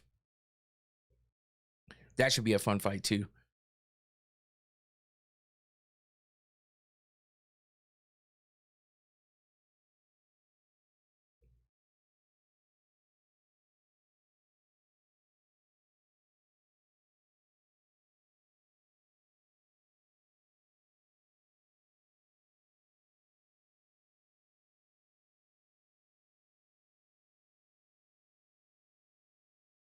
Aljo always seems so, when he fights and he's the guy getting when he's being interviewed as the fighter, he definitely has a different demeanor.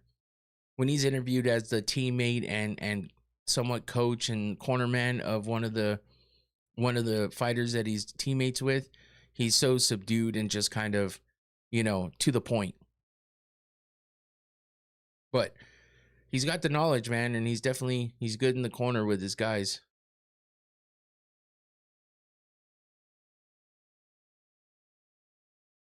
At least they're putting out, it looks like, some decent promos for this Conor versus Max fight. We're going to see a lot more coming out here soon.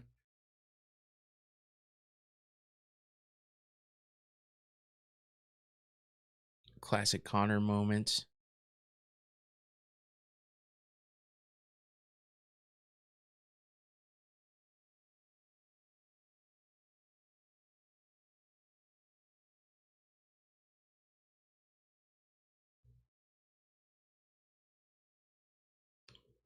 So what happens? Okay, so what happens if Conor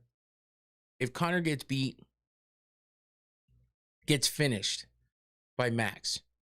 What happens if he gets finished by Max? What happens if he just gets beat by decision by Max? I think if he gets beat by decision, everybody will say he's not done, that he's fine, unless it's like a crazy dominant performance by Max and Max just can't find the finish, but he beats him up. Then that might be different. But if Max is able to knock out Conor or just finish him in general, that's gonna weigh heavy on Conor. He's lost before, as we know.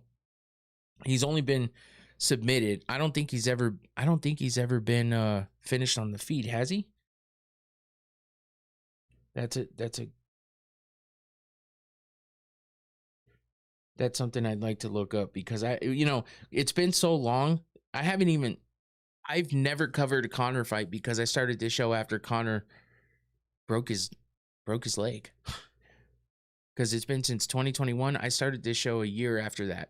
2022, I think, or 23. No, 23. So 2 years after that. So I haven't even been able to cover a Connor fight. So that's going to be fun and interesting to do now that I have this show going and I finally get to cover a Connor fight. But it's tough to keep up with all the stats and stuff when you don't get to cover the fighter that often. It looks like he's been finished twice on the feet. Oh yeah. Well, Dustin Poirier TKO both times. So both times it was Dustin Poirier. The first one was a legit TKO. The second one was the doctor stoppage because of the injury, and that's considered a TKO as well. So I kind of forgot that Dustin finished him on the feet, but he got submitted by Habib, and he got submitted by Nate Diaz. So those are his only 4 losses, and then besides in boxing too, he lost to he got finished on the feet. It was a TKO win for Floyd Mayweather when he fought Mayweather. But yeah, it's like, what's going to happen if Max can finish him on the feet or even submit him even? I think it's going to be better for Max if he finishes him by KO TKO. If he finishes him by submission, everyone will just say, well, yeah, because Connor's not good at defending submissions. Connor's this, Connor's that, not good on the ground. But with Max being a stand-up fighter and also, just being that guy that can do well on the feet, I think it's just going to all matter and hinder on how well Connor is when he comes back.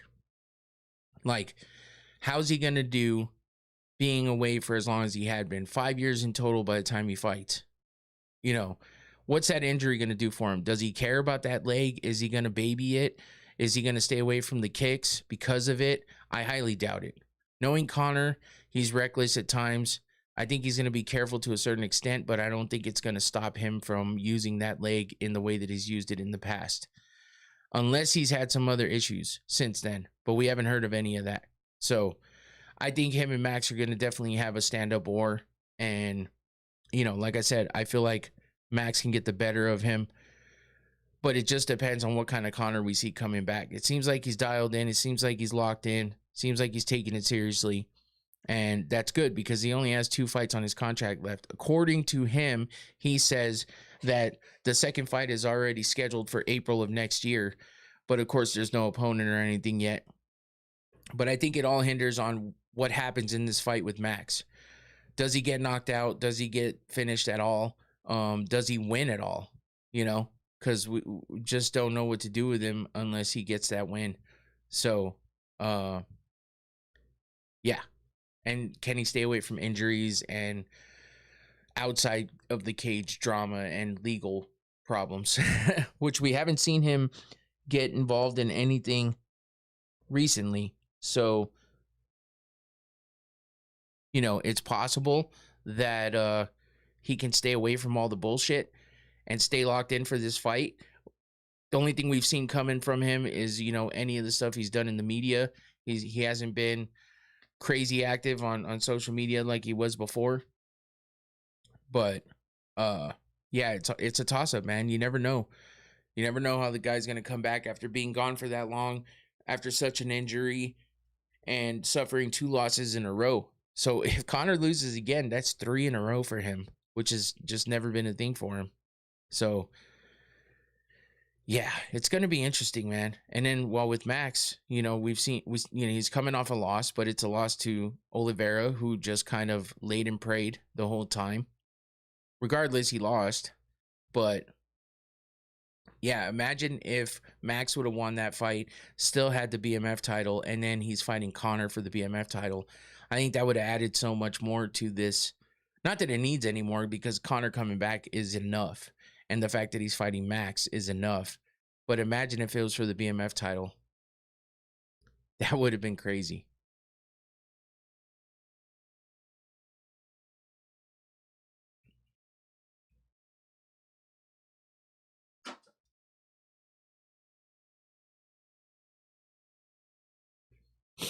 All right, so now we're just waiting on the next fight. Asu Amabayev versus Charles Johnson. Asu Amabayev getting checked in right now.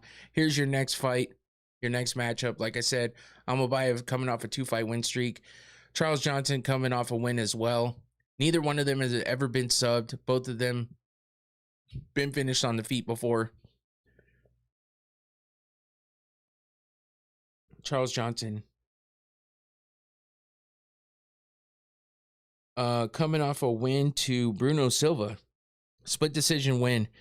He's been on a win-loss type streak. He beat Lonnie Kavanaugh by TKO before Bruno Silva.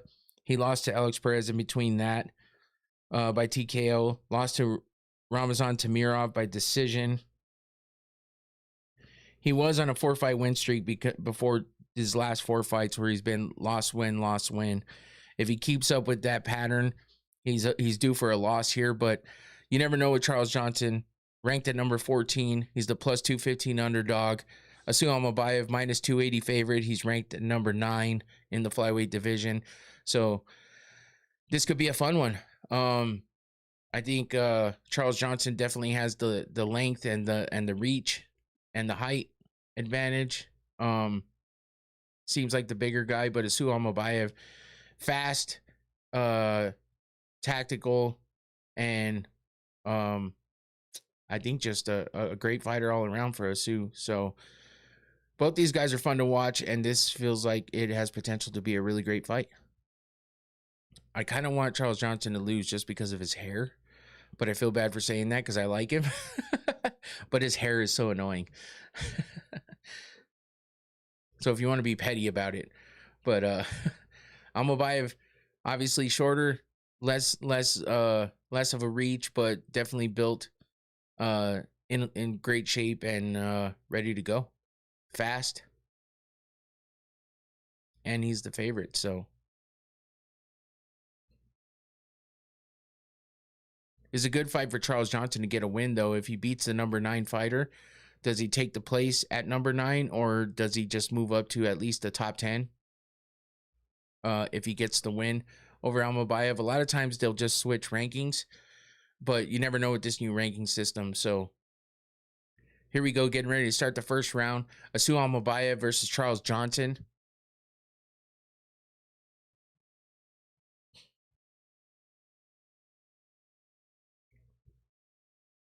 I definitely think Asu Amabayev has the advantage here. Not only is he ranked higher, but he's a more well-rounded fighter. But Charles Johnson has power, has the length. Here we go, start of the first round. And we'll see. We'll see how it goes. Trying for some leg kicks early from Charles Johnson. Amabayev tries for the body kick, goes to the leg. Another inside leg kick for Amabayev. Charles Johnson, and that hair is distracting, bro. Amabayev catches the kick from Charles Johnson, but lets it go. Johnson circling the outside of the cage while Amabayev takes the center. Waiting for counters. Oh, big right hand, though. Takes the offensive there, but just lands on the shoulder. Amabayev's got to find a way inside and beat the length of Charles Johnson. He's battling those long legs and those long arms of Johnson, but trying to take out the legs of Johnson. Ooh, big right hand as Johnson comes in. Amabayev somewhat catches him. Not anything big, though. Oh, good combination from Amabayev. Lands one of the 2 shots. Follows up with a kick.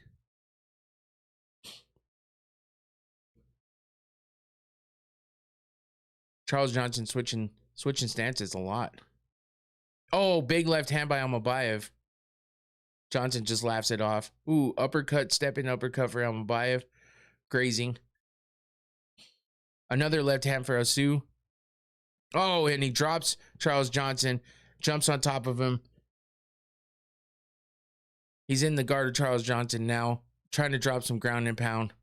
Johnson trying to hold the posture of Asu Amabayev, not allowing him to step over. Asu gets into half guard, though. Johnson's trying to put him back in full guard, and he gets him.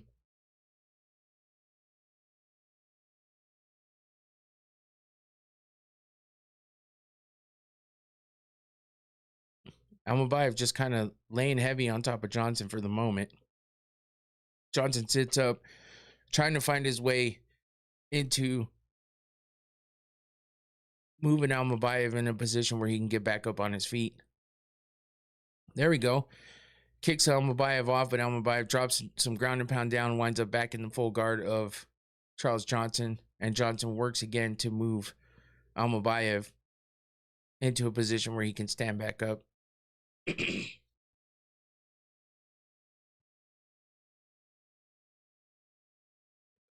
Almabayev just controlling right now. 2 minutes and 10 seconds left of the first round.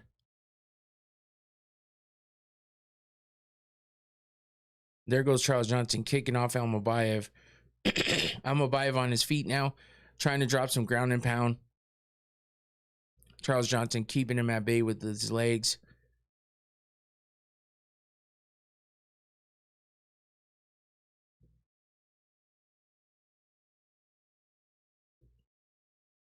Almabayev trying to wrap up a guillotine. He's got the position, but looks like Johnson's breaking it. Yup. Breaks the choke. 2-on-1 for Johnson. Almabayev breaks free. Wraps up that guillotine again. Arm in this time. Oh, and he lets it go. So he's letting it go, throwing some punches, and then wraps it back up. So he's definitely trying to get that submission in there. Johnson back up to his feet for a quick second. Almabayev takes him back down. Now has control of his head. Johnson on his knees. Almabayev trying to get to the back, but Johnson throws himself back to his back, and Almabayev is in half guard. Johnson's super active on the bottom, though. Constantly trying to get up, and he's back on his feet now. Throws a knee in the inside. Now they're trading knees. Almabayev trying to trip him, get him back down to the ground, and he gets him there. 40 seconds left of the first round. Ooh, big right hand from Almabayev. Johnson just trying to control the posture. Stays active on the bottom, keeps moving. 20 seconds left of the first round.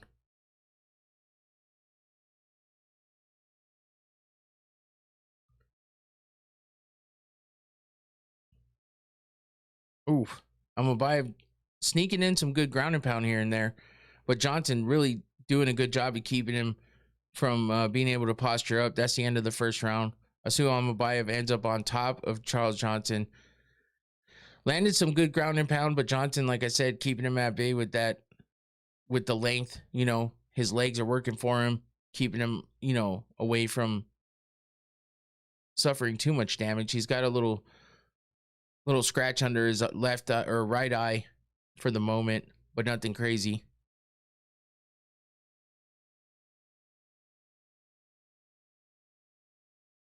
We'll see what happens in the second round.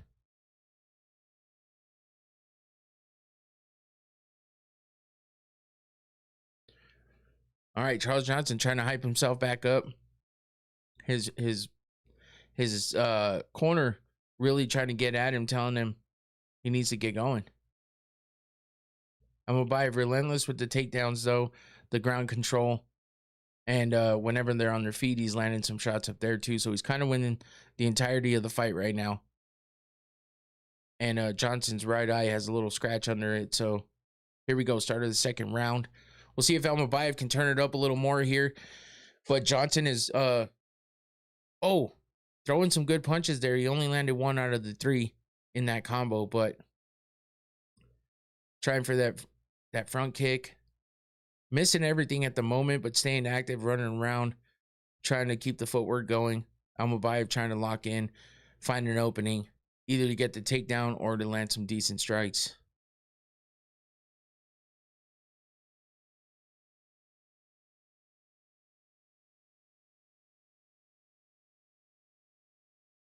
Ooh, spinning back kick to the body for Almabayev. Follows up with a big right hand. Good leg kick by Asu. Leg kick from Johnson. Landed a good straight right there for Johnson.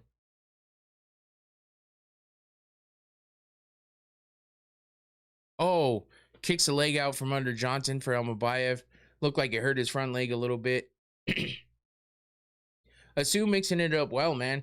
Leg kicks, body kicks, head kicks. Adding some combinations in between there. And then when Johnson gets close, he wraps him up like he just did now. Ooh. Almabayev kind of slipped off of Johnson, wound up on the ground, took a shot. Back to the feet.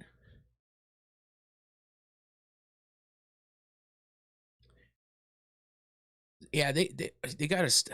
Oh, Johnson tried a weak kick and fell to his back. Almabayev tries to jump on top. Johnson back up, but Almabayev's got his head. And they break. Johnson is just not finding a rhythm, not finding it. Oh! Spinning back kick that landed to the groin, it looks like. Johnson went down. Oof, that was tough.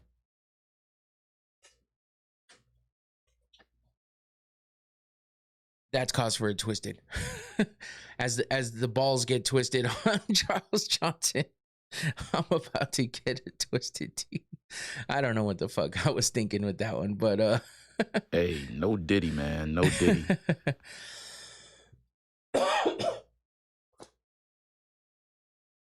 Johnson definitely needs some time to shake this one off.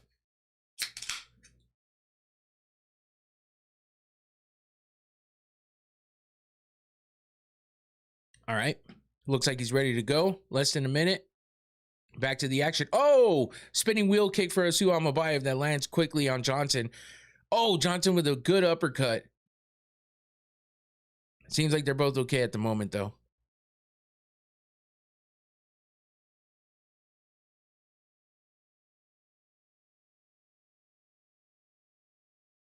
Johnson trying a lot of kicks, but not really landing anything. Almabayev just waiting patiently to get in there and get the takedown like he just did. But Johnson back up to his feet quickly. He's so long and lanky, it's hard for Almabayev to really hold him down there. So he's getting back up to his feet fast. But, ooh, Johnson with big combination here, about 6-fight combo. Almabayev says, I'm all good. What was that? Johnson with the leg kicks. Almabayev takes him down quickly.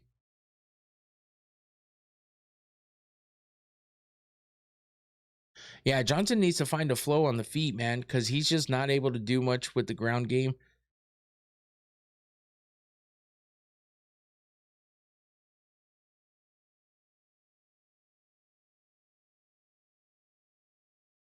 Ooh, Almabayev takes the back of Johnson, but Johnson is super active. He does stay really active on the ground and uses his length to his advantage, and he really makes it difficult for Almabayev to get a hold of him and sink in any kind of submission of any sort. But he's still got the control, and he's still got Johnson on his back. So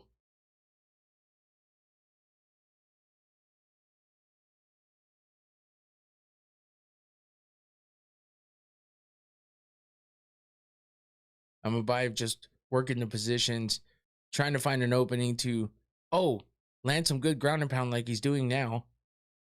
Johnson trying to fight back from the bottom. Johnson gives him his back. Almabayev throwing some punches to soften him up. Johnson good in the scrambles, but he just can't stop Almabayev from taking him down. He gets put on his back and it just kind of stays there. Yeah, Almabayev doesn't look like he's getting tired yet at all, even with all these scrambles. Charles Johnson looks like he's breathing a little harder at this point. Has to keep working.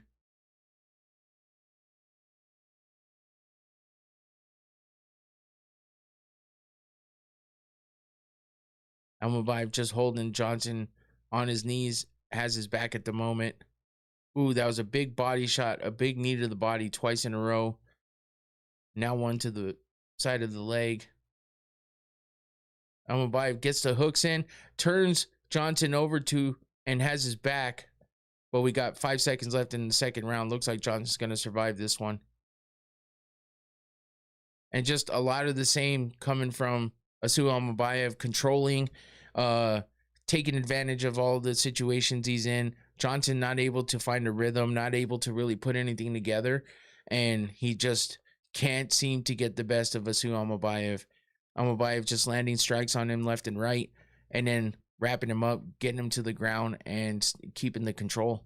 So it's a tough one for Charles Johnson, man. Asu Amabayev is he's a sneaky guy. He's a fast guy, and while Johnson's doing well at staying active and not getting stuck in any submissions, he's starting to tire out after all the movement that it takes to stay active on the bottom and continuously try to get to his feet. But he has to get a finish here because he lost the first 2 rounds, no doubt about it.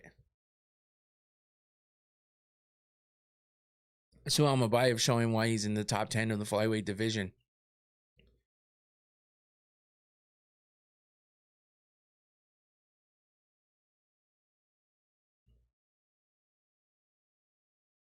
All right, here we go. Start of the 4th round. Fourth round. Start of the 3rd round. Sorry, I saw 4 minutes and I said 4. Good leg kick by Asu Amabayev there.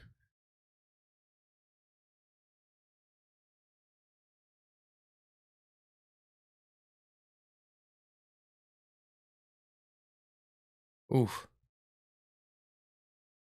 Oh, good knee up the middle for Charles Johnson, but Asu Amabayev just catches it. Uh-oh. Charles Johnson wrapping up Asu. Oh, shit. He's got an inverted triangle.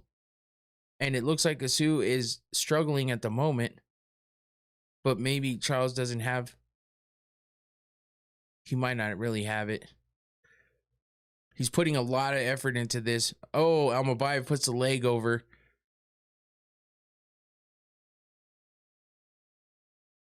All right, the pressure's off of Amabayev's head for the moment, but he's still wrapped up in Charles Johnson's legs. Yep. Now he's out. 3:45 left in the 3rd round. Good attempt by Johnson. He's got to try anything he can at this time because he's down 2 rounds to none. He needs a finish to win. So he's got to try whatever he has an opportunity to try, but at the moment, it would benefit him to get back on his feet and stop getting taken down. Let the hands go. Stop throwing kicks because he keeps getting them caught and being taken down by them. But kicks are part of his repertoire, so I mean, he's going to throw them just off of instinct. But he really needs to just let the hands go if he can get back on his feet.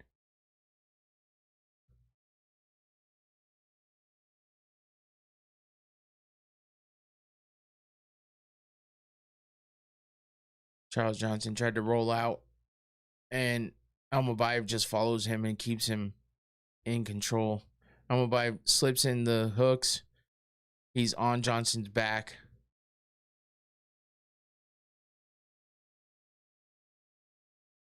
Almabayev with the body lock.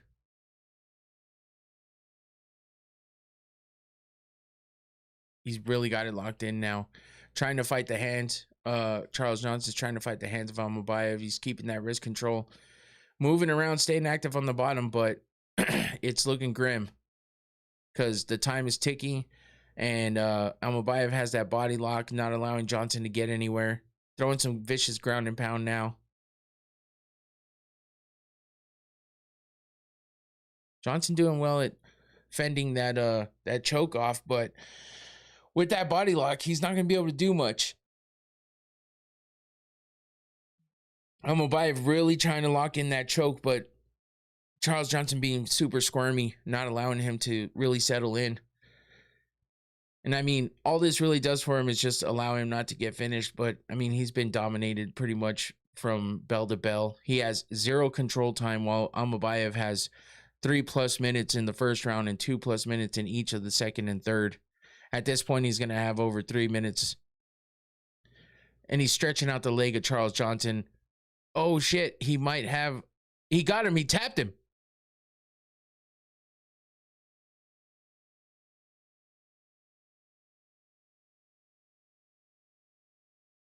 Asu Almabayev with the crazy submission of Charles Johnson. What is that even called?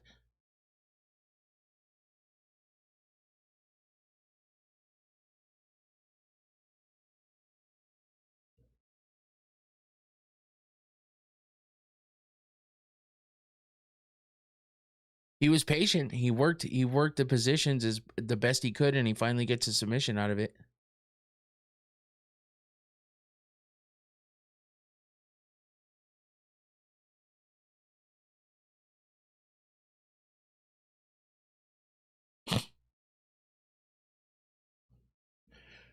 Holy shit, he had his knee to his head going the opposite direction.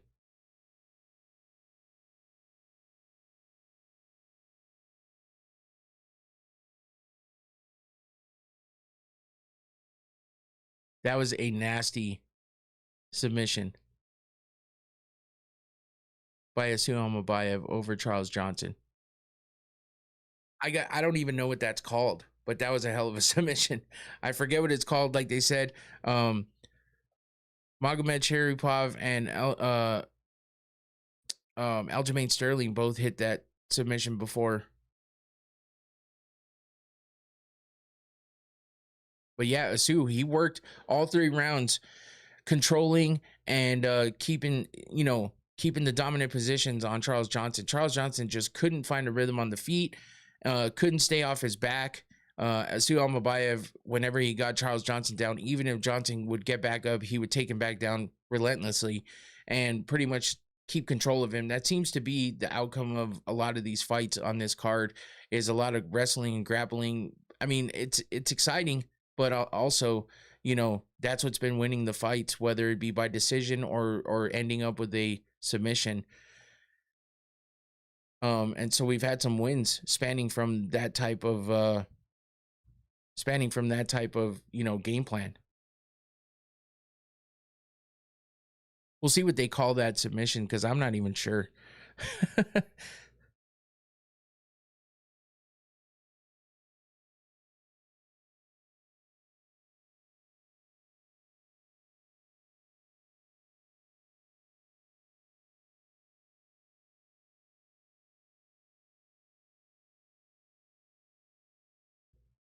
All right, here we go with the official decision. Asu Almabayev gets the win, as we know.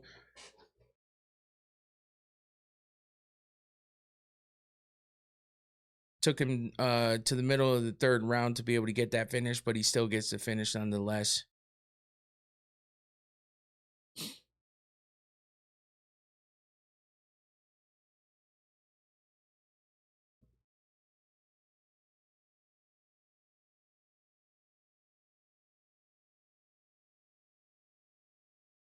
Suleyev stretch.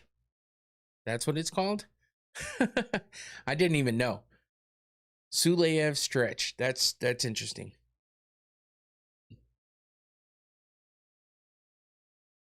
Round 3, 3 minutes and 33 seconds in. Great win for Asu Almabayev, though. Charles Johnson was ranked number 14. It would have been a good position for him to get a win over Almabayev to maybe take that number 9 position from Asu, but wasn't able to get it done. Asu was just too fast, too tricky, and to be able to get that crazy submission on Charles Johnson.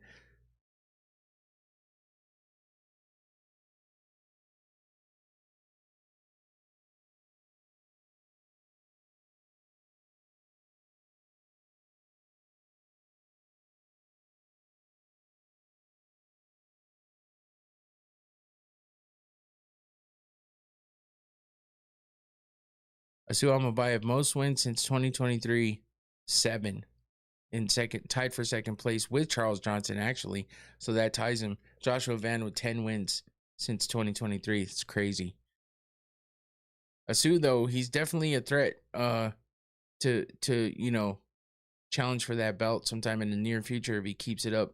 We'll see how he moves it up in the rankings with this win, considering he's fighting a guy who is outside of the top 10.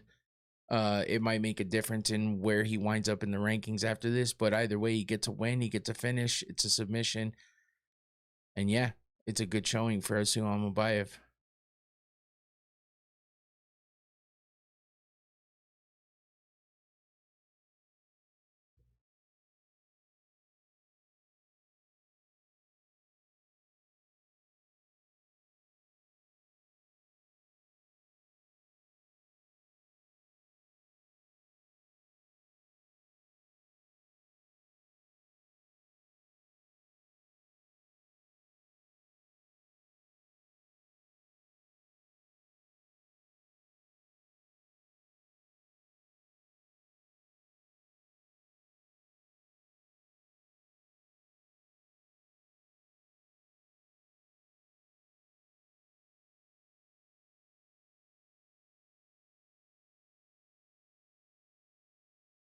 He's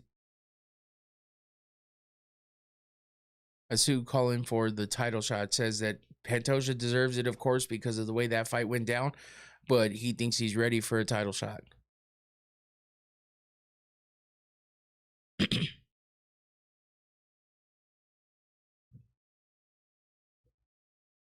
Oh, damn, he wanted to say something else, and Michael Bisping just walked off.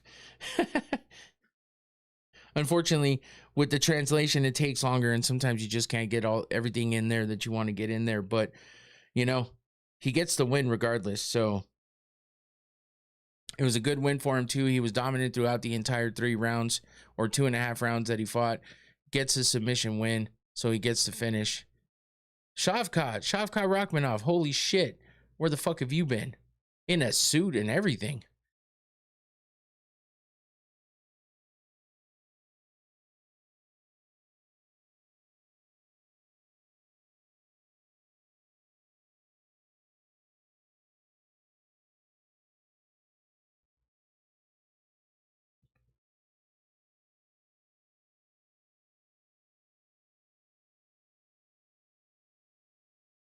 We got some more McGregor footage coming up. It's cool to see all this footage, but it kind of sucks that they're only covering Conor. I know Conor's coming back and all, but like, where's the promo for Max? They should have done promotion that has both of them. He going to have to fight 3 more times before a title shot? Probably. Unfortunately for Asu, that might be the case.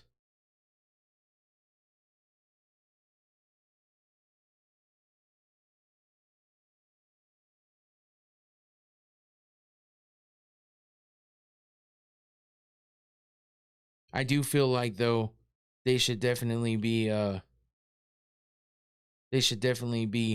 promoting a little more with Max involved in the promotion. But, it's a big deal for Conor to be coming back because he's been gone for so long. He's still the biggest star in the sport, regardless of how long he's been gone.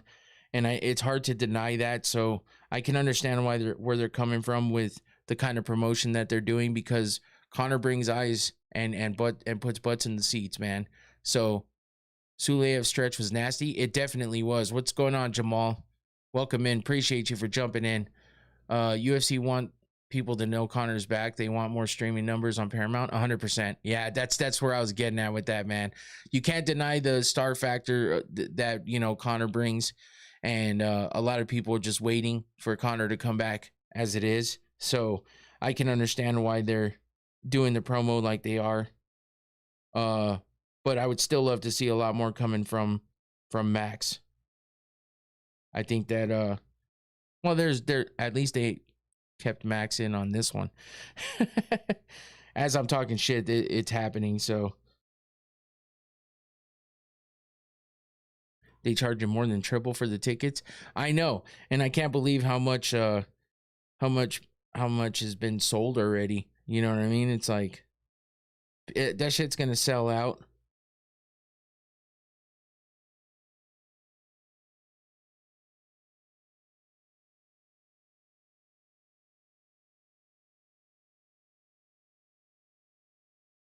It is what it is.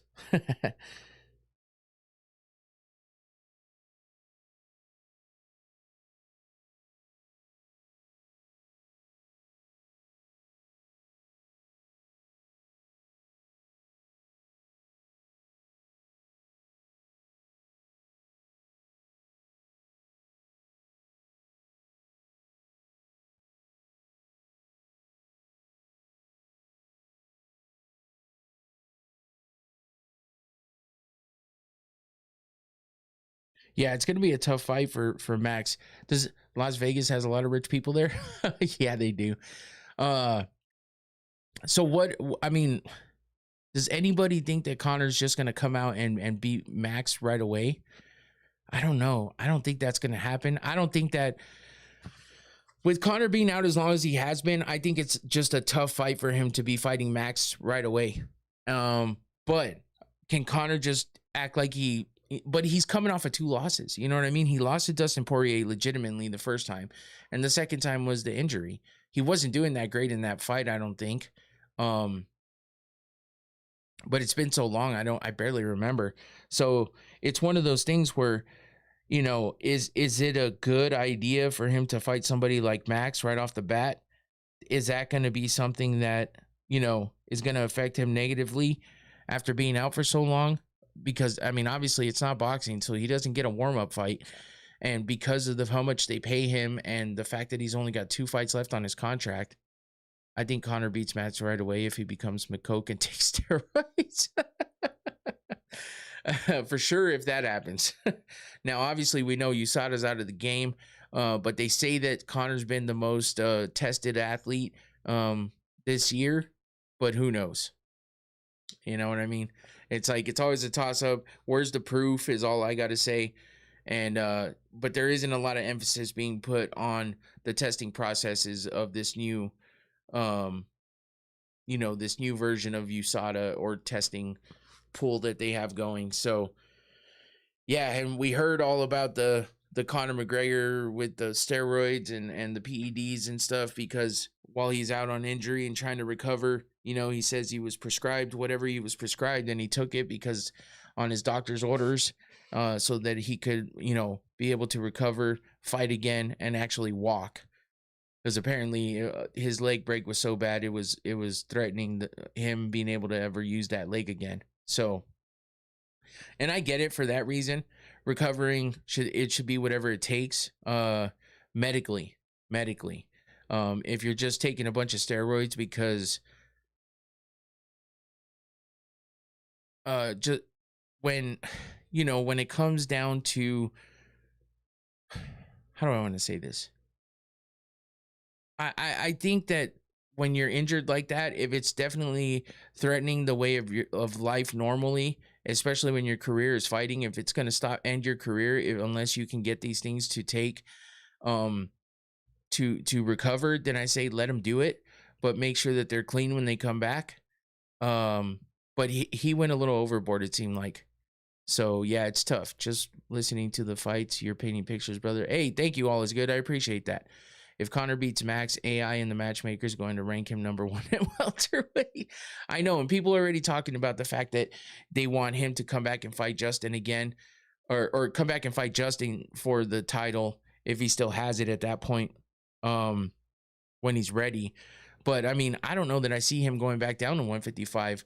I don't know, with his age, how long he's been out, and the fact that, you know, he's wanted to fight and has fought at 170 for his past few fights. It's just, I don't see him really going back to 155. It'll be tough. But what's he going to do at welterweight? You know what I mean? Like, that's going to be tough for him too, fighting the bigger guys there that are at the highest levels. Yeah, it could be tough. Now we got Nazim Sadikov versus Mateus Camilo. Just saying, he's not fighting again this year, and I think that is a mistake. Yeah, he already said that he's supposedly scheduled already for April of next year after this fight. But, you know, that could just be speculation. I don't know. I mean, maybe it was actually in his contract and he's saying it when he's not supposed to be saying it, but I haven't seen too many things coming out saying that that's not true. I don't know that anybody's truly asked Conor about that. He turns 38 in November. Yeah, and that's the other thing. The age, the amount of time. He lost 5 years of his career between the legal problems, the leg break, you know, the injury, the inactivity, all of that shit. 5 years is crazy. So yeah, he's coming up to becoming a little bit too old to be doing this shit. Especially with the problems that he's had. But maybe the inactivity, maybe that prolonged his career a little bit. Who knows? But I think having to get over that leg injury, as bad as it was, is a problem. If he was just out because he was out, that might have been better for him. But being that he was injured makes it tough. So I guess the biggest thing is that we really just don't know until we see it, you know, see how he comes out, see how he fights. And yeah, because we can look at training footage all we want. We can look at whatever they post on social media all we want, but it's not really going to paint the picture or tell us exactly. I mean, look at, sometimes it's right. A lot of people said Alex Pereira looked slow, that he didn't look good on the pads or on the heavy bag while, moving up to heavyweight. And it served to be a little true. But then we've seen other times where they say so and so, it looked like John Jones was way overweight, looked bad, and he came in and 2 heavyweight fights and dominated. So it doesn't always matter what you see in social media or training footage. It matters what happens in that cage.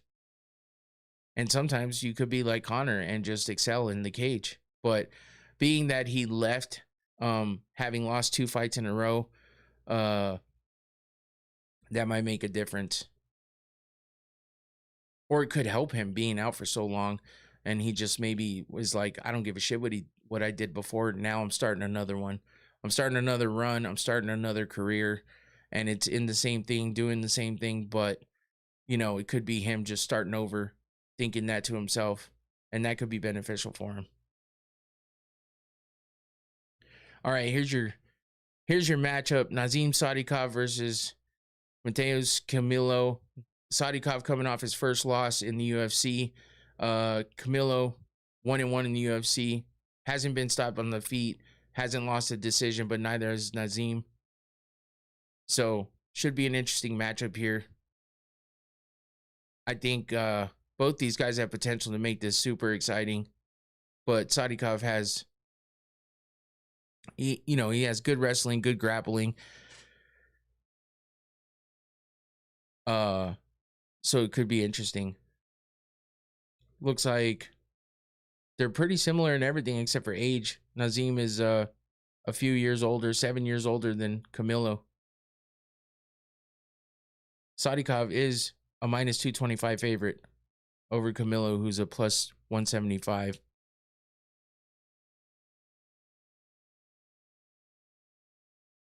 Before Sadikov lost, he had won 4 wins in a row. He got a pretty big win over Terrence McKinney, Ismail Bonfim, and Nicholas Moda. Good pressure fighter, he's got some really good power. 8 career knockout wins and 72% takedown defense. So, he's difficult to control. He's dangerous on the feet. Camilo's 10-3. He's the younger guy. He's got wins by submissions and knockouts. And he got a win over Slaviklaus, who Sadikov went to a draw with. So Camilo did lose his first fight in the UFC by submission, but I think Camilo, he's got, he's got the age, but more than anything, he's got, the technicality to kind of slow down Sadikov and his relentless pressure. But Sadikov just, he thrives in forcing opponents to move backwards, and he's got really good combinations. Camilo's best chance is, staying composed in there, being smart about it, mixing in the grappling and avoiding, getting drawn into like a firefight type brawl.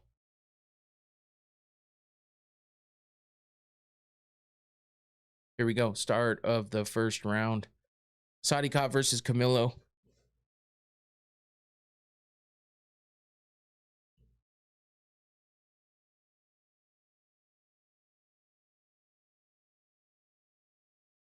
Yes, I think Sadikov's definitely going to be looking for a finish on the feet here.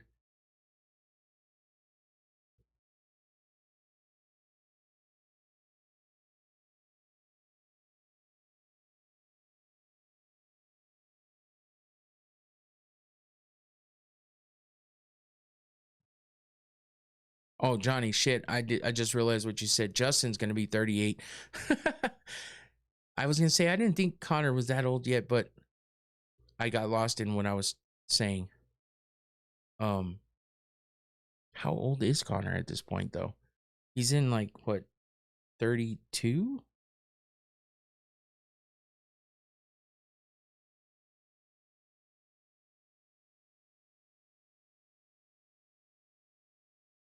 No, 37. Okay, that's why. Yeah, so Connor's 37.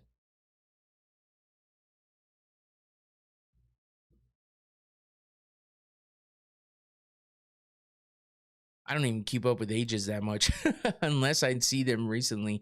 You know what I mean? It's like one of those things where you follow somebody for so long. Oh shit, Camilo drops Sadikov with a straight right and that's it. It's over. That was a really fast stoppage. Yeah, Sadikov looked good. I don't know that was a good stoppage, man. I think he could have gone longer for sure. He was covering up, but I feel like he didn't give him any chance to try to come out of that.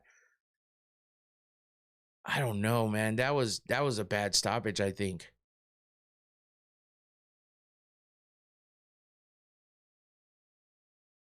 Well, he went down hard because he was coming in. It was almost a yeah, he just covered up. But I mean, it was only like 3 or 4 punches, man.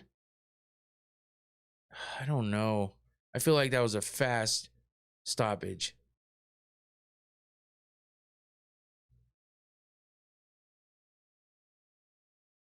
And those punches were landing on the arms.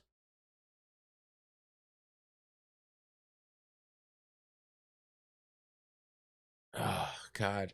I don't know about that one, man. That's like the second time. It's just a kind of a shitty stoppage. But I don't know. It might not have been egregious, but I don't think it was a good stoppage. I think it could have gone a little bit longer.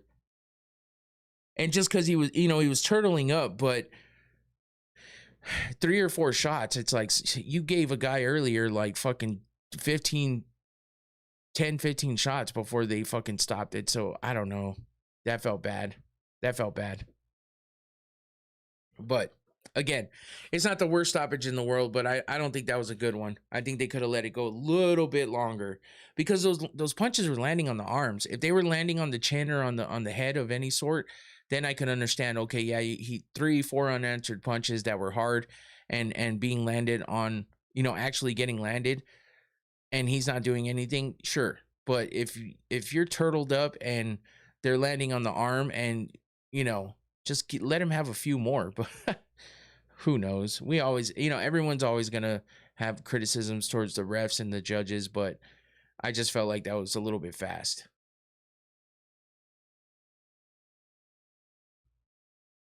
I could be wrong, though.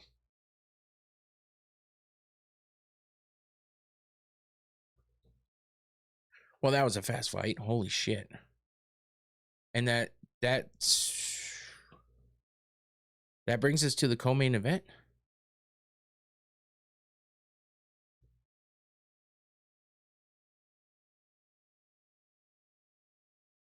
Nazim is just not happy. Camilo, obviously, 1-1 in the UFC, and now he's 2-1. That puts him at a 2-fight win streak and puts Nazim Sadikov at a 2-fight losing streak, which is tough.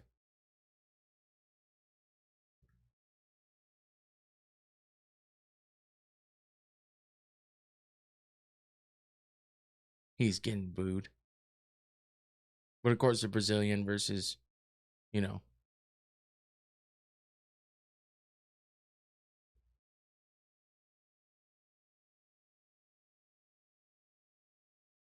man, I just feel like it could have gone a little bit longer. 1 minute and 31 seconds into the first round, though, and Camilo gets the win.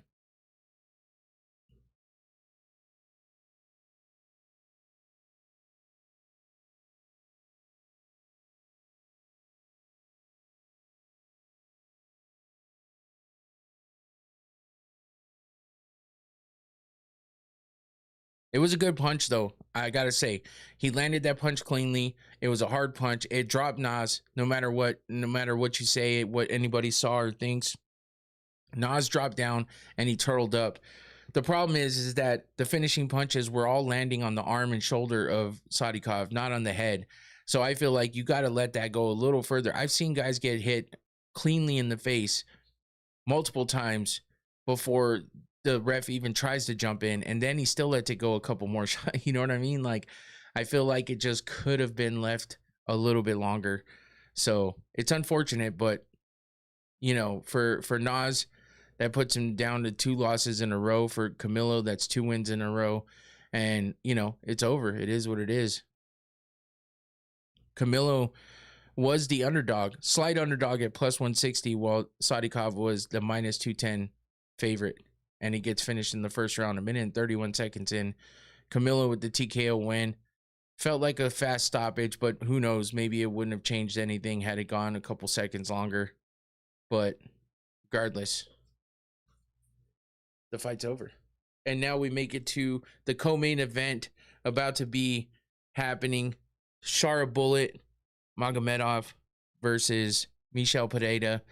There's some this one could be interesting and exciting, considering the fact that both these guys have some interesting fight styles.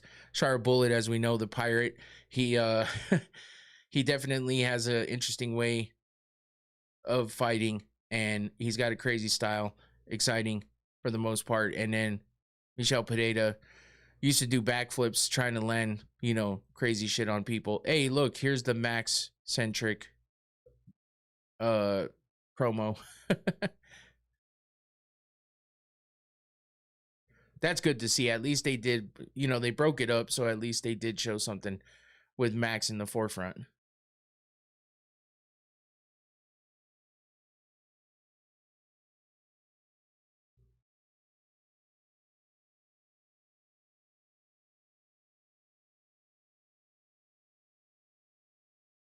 Man, I miss the days when Max was just at the top of his game, just beating everybody, fucking backing up all the shit talk, which I mean, he still does for the most part, but it's just like, it's a different type of,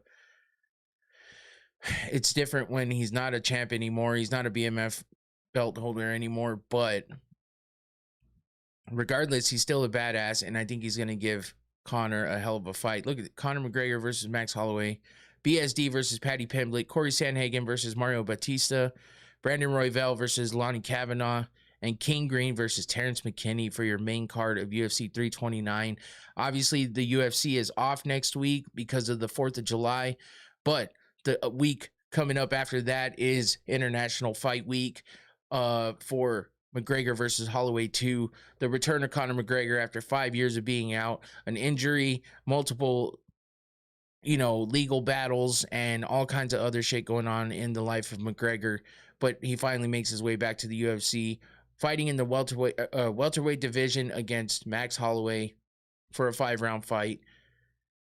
In the prelims, we got Nikita Krylov versus Robert Whittaker, Gable Steveson versus Elisha Ellison, Cody Garbrandt versus Adrian Yanez, and Luke Riley versus Kai Kamaka. Fucking great fights, man. That's a stacked card. Gable Steveson making his UFC debut. It's going to be interesting to see Gable Steveson in the Octagon in a UFC uniform. We'll see what kind of shorts McGregor comes out with. We'll see what, Holloway's, I'm sure, going to be still in the flower pattern, but it's going to be a fun week leading up to the fight. And obviously you can get your preview here the Thursday before that fight. So a week from this Thursday coming up, with there not being any fights on the 4th of July, I will have some content for you on Thursday, but we'll talk about any fight news over the combat sports world and MMA. I have some stuff that I want to show you guys. I told you that there's a picture right there of me and Cowboy Cerrone, but I have one that's even older than that from 2013. I went to the UFC Fan Expo, and I got to meet a lot of fighters, including like Chuck Liddell. I didn't really get to meet, but I got to see GSP, John Jones, Mike Tyson. I met people like Pat Barry, Anthony Pettis, Phil Davis, a lot of people. There was a lot of fighters there. So yeah, it was a fun time back in 2013. And then I got to meet a lot of other people when I went a couple of years ago as well. So, and I have some pictures from some of the events. I got to find those, but I have some pictures from some of the events that I went to that I got to meet, like I have a couple pictures of fighters that I got to meet while I was at some of the events too. So Yeah, I know I've talked about it in the past. So I just want to bring out those pictures. It was cool to find them all and be able to, you know, put a collection together of pictures that I've had with fighters that I've met. I know I've met Ryan Bader back in the day as well at some point. I have pictures of that. Um, there's a lot of stuff, so I'll have to get it all out there and talk about it. And and then I'll have some other content for you too as well on Thursday. But tomorrow will be the recap of UFC Baku, this event happening right now. I will be recapping this entire event tomorrow live, 7 p.m. Arizona time. Make sure you're subscribed and you hit that notification bell so you know when I go live. And Sundays are always recaps of the events from Saturday. Thursdays are always the preview of the upcoming events on Saturday. So it all revolves around, you know, the events and stuff like that that happen. But when there's no fights going on, I still put content out there. I still have a podcast. Everybody jumps in the chat. We have, you know, good back and forth, you know, discussions about various topics and stuff like that. It's a fun time. So I'm just a fight fan that's passionate about MMA and fights overall. So I do this twice a week, sometimes 3 times when there's fights on, and we do watch parties. So for the big numbered cards, when we do watch parties, a lot of times I have guys in here with me. Unless nobody can make it, then I'll do it solo. But for these early cards, I like to do watch parties by myself and just doing it like this. This is the first time I've done it from the beginning of the prelims through the main card. So far so good. I'm not too worn out from it. I thought it'd be a whole lot of talking, and it has been a whole lot of talking because I'm by myself, but it's been okay. And we're down to our last 2 fights. We're at the co-main event. Shar Bullet Magomedov versus Michel Pereira. And yeah, we got that fight, and then we got the main event of Fiziev versus Torres. 2 more fights left, and so far it's been a pretty good day of fights. Good morning. So hopefully you guys have enjoyed it and enjoyed the show so far. Like I said, make sure you hit that like button while you're here. That helps the channel grow if you can't do anything else. Otherwise, it's free to subscribe. Just hit that button and you know, and then click on that notification bell so you know when I put any kind of content out there or when I'm live. So I'd appreciate any of that if you can. Otherwise, yeah, enjoy the rest of the fights, and I'll be here until it's over.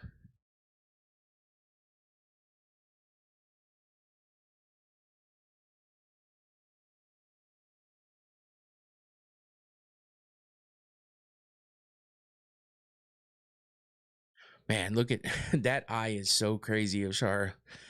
Holy shit.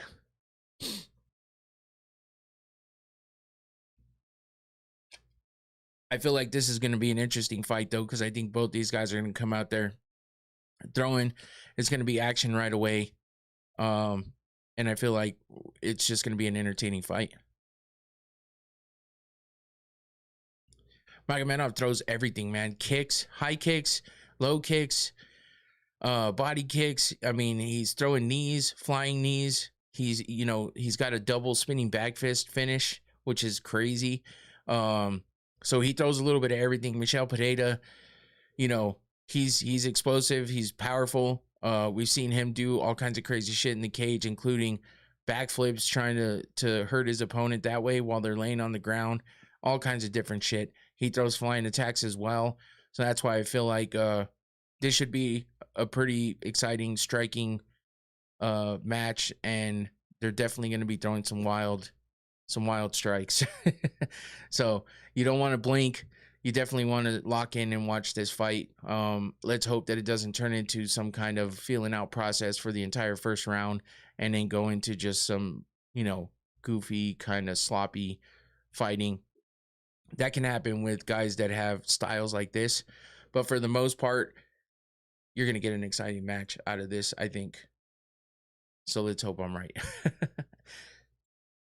Let's take a look at how I've done so far on my picks as opposed to the fight wheel predictions, the totally random. I do random fight wheel predictions that I match up against my predictions to see who is better at picking fights, and just for fun. So here's the Fight Wheel predictions and my predictions so far. I picked Mikhail Zaychuk to beat Abus Magomedov, and the Fight Wheel predicted Abus to win, and the Fight Wheel picked that one correctly. I picked Aliskerov. The Fight Wheel predicted Bruno Fajeda, so I got that one correct. The Fight Wheel predicted Charles Johnson. I picked Asu Almabayev, so I got that one correct. And then we both picked Sadikov to win in that last fight, and we both got that one wrong.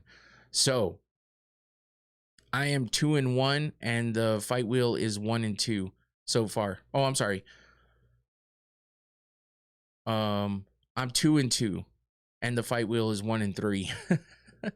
So not so great so far, but it could turn it around with two big wins here. I picked Shara Bullet to win in this upcoming fight here in the co-main event, and then I picked Fiziev to beat Torres in the main event, while the Fight Wheel predicted the complete opposite: Michel Pereira to win in the co-main and Manuel Torres to win in the main event.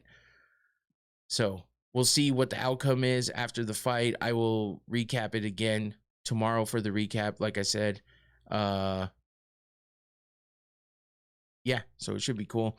We'll see what the outcome of it is of this, because so far I wouldn't say it's horrible, but I wouldn't say it's the best. I'm going to go ahead and... Oh, there we go. Let's see. So I won this one. I just put a star next to who won. If there's nothing, that means we both got it wrong. So that's what that is. Sadika. Okay. So yeah, I am 2-2, and the Fight Wheel is 1-3. Damn. All right. Now we're just waiting for this co-main event to get started. Shara Bullet Magomedov versus Michel Pereira. So far in the main event, we had Abus Magomedov beating Mikhail Zaychuk by submission in the first round. We had Ikram Aliskerov getting the unanimous decision win over Bruno Fajeda. Asu Almabayev getting the submission in the third round over Charles Johnson. And Mateusz Camilo getting the TKO win over Nazim Sadikov in the first round of the last fight that just happened. Now we got Shara Bullet making his way up to the cage, and we're getting ready for this co-main event.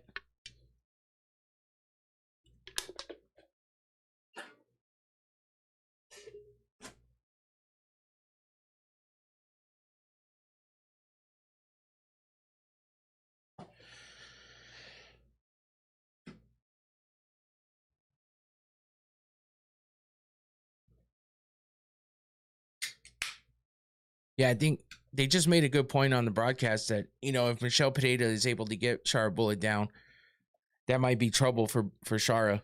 But Pereira's not really the type to be taking people down a lot for the most part. So I think he's going to keep it on the feet. I think it's going to be more of a standing battle. Shara's got 12 wins by knockout. He's 16-1 overall, 7 first-round finishes. He won his last fight against Marc-Andre Barrio by unanimous decision. He lost his only fight in the UFC by decision to Michael Venom Page. He beat Armen Petrosyan in the second round by TKO, that double back fist.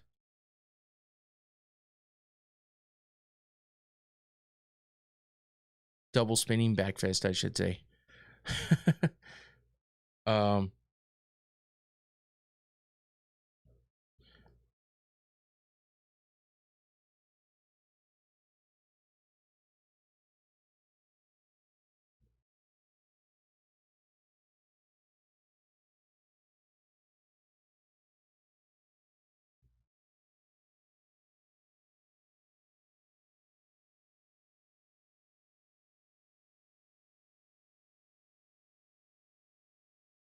Here is your matchup. Shara coming off a win. Michel Pereira coming off a win. Shara's never been submitted or finished on the feet, only lost one by decision. Michel Pereira has losses in all, but has a decent amount of wins in that KO TKO column. Bruce Buffer with the announcement. I'm just looking to see Michel Pereira. He's coming off a win over Zach Reese by decision. Before that, he was on a 3-fight losing streak where he lost TKO to Kyle Dawkins, a decision to Abus Magomedov, and then a TKO to Fluffy Hernandez. Before that, he was on a big win streak where he beat Michelle Olejniczuk, Ihor Pretoria, Andre Petrosky. So he's had some big wins and some losses. So he got back in that win column after a 3-fight losing streak. He'll be looking to extend that win streak over Shara Bullet, who, bounced back from his first loss ever with a win over Marc-Andre Barrio by decision. So we'll see if he comes back with a finish here. I feel like we're going to get a finish out of one of these guys.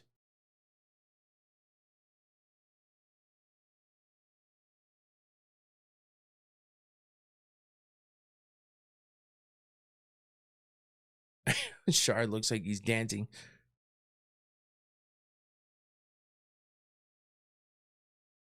Herb Dean. Here we go.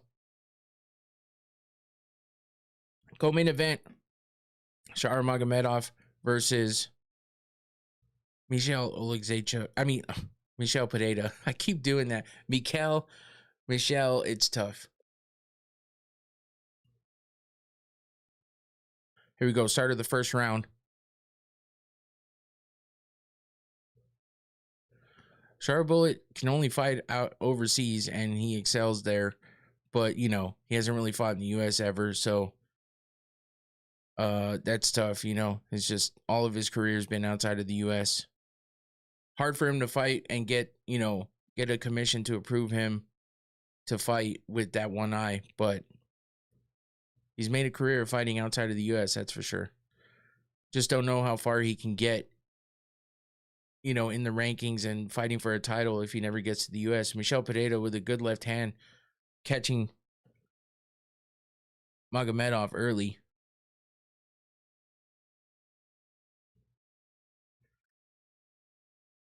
Shara with the leg kicks. Oh, big right hand by Michel Pereira drops Shara Bullet, and he's jumping in for the attempted finish. He's landing some shots to the body, landing some shots to the head, slowing down on the ground and pound.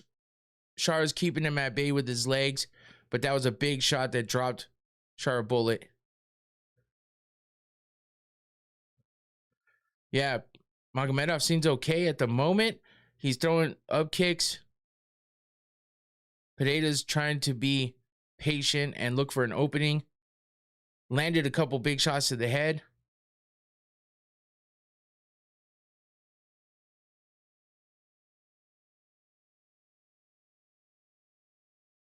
Shara's still on his back. Michel Pereira just trying to gain a good position. That was a good straight right hand square in the nose of Shara Bullet.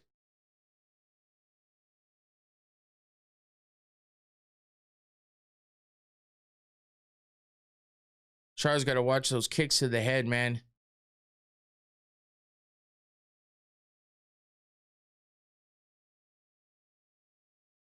Shara's staying active on the bottom. Michel Pereira not really doing a whole lot right now, just kind of leaning on him. Oh, he's grabbing the hair.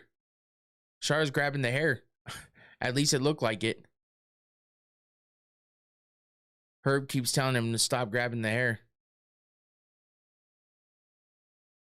He's grabbing it again. Yes, stop it. Yes, that's a good thing. See, yeah, taking a point for grabbing the hair. That's exactly what needs to happen.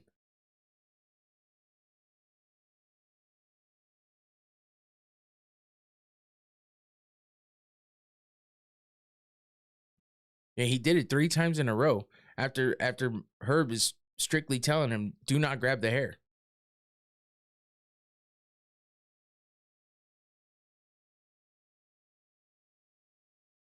Ooh, good right hand by Pereira there.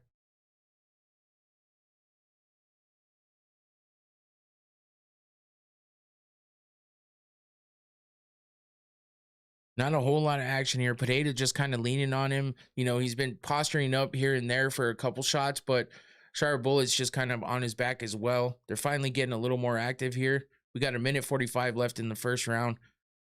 Shara's throwing some shots from the bottom. Pineda finally postures up and starts throwing some ground and pound. Ooh, good elbow. What about the identical results? Yeah, no shit, huh? Shara's got some hair he can definitely fucking yank on. Oh, good elbows from Pineda. Shara's deflecting some of them, but Pineda's gotten a couple big elbows in there. If Shara can...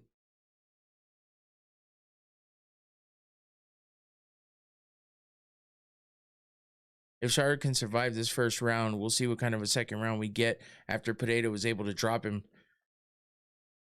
He's still throwing that ground and pound now. Shara's trying to get up. Pineda, get in the back. Pulls Shara to the ground.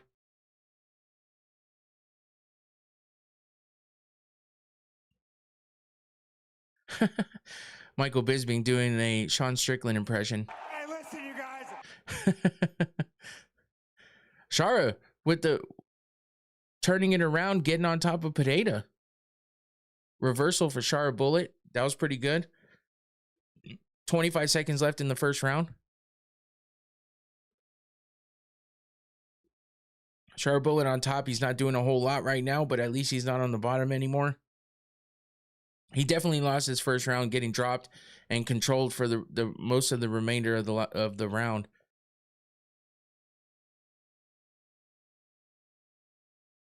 Good kicks to the legs for Shara Bullet as he ends the first round. They were talking about that being a possible 10-8 round, but then him turning things around and ending up on top and finishing off with some leg kicks and stuff, that probably took that away. But he definitely lost that first round, no doubt about it. Getting dropped like that, yeah, that was a tough one. We'll see if he can bounce back and take it to Michel Pineda and get to winning that second round, if not getting a finish.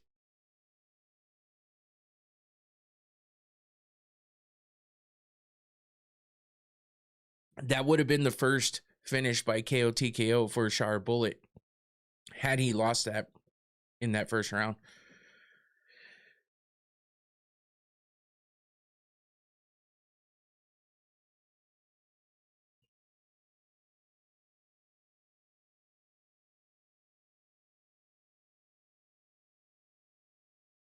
Yeah, you kind of need that mouthpiece.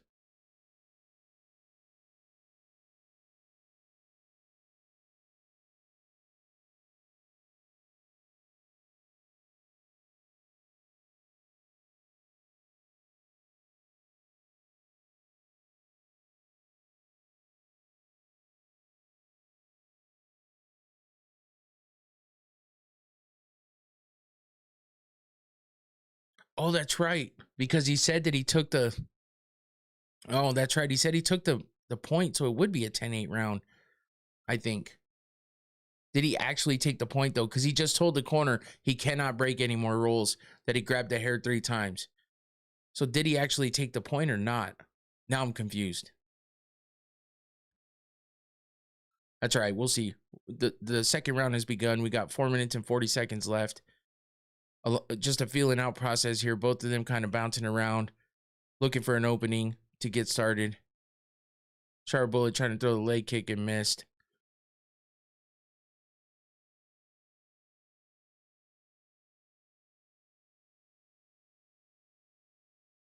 Oh! Jumped off the cage to throw a Superman punch to Shara by Pineda. Barely caught him, but he caught him.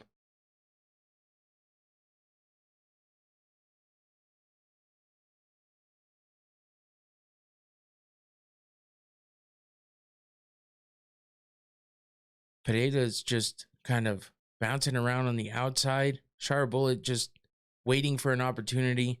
No one's really engaging at the moment. Couple feints from both of them.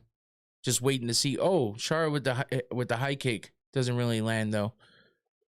Exchanging leg kicks. Ooh, nasty oblique kick by Shara Bullet. Again.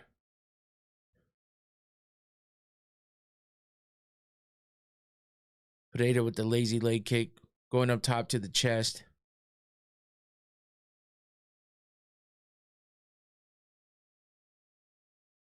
No one's really doing anything at the moment, honestly. Oh, Pereira comes in and tries to get a big right hand. Chara throws a couple kicks, lands, punishing the legs of Pereira.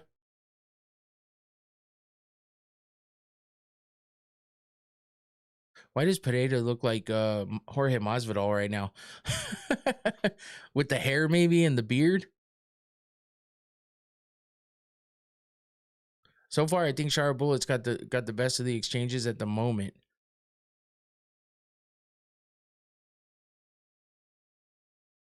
They're both kind of timid right now. Neither one of them's really engaging like 100%. No one's committing to any big strikes.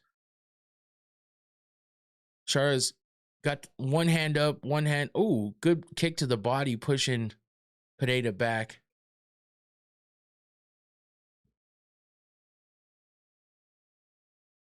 Two minutes, 20 seconds left of the second round. Michel Pereira, after that knockdown in the first round, not really doing a whole lot here. Chara Bullet's been spamming some kicks. Oh, there's a big right hand by Pereira, but Chara Bullet comes back, lands a left.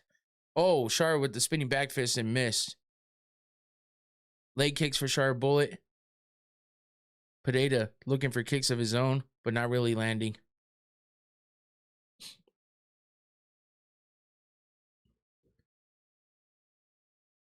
Yeah, Pereira's just circling. He's not really engaging. Maybe he's looking for an opening, but, you know, it's kind of weird considering he dropped him in the first round. There's a right hand by Pereira. Magomedov just comes back with some kicks to the body. Everything he uses as a counter is kicks. Oh, there we go. Big exchange. Big right hand for Chara Bullet on that one.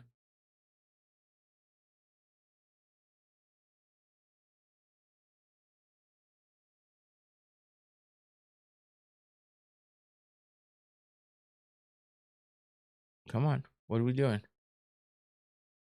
A minute 10 left in the second round. Magomedov, distance strikes 16 to Pereira 6.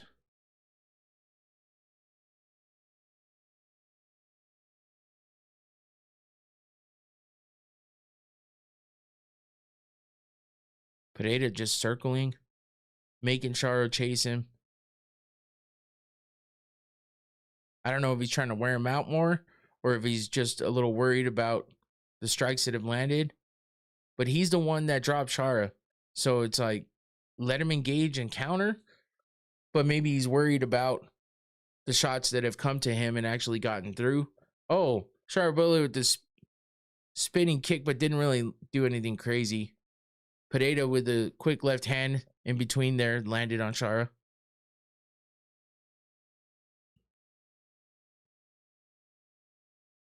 Ten seconds left of the second round. Not a ton of action in this one. Oh, there goes Pereira with the rolling thunder. And that's it. End of the second.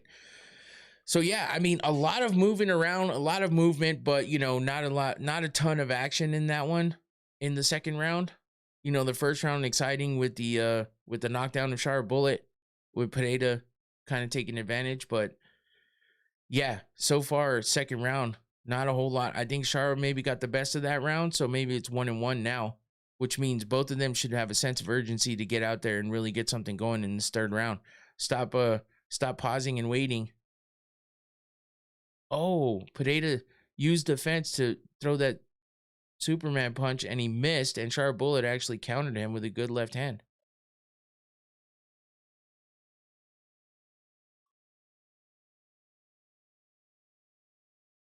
All right. Chara just getting some good shots in there, man. Making Pereira miss and landing big shots of his own. I think he won that second round. So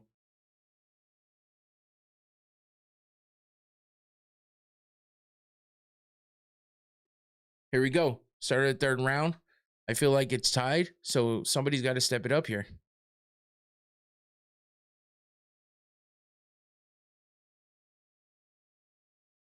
The broadcast saying Pereira looked very tired at the end of that round, but he's back out bouncing around, so maybe not too tired.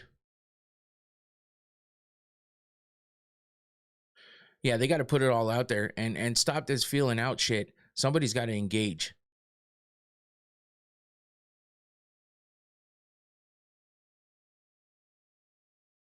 Shara spamming the kicks.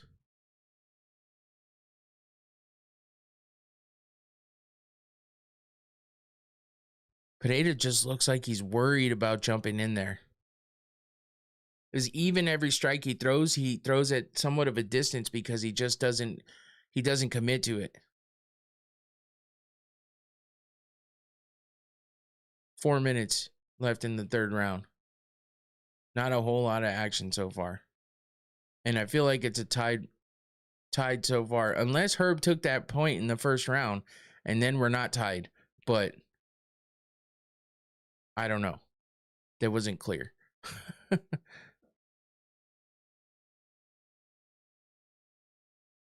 Yeah, even the threads are saying 1-1. So yeah, he must not have officially taken that point. I guess maybe he said, I'm gonna take the point if you don't quit pulling the hair. I don't think you should have to wait three times of him just outright doing it in front of you to take a point, but whatever. Come on, man, we gotta engage. What's going on here? We got almost 2 minutes done in that round and not a whole lot going on. Magomedov still spamming those kicks. Ooh, tried to get a big right hand in.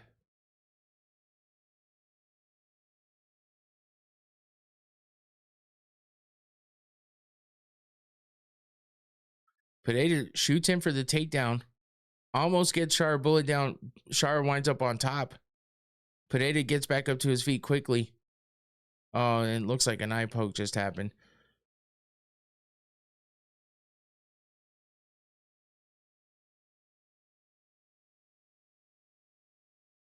Yep, Shara with the eye poke on Pineda. To be fair, I mean, he was getting up. He was kind of pushing away, but still with those hands extended, with those fingers extended.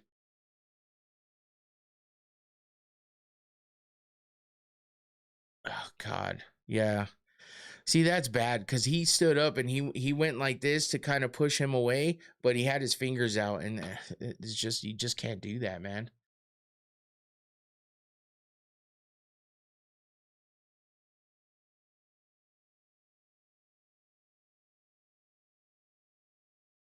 Yeah, Herb did warn Shara's corner and told him he can't have any more fouls.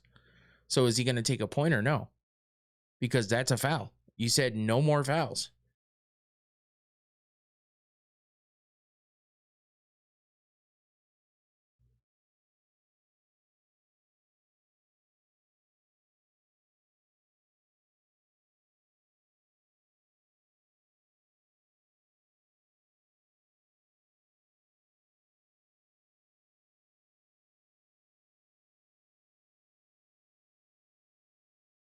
Man, he only took 2 minutes. He could have taken a lot more time to rest. But and Herb didn't take a point. This is what I'm talking about. This is why Herb Dean gets the criticism he gets, because he said he cannot foul anymore. And then he does, and accidental or not, he should be taking that point.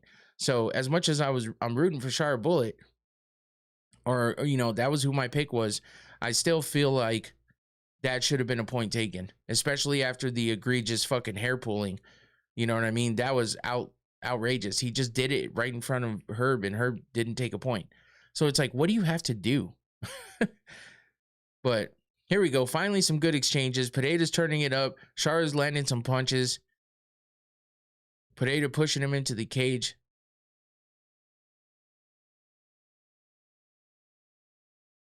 Shara's still pressing forward. Pineda trying to stick some jabs and some... Oh, got a good left hand on Shara. Oh, big right hand by Shara back at him. Oh, and he gets him with a kick. It wasn't clean, but it caught him. Shara looking for those spinning back fists.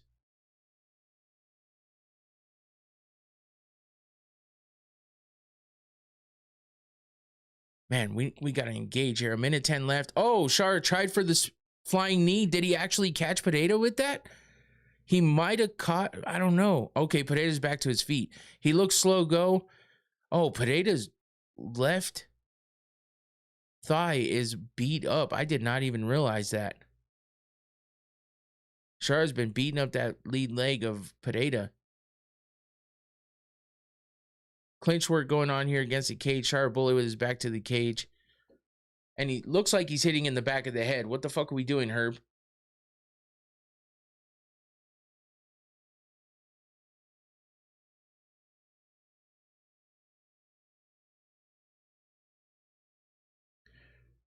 Don't. Okay.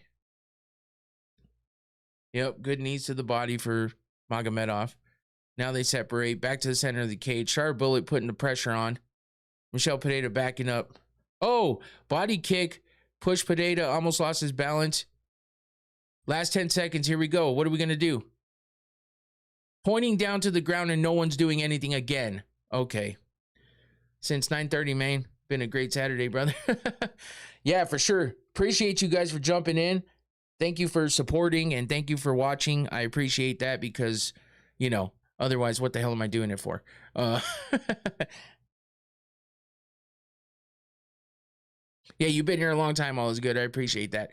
Thanks for staying in, hanging in there with me through all of it. I don't know how this fight's gonna end up. I think maybe Shara might have done enough to get that win in that last round. Feels like he threw more of the explosive, you know, strikes and landed more. And if that's the case, it seemed like it was 1-1. So going into the third round, it was tied up, and I think Shara might have edged that out. But with the way the judges have gone already, actually it would play in the hands of Shara to get that win. If it goes the way it normally does for the kind of hometown guy, you know, in a sense. So we'll see. We'll see how it goes. I don't think that was too impressive of a fight overall. Pineda dropping Shara in the first was probably the biggest moment.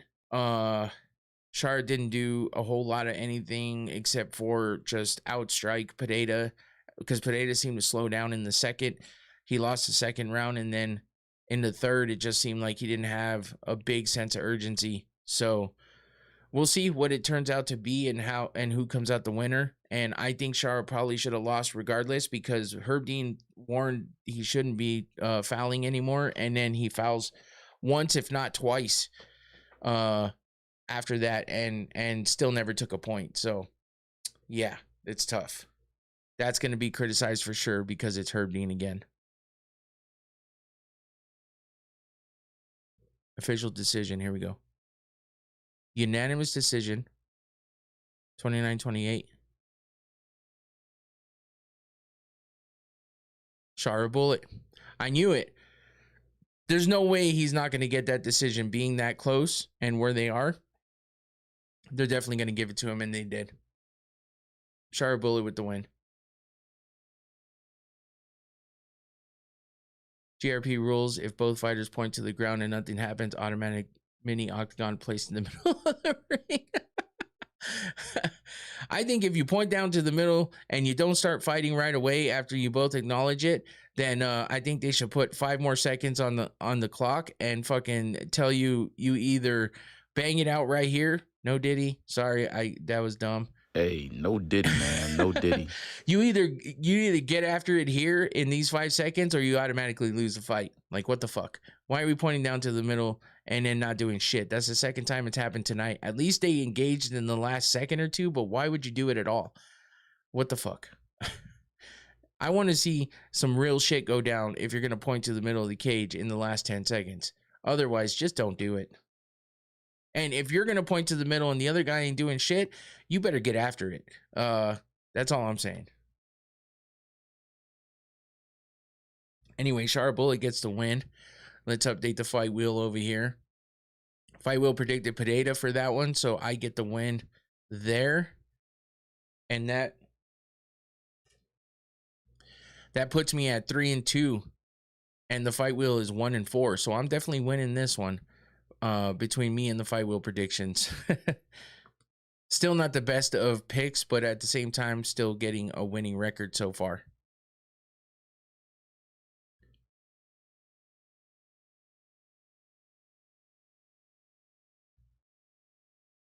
I don't like this guy's voice, the translator. He's kind of annoying. It's not the usual translator. It's a different guy. But yeah, his voice is very annoying.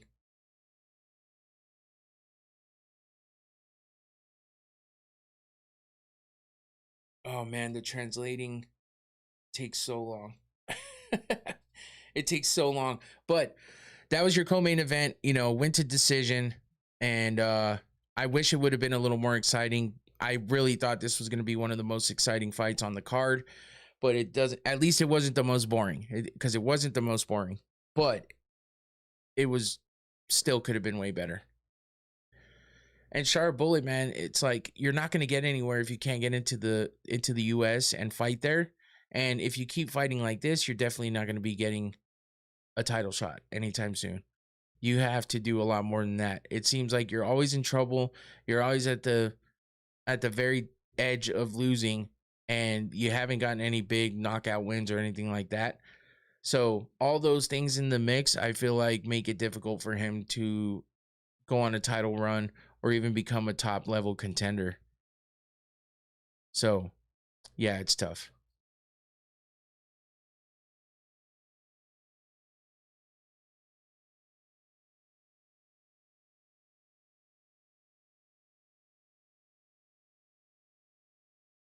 He said he'll get his booty.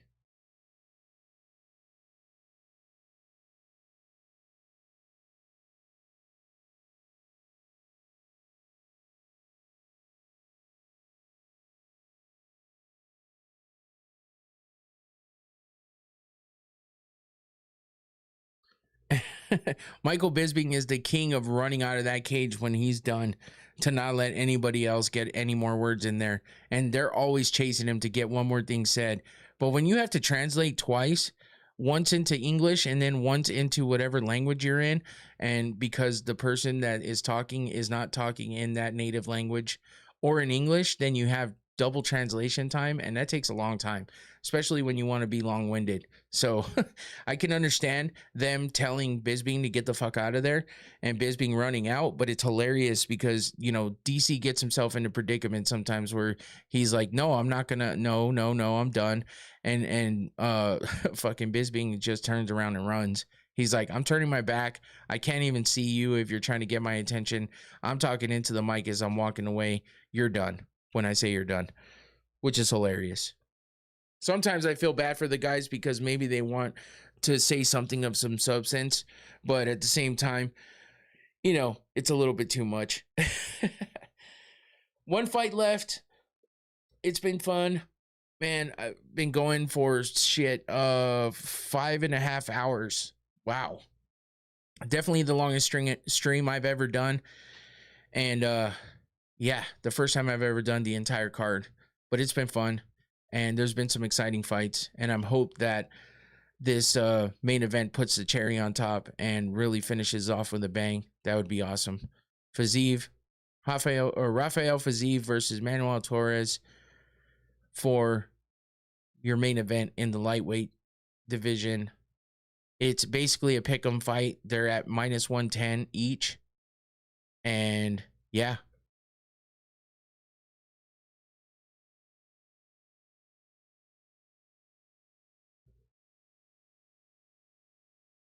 Number 15 for Torres, number 11 for Fiziev. Fiziev is 8 wins by knockout, 1 win by submission, 6 first-round finishes. He's 13-5 overall. And he's coming off a loss to Mauricio Hufi, TKO in the second round. Before that, he beat Bahamondes by decision. And then before that, he lost to Gaethje. So definitely looking to get a big win here. That would be good for him. Manuel Torres, though, he's a tough opponent. He's going to make it interesting for sure. And I feel like it's a good main event.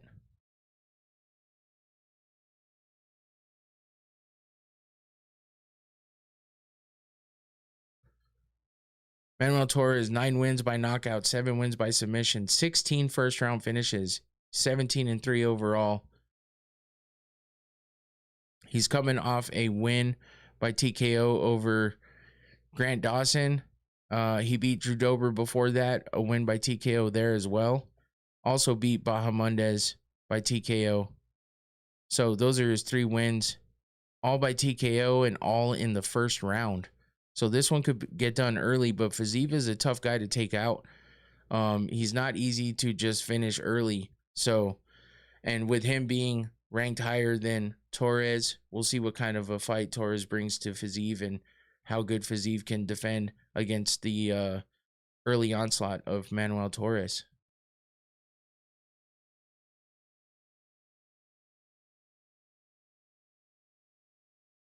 Fiziev, he's a tough opponent though, man. He can definitely take the damage. He always seems to be bloodied up in almost all of his fights, but you know, it's tough to finish him. And even when he does get finished, you know, it's not even like that crazy. I feel like oh shit, what's happening here? So yeah, he's 7-5 in the UFC. Unfortunately, in his last 5 fights, he's 1-4. Like I said, he lost to Hoofy, lost to Gaethje twice, and lost to Mateusz Gamrot. So those are tough opponents, man. It's not like he's just losing to anybody. And then he beat Ignacio Bahamondes in between all of that. Before that, he was on a 6-fight win streak where he beat Mark Diakese, Renato Moicano, King Green, Brad Riddell, Rafael dos Anjos. He has a ton of fucking a ton of bonuses too. Fight of the night bonuses. Hey, what's up, Junior? Fiziev needs to make this boring to win. Torres could rip him up with some well-timed straights. That's true. And Fiziev gets hit a lot, so it is going to be tough. Though Torres does swing a lot. Yeah. Yeah, Fiziev has all kinds of fucking bonuses. So, you know, this could be interesting and a fun fight because Torres has his last 3 wins have been finishes in the first round. So he's 5-1 in the UFC. Oh, I'm sorry, he lost to Bahamondes. I thought he won. Okay, so his last 2 fights have been first round TKO wins over Grant Dawson, Drew Dober. He lost to Bahamondes, but then he beat Chris Duncan before that with a first round submission. And then he beat Nicholas Mota before that with a first round TKO. A lot of first round finishes for Manuel Torres, a lot of bonuses as well. So you can keep going with how many bonuses and finishes that Torres has had. So coming out to the Mexican music, we got Manuel Torres making his way out to the cage right now to fight Rafael Fiziev for your main event of UFC Baku. And so far, like I said, been a pretty fun day of fights. Have you been watching all the way through, Junior, and just jumping in the stream now, or did you just now be able to tune into the fights too? The prelims I felt like were pretty damn good. The main card hasn't been too bad, but you know, we've had a couple decisions in there. That first fight, Abus getting the win over Mikhail Zaychuk in the first round by submission was fun. Ikram Alascara versus Bruno Fajeda, not that great, but not horrible. Asu Almabayev getting the submission over Charles Johnson was crazy. Sadikov versus Camilo, I felt like got stopped a little bit early, but I don't know. Either way, Camilo was a good one. I tuned in when Genghis Khan flattened Reyes. Oh, nice. And then we had Chara with the decision over Michel Pereira, which, I mean, that fight wasn't horrible, but it wasn't the best. So, yeah, nothing too crazy, but nothing too bad. Let's hope that the main event puts the cherry on top and we get a big, fun fight here. Hopefully a big finish, and if not, at least a war for a decision if it goes that far.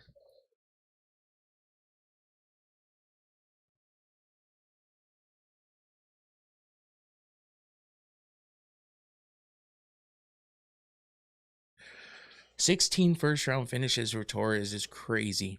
Highest knockdown rate among active UFC fighters. He was on Dana White's Contender Series back in 2021. That's when he got signed to the UFC after winning his fight on the Contender Series. Definitely a tough opponent for Fiziev.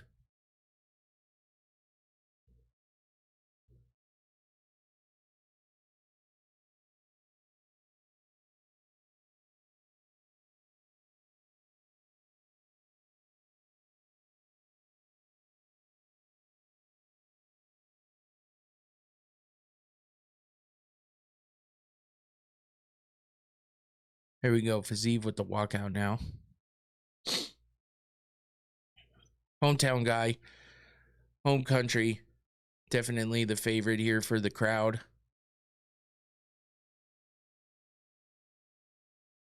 And like I said, it looks like now it's minus 112 for the odds, but it's still even. Both of them at minus 112.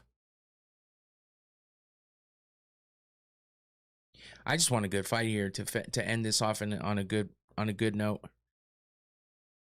First time ever doing all prelims, including the main card. This probably won't happen much, but whenever I can, if I can make it to watch the prelims and the main card with you guys, I will definitely do it. It's fun just doing these solo watch parties. It's kind of a lot of work because I got to make sure I keep it going and and not have too much dead air. But at the same time, you know, it is what it is. If I got to get up and do something, I do. Like I did. I got up and made myself breakfast, and I ate on camera too, which I don't really like doing. But yeah, sometimes you just got to do it, especially when I've been here for almost 6 hours. Got up early, did the damn thing, but I'm happy that I got to do it. And for being the first one, not too bad. Now I just hope we end it with a bang and a good fucking fight for the main event. Fiziev's pumped up, man. Let's hope that translates into the cage when the fight starts. Fiziev's eyes always look like he has cuts under his eyes. I think it's how bad the bags are under his eyes. But it almost looks like he always has like somewhat of a black eye and possibly a cut. Especially that right eye.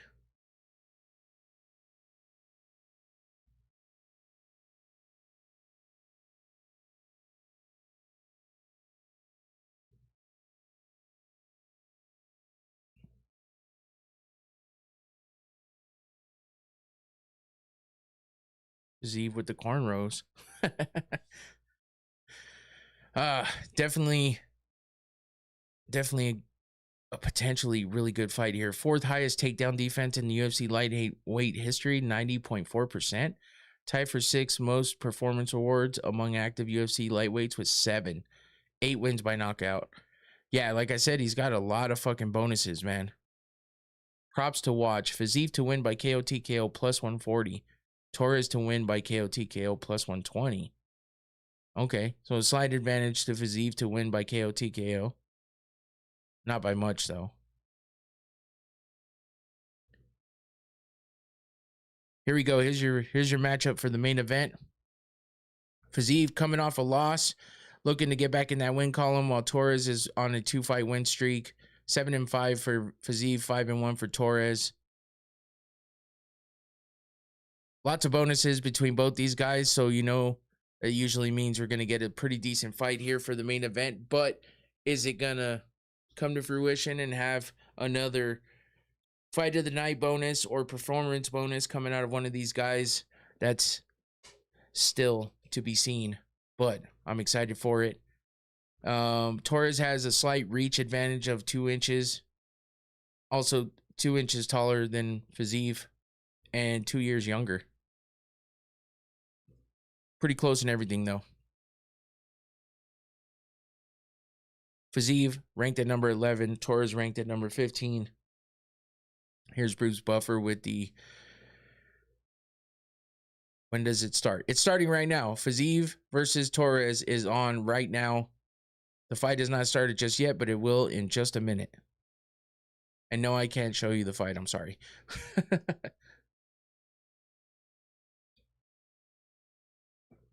We are at the main event. So this is the last fight of the main card. Last fight of the night. Day, morning, whatever it is.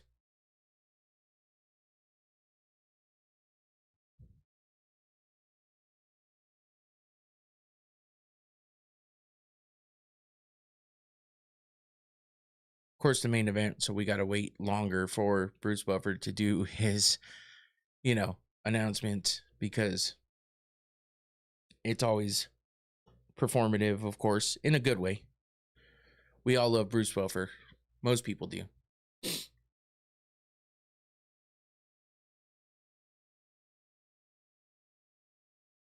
Man, that place is packed out. I will say that. It's pretty condensed. As far as like the way it's set up, but yeah, it doesn't look like there's very many empty seats. And I see people up in the rafters as well, like up in the top. So yeah, it looks pretty packed out.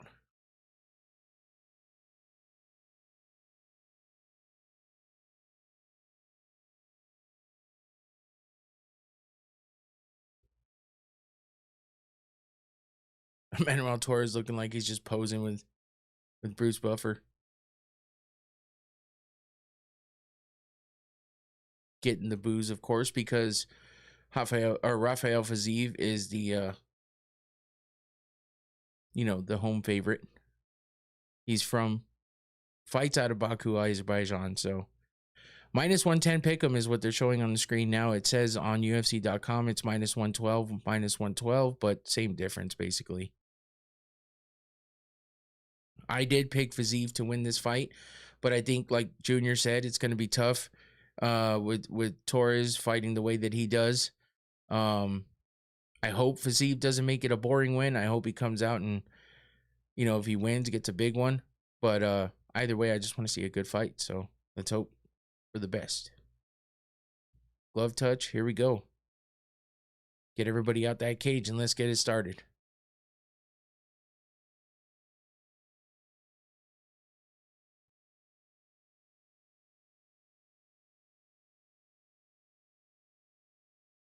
Here we go. About to get this main event started. Rafael Fiziev versus Manuel Torres in the main event of UFC Baku. Getting it started right now.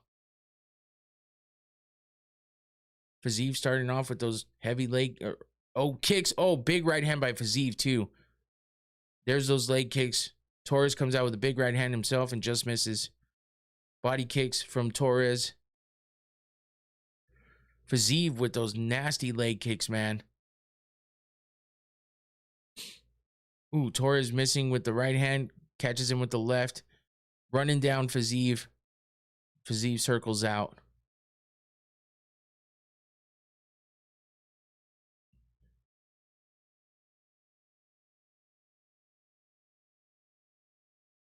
Five-round fight here. We'll see if it goes a distance. Ooh, Torres. Fiziev trying to get the takedown, and he presses Torres against the cage as he runs him down. Good takedown from Fiziev. Emphatic takedown, actually. Now he's just got Torres pressed up against the cage. Torres trying to use the cage to get back up. Fiziev dropping some punches in there. Torres back on his feet. Oh, looked like a low blow. They're stopping the action, yeah. A knee with the low blow.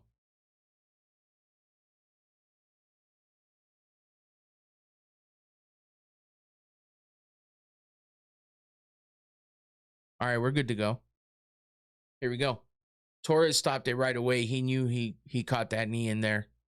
Good that it wasn't too bad. Back to the action.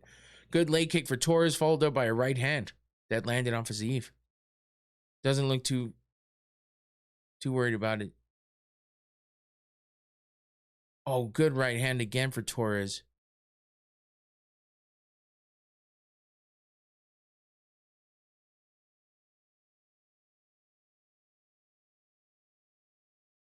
Fiziev always going for that leg kick at the end of combinations. Oh, Torres hits Fiziev with the right hand, stumbles him. Fiziev looking to get back into it. Looks okay. Torres does look a lot bigger than Fiziev. Tall, like height-wise and stature.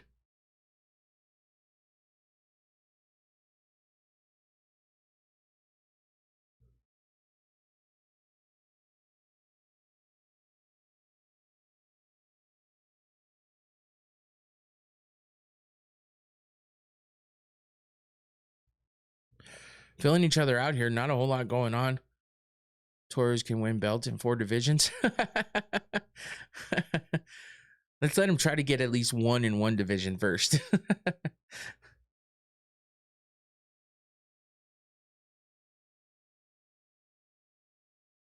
It's a little back and forth here. Nothing crazy going on. Fiziev still spamming those leg kicks though. Torres trying to sneak that jab in there.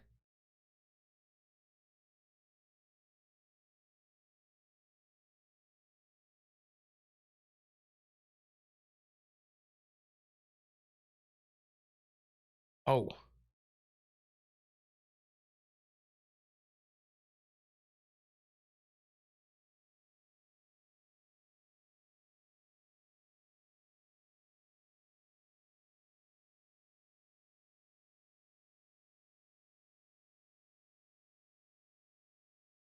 Ooh, Torres with a good combo.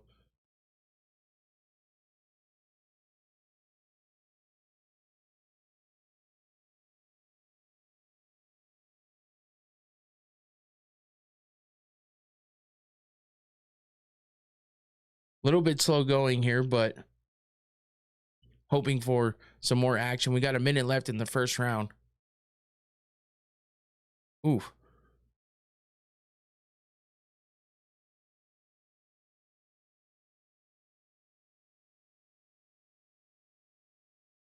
Oh, Fiziev catching the kick, dropping Torres down to the ground. Now on top, looking for some ground and pound. Torres is fighting from the bottom, throwing some punches. Fiziev trying to control. Yeah, Torres has the leg trap, looking like he's...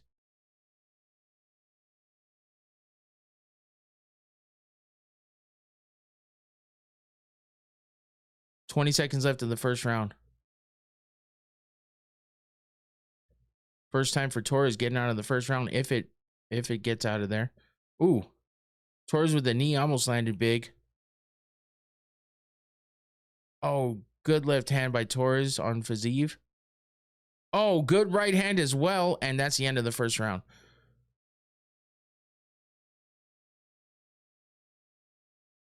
I do think that Fiziev might have got the win with that one just on the first round due to the multiple takedowns he controlled for a little bit. I think Torres might have got the best of him with the significant strikes, but there's not a whole lot of damage going on from either one of these guys so far, I don't think. But definitely, I think Fiziev might have taken that first round.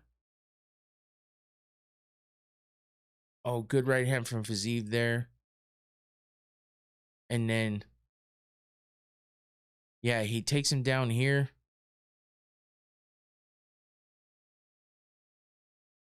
Yeah, Torres kind of stumbled him with that right hand, but it's not like he really dropped him. He just kind of stumbled him a little bit. He got some really big, strong shots on Fiziev, but Fiziev takes that damage. I mean, takes those punches like nothing. So, not a whole lot going on in that first round as far as one way or the other, except I think Fiziev might have edged that first round out with those takedowns and stuff, but I guess we'll see.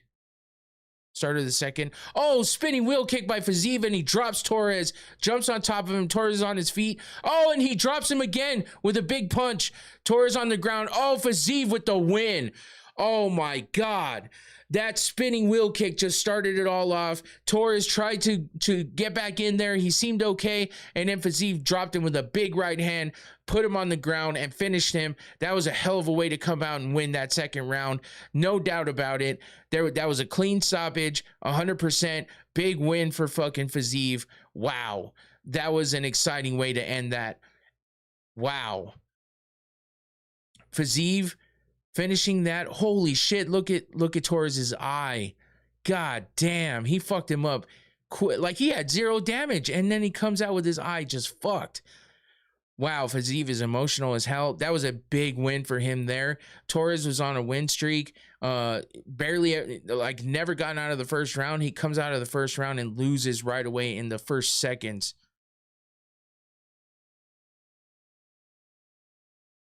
Fiziev is fucking pumped up. Holy shit. Spinning wheel kick. It gets, you know, it gets blocked by the hand, but he still feels it through the hand. That's how powerful that kick was. Drops Torres. Torres looks okay. He sees Fiziev coming in. Fiziev catches him with an uppercut there. And then big right hand here, hits him on the chin and drops him. His legs come out from under him. He throws a couple big hammer fists. Shit, there was like 4 or 5 in there. And that was it. Completely took out Torres. Hell of a win for Rafael Fiziev. Holy shit. That was a way to put a stamp on this event in UFC Baku, with the guy fighting out of his home country. Hell of a win. Fiziev is just pumped up, man. Full of adrenaline. That's a great win for him. Tough loss for Torres, especially since he had done so well. And he'd never been out of the first round. And then the first time he gets out, it's just, yeah, over for him there. That's a tough one.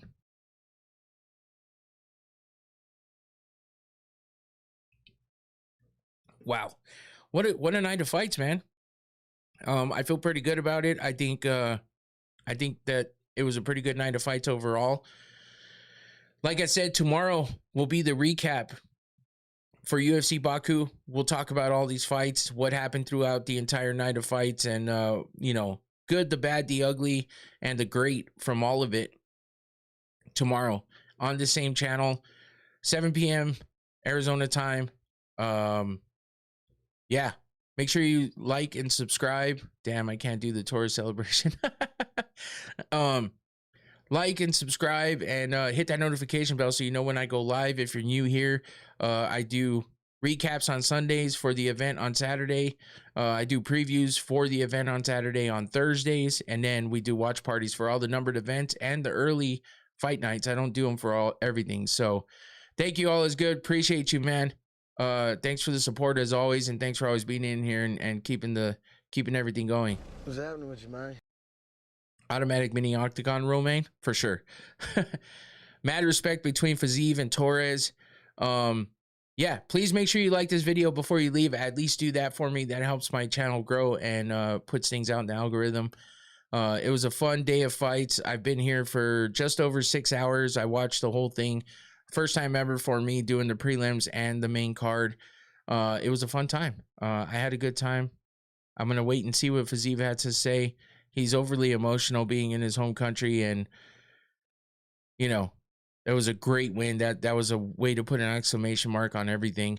And, oh, let's take a look at the Fight Wheel predictions and my predictions. I win that easily. That puts me at 4-2 with me picking Fiziev over Torres, while the Fight Wheel predicted Torres to beat Fiziev. So the Fight Wheel went 1-5, which is tough. Those are randomized Fight Wheel predictions. I spin this wheel to make predictions and see how the random predictions will match up against mine. This week I got the win. 4-2 for me. Not too bad. Pretty good night of predictions. I should have bet on some of those, but I didn't. Anyway, you can check that out a little more in depth if you check out the regular show throughout the week. Thursdays and Sundays, always live, and watch parties for all the numbered events. So, Going Rounds Podcast, that's me. Make sure you check it out. Noctane Smelling Salts is my sponsor, of course. Thanks again for the sponsorship, Noctane. I always hit these before I get started with the show, and just wanted to give them another shout out. Scan that QR code on the screen, or there's a link in the description below under all of my videos. You can go check out their website. It's a cool website, and you can buy yourself some smelling salts. There's 3 different potencies. You don't have to get the strongest one. You can start off a little bit lower. There's different scents you can add to them, so it smells good while you're also getting the good effects from the smelling salts. Go check it out. Appreciate you, Noctane, for the sponsorship. And as far as me, I'm done, man. I've been here for 6 hours, but it was fun. It was fun. I ate breakfast. I started at 6 a.m.